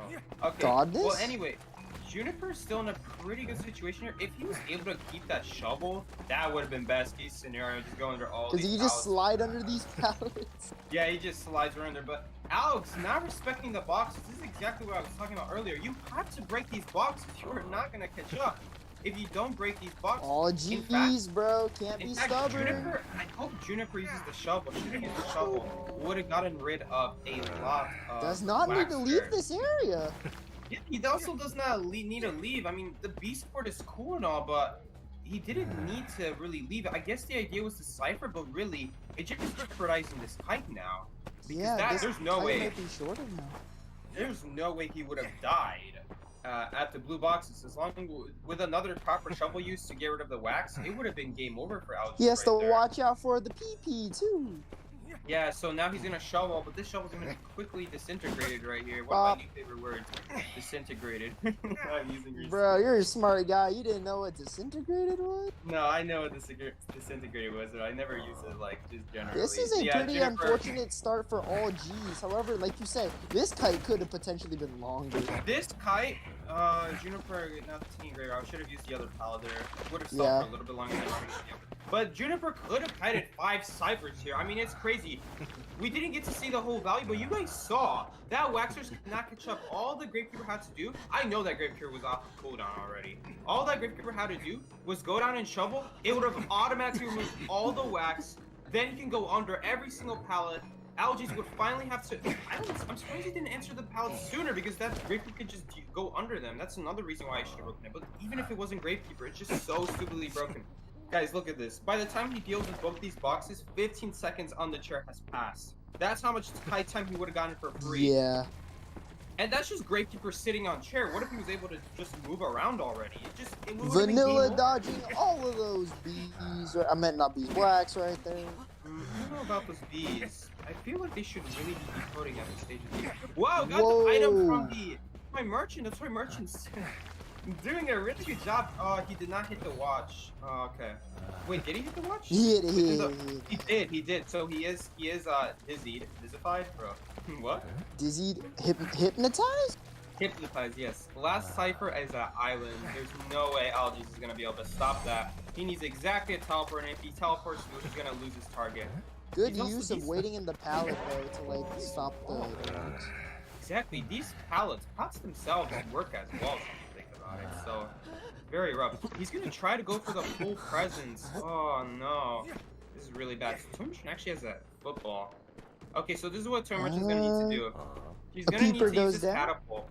She's gonna need to use catapult because here's what the Waxers wants to do. Waxers wants to hit her with full presence 100 wax and then full presence her with the molten wax and you just kill her on the spot. That's his goal right now. If he can do that, he can save this game. Yeah, Hold it looks like up. he's going to do that. I think he's a little bit late. No, he's not late. Oh, but the swing is late though. Oh god. He is late, and look at that. 4 survivors are up, and the Cyphers have popped a decently good lead from Team You're on Your Own right now. Miller just has to be a little bit careful here. Wow, that's a great catapult. If you can use this, it might be game over. Oh, I the think he might be catapult. able- Can he snipe this? Can he snipe the Gravekeeper with the wax though? I think he still will be able to. So he'll be able to secure it. But look at this. Algae's trying to hold on to his peepers. I think he's gonna trump card here, but it's gonna be a little bit too late. Time Merchant is already on her way to They're get at the out. gate. She's just barely gonna make it out with her catapult here. Oh my god, is she actually gonna make it? I think she is. Just barely. She with is. that That's a catapult. 3-man escape. The wings, just barely able to speed her up to the gate. That was really close. Nice. That was really good. Really clean victory from, what's it called? You're on your own. Now, You're it on your would have own, been a yeah. little bit easier had Gravekeeper just stayed at cabin, or had Gravekeeper used the shovel sooner, or just stayed in the area after hit would have also been fine. But I think his worry was that, oh, if I stay here, the middle Cypher is going to keep getting covered by the 1,000 presents. Here's the thing, 1,000 presents is very, very expensive. It takes almost 200 wax to drop a wax on the Cypher, and that wax was already really low on wax already from having to shoot so much just by walking around those music boxes. If he stayed there, I guarantee you there's not much that Waxers could have done except just break the boxes. So I feel like that was a little bit of a mistake. Could have been really, if not 4 ciphers, it would have been, sorry, if not 5 ciphers, it would have been 4 ciphers because that dancer cipher might keep getting covered, but that would just mean that the Waxers would have no wax for the kite anymore. So a little bit of a small mistake there. But besides that, that was still a 3 cipher kite, and that was all thanks to that dancer just slowing down the hunter. You guys saw, Gravekeeper was gradually Dancer getting waxed, support but goes wild, bro. it goes hard, man. It goes hard. That's why she's getting nerfed in the next update, because you just smash a bunch of boxes all in the middle. Like, just not even multiple are necessary. Even one would have been so good. And then save one for herself. Put one at one area in the middle, put one on the other middle pallet, and then save one for herself in case of a teleport or something like that. And it would just be so good. The game is basically over once the survivor reaches that area. Gravekeeper 2, if he just shoveled under those pallets, that would have been GG for As Alex. we saw Definitely there, would've been perfect. Gravekeeper is a strong character counter pick against Wax Artist. Like you said, if he Yes. digs, cancels all the wax, wax doesn't accumulate while he's underground, all those pallets with slow boxes combined slide under. There's literally nothing he could do but break both boxes and pallets. But Yeah. I don't agree with the fact that All G's was being a little stubborn in terms of not breaking the pallets, because as we saw, the speed was really screwing him over.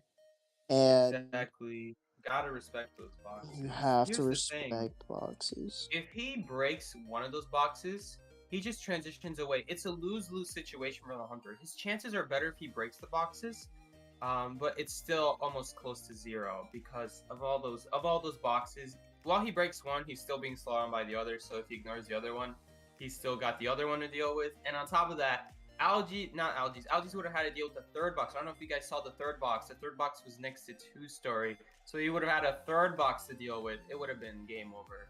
All he had to do was if he kept staying in the area, if that Gravekeeper would have stayed in that same area, there's no way Algae would have ever caught up to him. Really, the one chance he had was catching him in Corner House, ironically enough. Corner House was a better area than the middle, ironically. For the hunter, not for the survivor.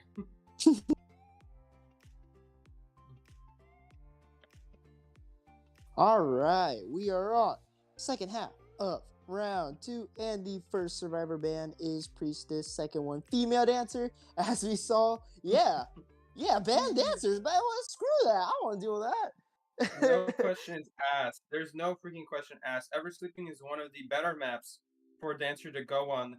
Literally just because there's so many pallets at middle. you can just drop one box in the middle palette and then leave the other ones up, or just drop them also if you want. And it's just so ridiculously good. It is so ridiculously broken. How that there's 2 areas full of palettes. This is what I've said before. As Dancer, if you can, that's why she's a lot better on ever sleeping down on Church. Because the problem with Church is that even though you do drop a box at the middle and drop a palette on it, and then the crappy palette is in the way, you don't really get to use other palettes with it. It's just that one palette. So if you can combine that box with other palettes that are also within the range of the box, that's when Dancer becomes stupidly broken. Not a whole lot that they can do there at that point. Yeah, here when we did go. Dancer start becoming one of the better characters in the game, man? Like, that's crazy. I think it was after the fact that she's able to pick up the boxes, and it came with another buff. I forgot what the other buff was. I think able to what was it? There was like another buff besides just being able to pick up boxes. But I think there were a lot of times where they had to also I don't remember if they ever buffed the box directly, but Dancer kept getting a bunch of buffs over the years. Dancer used to be one of the worst survivors. Well, not one of the worst, but one of the less good survivors. She's always been in the B, C tier range. Just because of the fact, well, she had a decode debuff there was at one point.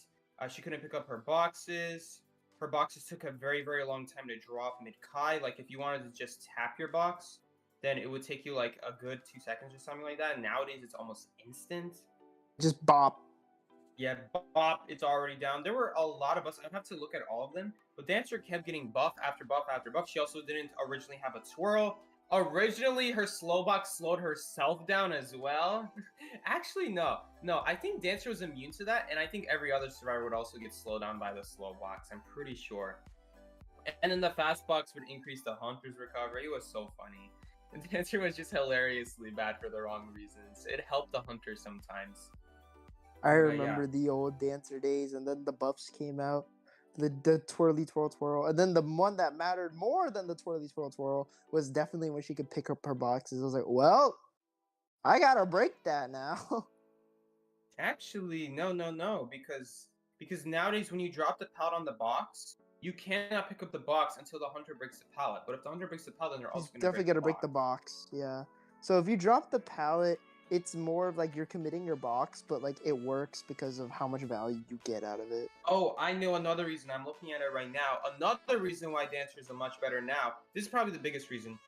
When you leave the music box, you still have the effect for 2 seconds after leaving the box. So that's still a thing after you leave the box. That's probably the number one reason. Is that if you don't stay in the box the whole time, you just lose the debuff for quite a bit. But nowadays, you can leave the box for like 2 seconds, and it basically extended the range of the box a huge amount. It is way bigger. Like the original box range is already huge. Extend that by 2 seconds every time you leave the box, and it's basically like the box has like 50% increased range now, no matter where you leave it at. All right, we got Batter and Toy Merchant as the first survivor picks. These are strong assist picks. And on the band side, we have, like you said, Priestess, Female Dancer, Merc, Patient. And then the Hunter band is indeed Geisha. They're respecting the fact that Mushin does is probably one of the best Geishas on the NA server, and probably one of the better ones in the China server as well. Who knows? And also, our third survivor pick is not confirmed yet, but what can you expect to see? What do you think, Sikey? Let's see what they banned so far. They did ban Patient, Mercenary. I think we might see, well, it's a little bit sticky, but we might see, well, sticky because of Waxers, but they could go Acrobat, or they could go Seer. They could go Seer. Seer is still an option that they could go. It's just like Waxers. They have to watch out for Waxers and Sculptor, so they might not be so tempted to go Seer. They might just go Acrobat instead. That's what I'm thinking. Safer pick, yeah. Acrobat also benefits a lot on Eversleeping because there are many spots. Exactly, there's a lot of spots where you just drop a mud ball or something like that, and they just have to walk through it. I'll tell you what they might be thinking about. I think they might be considering Antiquarian over Acrobat, because Antiquarian can also support, not just Kai like Acrobat, but also support. I think that's what they're thinking about. Here's the thing, though: if they go Antiquarian, if they go stuff like Batter, Batter, unlike Gravekeeper, cannot pick up Toy Merchant's ability. We saw last match how big of a difference those items made. Like, Gravekeeper could have picked up a football too, the Toy Merchant found at some point. Yeah, football. And then the pocket watch that she started with. That was a little bit lucky that she started with a pocket watch and not something like a perfume. Elbow pad would have also been not bad there. But there's a Last few two things that picks are Tournament can in, start with. Sikey, and they are Seer and Gravekeeper. Yeah, so Gravekeeper is gonna be pretty good against Waxhurst. This is a pretty heavy build against something like Waxhurst, but it might be a little bit weaker against Sculptor.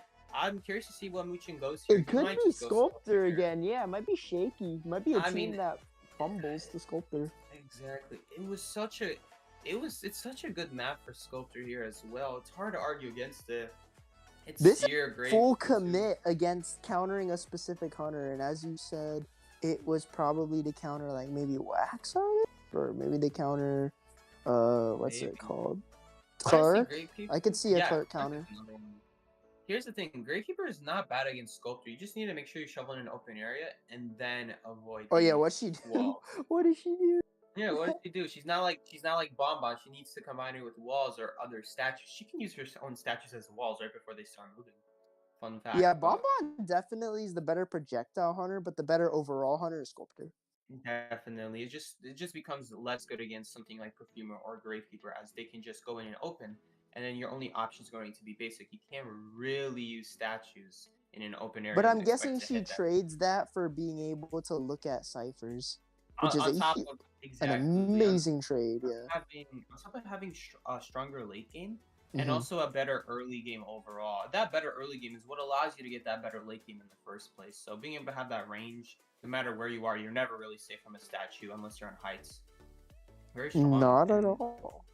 Muchin's thinking a long time here about his hunter. He's Waxer, probably so he on is the gonna go with toilet. it. He's probably on He's- the he's on toilet the thinking toilet. about it. He's on the crapper, taking a big dump.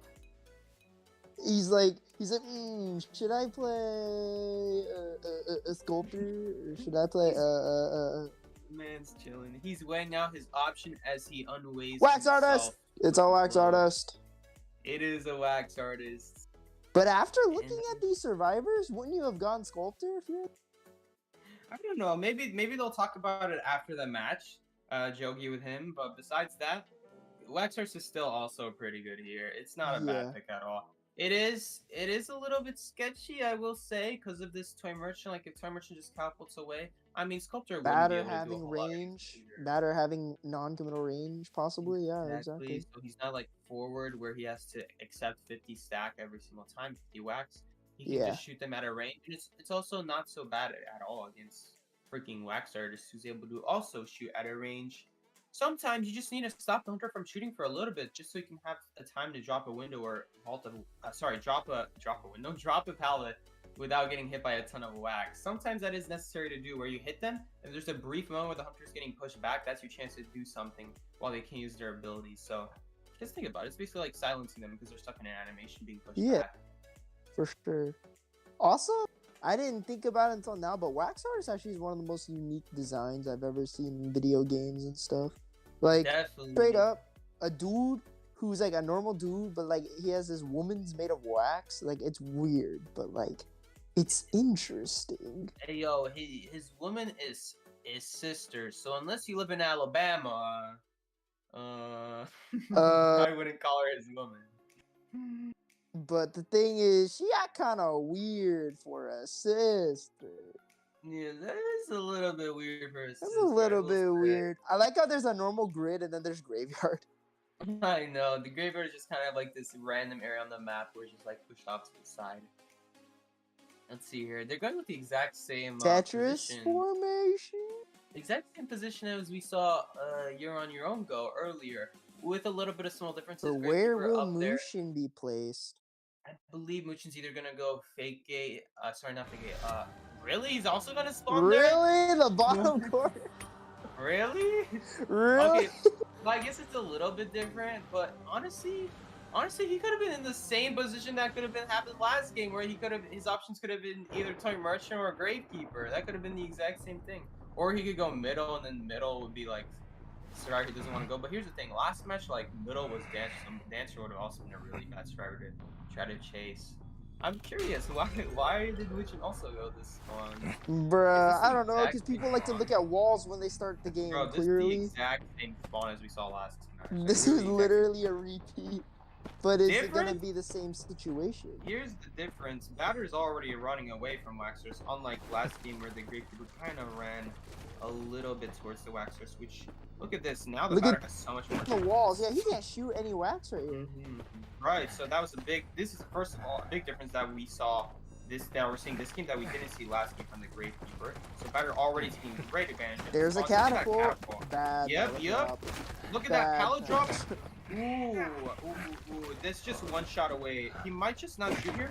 Oh, Take I don't the- know about wait, that. Never mind. These are I good don't know pallet drops about because that. of bottom time. I don't know about breaking that pallet there because he would have gotten all the... Did he go nowhere? Wait, where does that catapult lead to? Oh, that catapult would have still killed him if he tried to go to corner house here. He's not going to take that one either, okay? This wax is not aligning with the gun right here. What's going on? And a little boop on the head right there. Little boop on the head. I mean, he didn't need it, but I see where it's And coming there's from. Great blink from Muchin. It's so hard. I almost said Muchin. This is why we see that Blink is definitely a better option than Peepers in this case. Especially on a map like Ever Sleeping. You definitely need that instant kill, especially when you have a lot of survivors like supporting and stuff. Exactly, because here's the thing: when they have stuff like Dancer or Etymologist, they can only support while the person is still alive. So if you have stuff like Blink, stuff like Toy Merchant or Seer, well, they can't really do a whole lot once that person's already dead on the ground. Look at this, gonna get an extra hit on the Rescuer. I think Muchin's gonna go for it just because he's getting a little bit greedy here. Not gonna lie, trying to hit the rescue over the person off the chair. But Yep. the idea here, ooh, that ball didn't do a whole lot. That ball the idea did here, not get him. The idea here is that he thinks he'll be able to kill the Batter. Oh, a little bit close there. Wow, that was a really Oh, good the shot. good shot. Wow, that was good. And he was trying to get his wax off, but Oh, it's the going wax away. almost expired, but he got the shot on before it could. Even if it was expiring, it would have only expired by a rate of like 8% a second. So Yeah, he would have still bro. gotten a little bit more. Look at this, chairing by a second Cypher. This is really bad for the Survivor side. This is exactly what Muchin wants. Muchin just needs a tie here, and they win this. They don't just win the round; they win this whole, what's the name? Tournament. I guess, no, not the tournament. 'Cause Match? Semifinals. Match? Yeah, they win the match. They win the match. I believe he's at full presence. This is GG's. He just needs to time his basic hit, and he gets it. He gets it. This is looking like GG's. Let's take a look at the ciphers. They have a cipher at Fake Gate that's being worked on, but the last 4 ciphers, they all have some progress. The last 4 ciphers are 60, 60, 20, 10 respectively. So they do have a little bit extra than they need, but man, this is looking very, very Pretty rough for the survivors at this Look at moment. this, and how that's gonna get covered. Blocked Crap. off. He's gonna boom on the cipher, so that's nice. Who on the cipher? I don't think, yeah, Muchin was on full presence, that's why he didn't go for it. I think he's gonna even, He's gonna shoot it here. so he knows, Oh, yikes. goodness. So he knows that as long as he keeps the pressure on the survivors, constantly keeping them injured, at this point it doesn't matter who's on chair, he just needs someone on chair, and as long as they can't rescue, this game's over. And that's exactly what he did here, choosing to go after the Seer instead of his person who's already been on chair, because if he goes after them, well I guess if he hits the Seer, then the other person wouldn't be able to, there would still be no one else to rescue, but the difference is that the Seer wasn't in a good area anyways. The Seer would be a much easier kill after hitting the Seer. People don't know it, but this is the secret Splatoon X Identity 5 crossover. Whoa, look at that clean wax shot. He actually got that between the pole and the building. That was beautiful. I was didn't know about you to could do say that. something, but I realized, unlike you, that I have to be safe for work right now. Hey, yo, what? This is not work. This is playtime, if you know what I mean. Oh my god. Is he gonna land that wax? He still hit did! that wax. He did. He's hitting these are some really tight shots. Extra emphasis on the tie. Muchin, he knows. He just needs a tie here, and he killed the 2 people. This is all he needs. He doesn't even need Mushin the kinda rest of just the free firing over here after busting his load on 3 ciphers right about now. Disrespect on the Seer. Seer is not just gonna die, he's gonna die dirty. Oh, by the way, fun fact about wax artist Sikey: if you pay attention to his leg, the less wax he has, the more his leg will be revealed. Miki, didn't I teach you that? Nope, it was not you. It was a guy named Ace, a static Ace or whatever. Bro, I actually did know that, and I always try to tell people. I actually had a time, Miki, where it did help me in a Kai identifying that a lot. I've never had it like I was always thinking like, when am I ever gonna need to use that knowledge? It's like seeing his leg had no wax allowed me like, oh hey, I can actually use this more dangerous area because he can't follow up on any wax, and he would have to. Exactly. So it's very rare. You do have to play in high quality, and I don't know if you guys were seeing there the people on the stream, but while he was shooting his wax, as he was reaching like 500, 400, 300 wax, really you start to see when they're at 300 and less wax, where they have very little It's a wax. 4-man elimination, my good sir. Exactly, and with lots of deco to spare, Muchin had way more than enough time than needed to kill all those survivors. He could have killed probably a fifth survivor if they had one with that He amount of time. snowballed really hard right there. Yes, that rescue that the toy merchant tried to get, that was the end of it all. So Alex tried to do the same thing. Alex just swung a little bit late was the difference, but Alex almost pulled off the same thing against the toy merchant from last game. That was basically a repeat of last game. I'm getting deja vu. Literally, it wasn't Grave. It was Batter at corner house on that dangerous chair. Toy merchant having a rescue. Now toy merchant was at a different angle, and she didn't use a catapult either. So that's what kind of allowed Muchin to get the wax away from the chair before she even had a chance. It's very rough. Muchin did a very good job making these kite times low. Even though Batter was in a good area, it was just that blink. That blink really sealed the deal. The Batter was in a pretty good area even after the first hit. But it was just that blink. And then that blink led to dying on the Cypher, and then the Cyphers could never ever get done. And on top of that, he got a lot of damage on the Gravekeeper shovel, then hitting the Gravekeeper, then hitting the Batter. Astronomical how much damage he got. Exactly, Yeah. and thanks to the Gravekeeper shovel, he actually had full presence where he normally wouldn't have had full presence. Like he would hit the Sikey twice, hits the Rescuer once, hits the person off a chair once. Alright, and that's still 4 hits. He had no instance, he wouldn't have had full presence, but that hit on the shovel made so he had full presence now. And man, just completely messed up the rescue later on, and at that point it was game over. So Miki, we have our winner here. We got our Congratulations to team. You're on your own for winning this round against Halcyon. Now, what did Halcyon play well? Absolutely. When you saw the first game of Red Church, I was like, this is a really good game. Both factions playing very evenly and doing really strongly and performed very well overall. However, I feel like they just need a little more tournament XP. I haven't seen the team Halcyon like in a lot of like matches and stuff, and that's partially to blame by Identity 5 giving like no love to the North America server. But I will say if they keep competing, they definitely have what it takes to play at the top level, but they just got to keep going at it. Exactly. It was very impressive, especially that church map, especially the Seer Owl.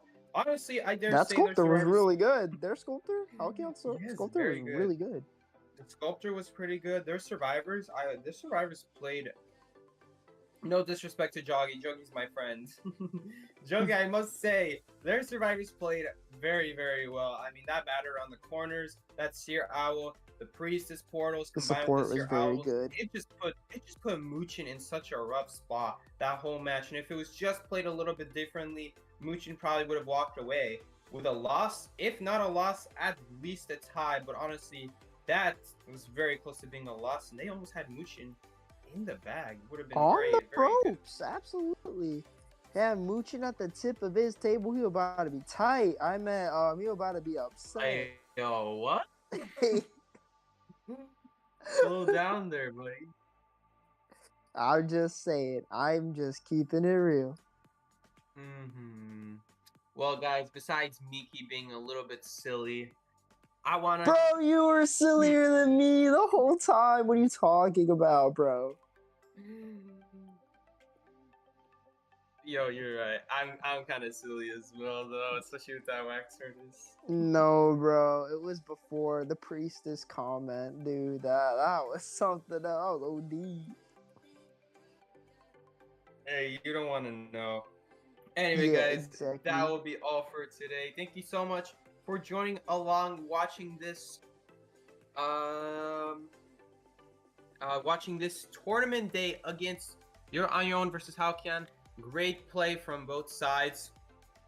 And yeah, next tournament, next day is going to be tomorrow, 1 p.m. Eastern. Don't miss it, fellas. We're going to have even more exciting gameplay tomorrow on Sunday, 1 p.m. Eastern time. Swore That is today tomorrow. was Sunday. I'm not gonna lie. Mm, When you're on And- break, all the days blend together. And we are also going to have, as our commentators, we're going to have Mixie? Mixie? Mixie. Yeah, Mixie. And we're going to have 206 Bones with a B commentating with you tomorrow. 206 bone. And the teams will be Strawberry Milk versus First Love. How sweet is that? How sweet is Anyway, strawberry guys. milk? Way sweeter than Bruh. first love. Those all end in the gutter. But anyway, Oh, guys. You got me scared, Miki. Anyway, guys. I will But- see you all later. Miki, thank you for commentating with me. For sure. Always fun to co-cast the commentary session with the two of us. Because as you know, best in the West. The best in the West gotta stick together. You know what they say. Yes, sir. If y'all see us commentating a gig together, just know that we're known as the best in the West crew. We are the sheriffs. Thank you, Sheriff Miki. Thank you, Commentating. Sheriff Saki. I will see you all later, guys. Take care. This is Sheriff Sikey. And Sheriff Miki signing out.